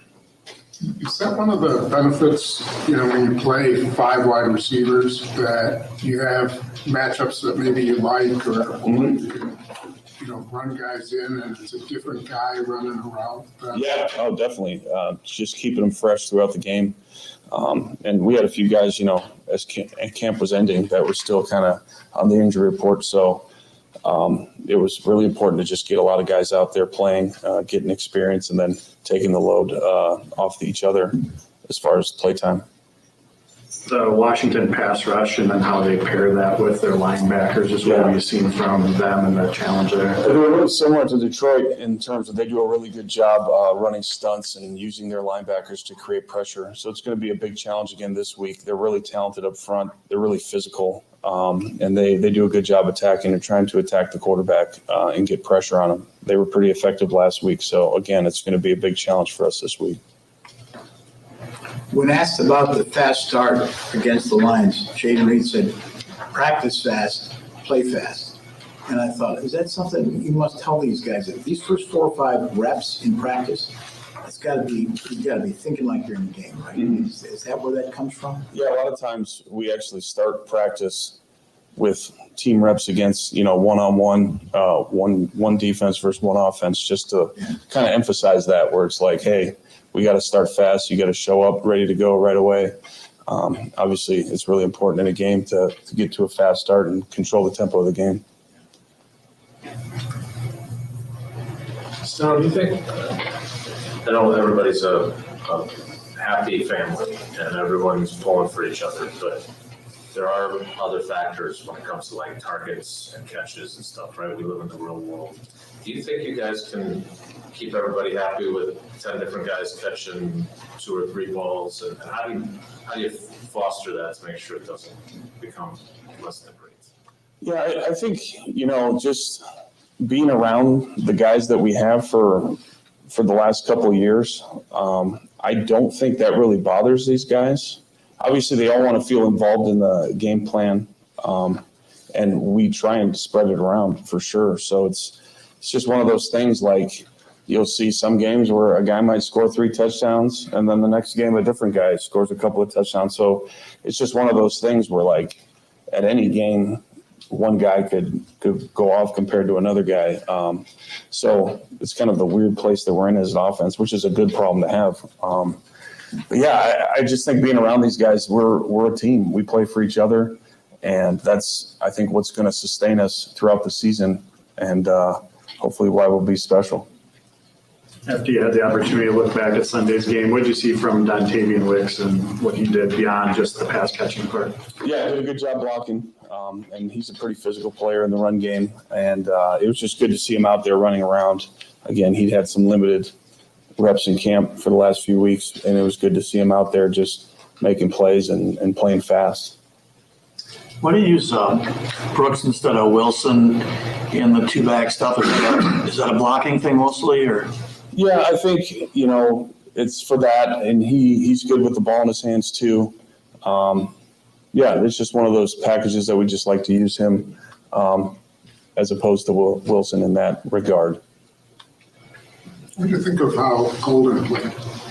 Good. Yeah, it's good. It's great to see him out there, get rookies out there, and anytime they can go out, play well, play fast. There's always things to clean up, but I was encouraged by how he was out there, made some plays, and yeah, it was fun to watch. Stunner, what do you think of what Reed gave you, and what's the challenge of trying to manage his work during the week with that foot so he's able to do stuff for you on Sundays? Well, the good thing now is, like, he's at a point in his career, it's his 3rd year, so, like, it's not like he's a rookie and you're like, okay, we have to get you reps, otherwise we don't know what you're going to do.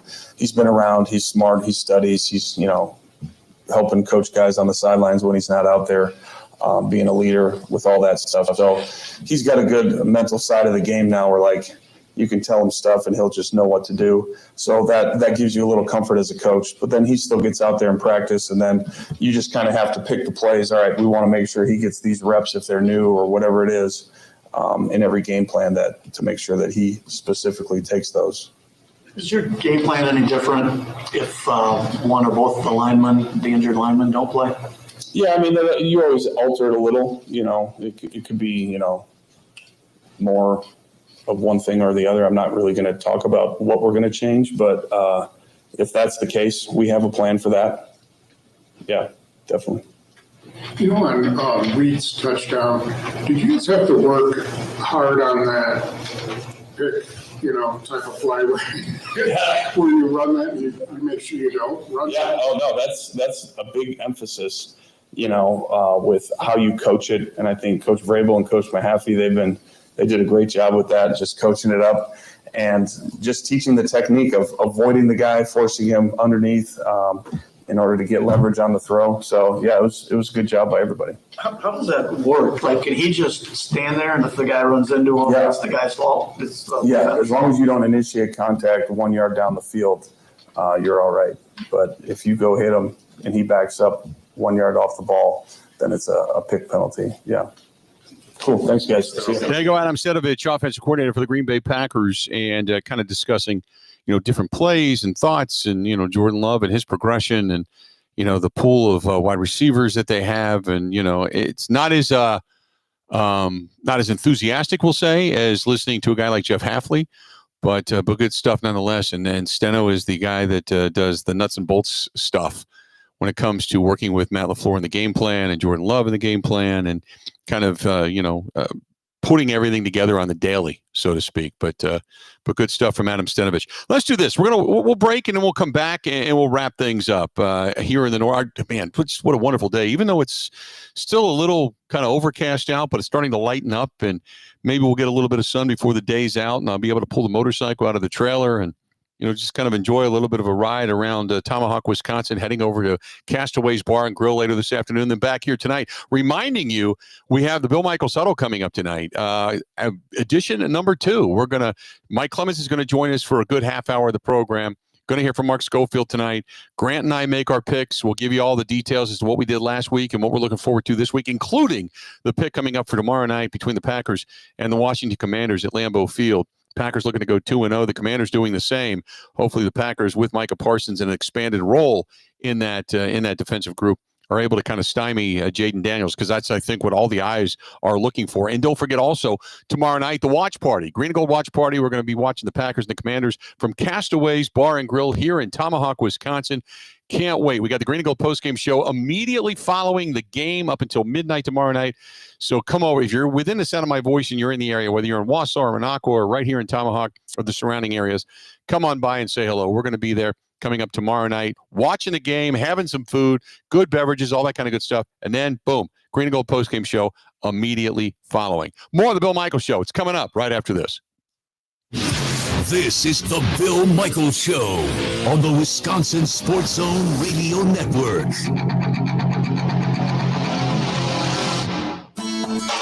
The power of friendship has spawned a memorable baseball season in Milwaukee. When you choose to work with Pella Windows and Doors of Wisconsin, the relationship is more than what feels like having a friend.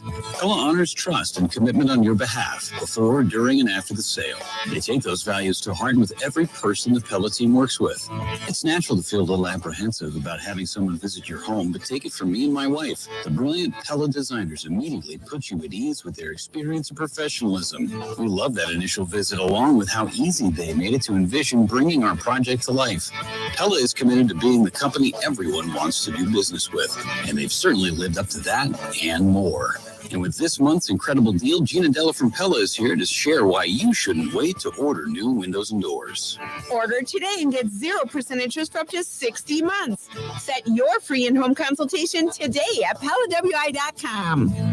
Certain restrictions apply. Ends 9/30/2025. Truck drivers, have you been searching for a more reliable driving job?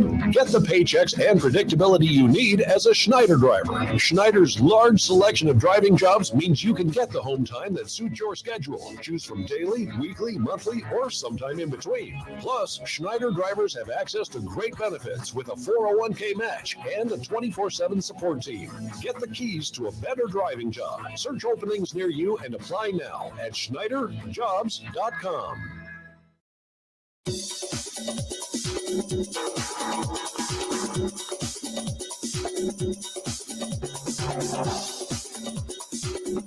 Bill Michaels will resume in 3 minutes.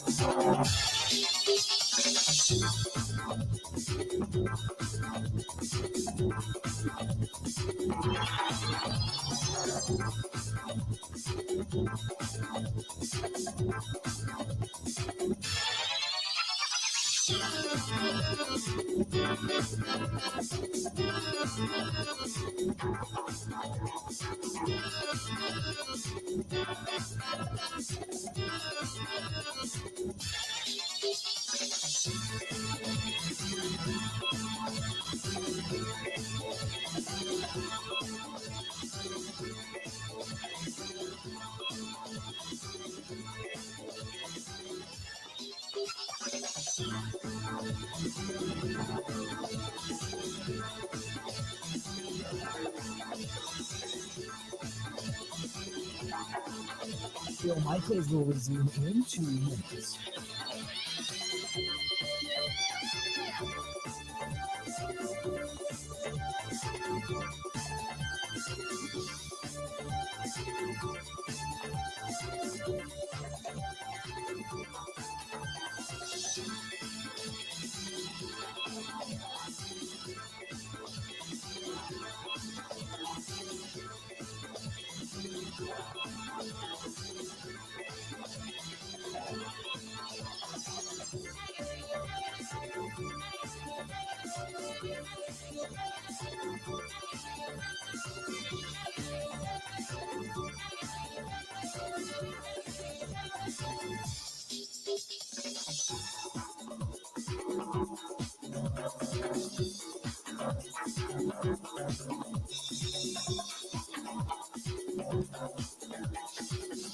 Bill Michaels will resume in 1 minute.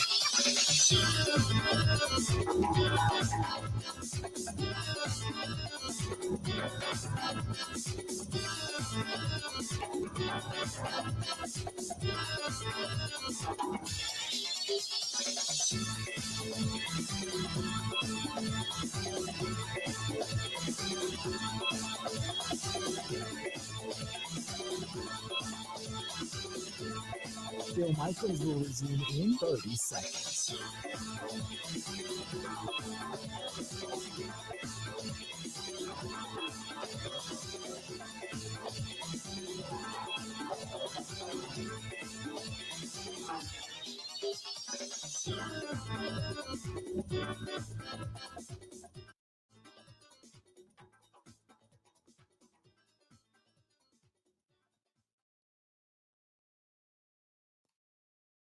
Xavier McKinney didn't have an interception. So no one right now is talking about what Xavier McKinney did in that game. That's one of the best games I've seen him play.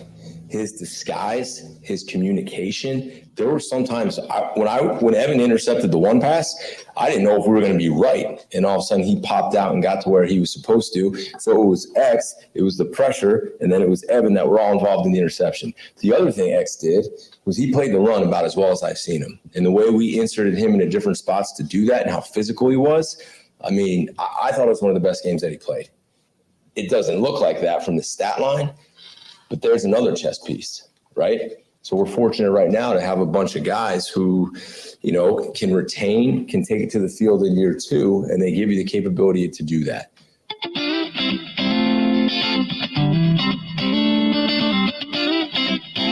Welcome back in. St. Louis Brewers, Jeff Hafley talking about Xavier McKinney and Evan Williams, the pick, and the Parsons effect, and everything. A reminder, tonight we are going to be back, the Bill Michaels Huddle, starting at 6 o'clock, 6 to 8 tonight. Talking a lot about this Packers team. We're going to have Mike Clemens going to be joining us live for about a half an hour during the program today. We got our NFL picks coming up tonight as well, plus a whole lot more from today's practice in Green Bay, which is more of just a walkthrough than anything. But we'll get all the scoop from Mike up inside Lambeau Field coming up later on this evening. Some interesting stuff about the Micah Parsons deal. Jeremy Fowler is reporting that the original ask was for Rashawn Gary, that the Dallas Cowboys were considering heavily getting Rashawn Gary, but at the last minute, they felt the front office, meaning Jerry Jones, felt like the interior of the defensive line was in a bigger need, and ultimately decided for Kenny Clark instead. So it was apparently Jerry who wanted the interior defensive lineman Kenny Clark more so than Rashawn Gary to replace the edge rushers. And staying on in Green Bay, I'm told pass rusher Rashawn Gary, who produced 1.5 sacks against the Detroit Lions on Sunday, was a part of the Dallas internal trade discussions on the Micah Parsons deal. The Cowboys were looking to add a premier defensive player, and Gary's name came up in the building before the move. The Cowboys ultimately wanted, though, Kenny Clark, focused on the defensive tackle play and run-stopping ability. But Gary, as a Cowboy, would have at least a notion that was kicked around at the Star, as they call it. Despite losing Clark, Green Bay now has a vicious three-man pass rush with Parsons, Gary, and Lucas Van Ness, who can play inside or outside. That is from Jeremy Fowler. So there you go. So, yeah, and again, the original discussion was 2 1s, 2 2s, a 3, and Rashawn Gary. And I'm like, there's no way in hell they do that. No way the Packers would have done that. But for the 2 1s and then Kenny Clark, a guy that most likely was not going to be back with the team, that was an easier swallow. And so that's the reason they went ahead and pulled the trigger, and you get what you believe to be a generational player like Micah Parsons. And Jeremy Fowler's right. You now have the ability to bring Parsons up the gut with Edgerrin Cooper and Quay Walker. You've got a pretty good line led by Devontae Wyatt now, not to mention Lucas Van Ness and Rashawn Gary coming off the edges. I mean, you got a lot of speed that has the ability. And again, going back to what was stated earlier by Sean Merriman when we had him on, the Dallas Cowboys did Micah Parsons last year a disservice by just basically putting on one side, fingers in the dirt, saying, here you go. Now you look at what Jeff Hafley's going to use him as, and you kind of dare to dream about the possibilities and the statistics that could come out of all of this, not just for Micah Parsons, but for Rashawn Gary, Lucas Van Ness, and then the secondary as to maybe their successes as well. So an interesting discussion that came out of Dallas. So, and then again, a guy like Xavier McKinney, you would assume he's going to get to eat as well, because he's going to be able to feast in that secondary, just like a lot of the other guys, if indeed all this stays intact. So there you go. First day in the Northwoods, and it has been a beautiful day in the Northwoods. I'm going to get out and about throughout the land of Tomahawk here in just a little bit. We'll be back on tonight, 6 o'clock Central Time, for the Bill Michaels Huddle. Like I said, Mike Clemens going to join us for half an hour starting at about 6:30 this evening. Then in the second hour of the program, we're going to make our picks and start to look around the rest of the National Football League. So that's going to do it. Until we talk again, 4 hours and a minute from now,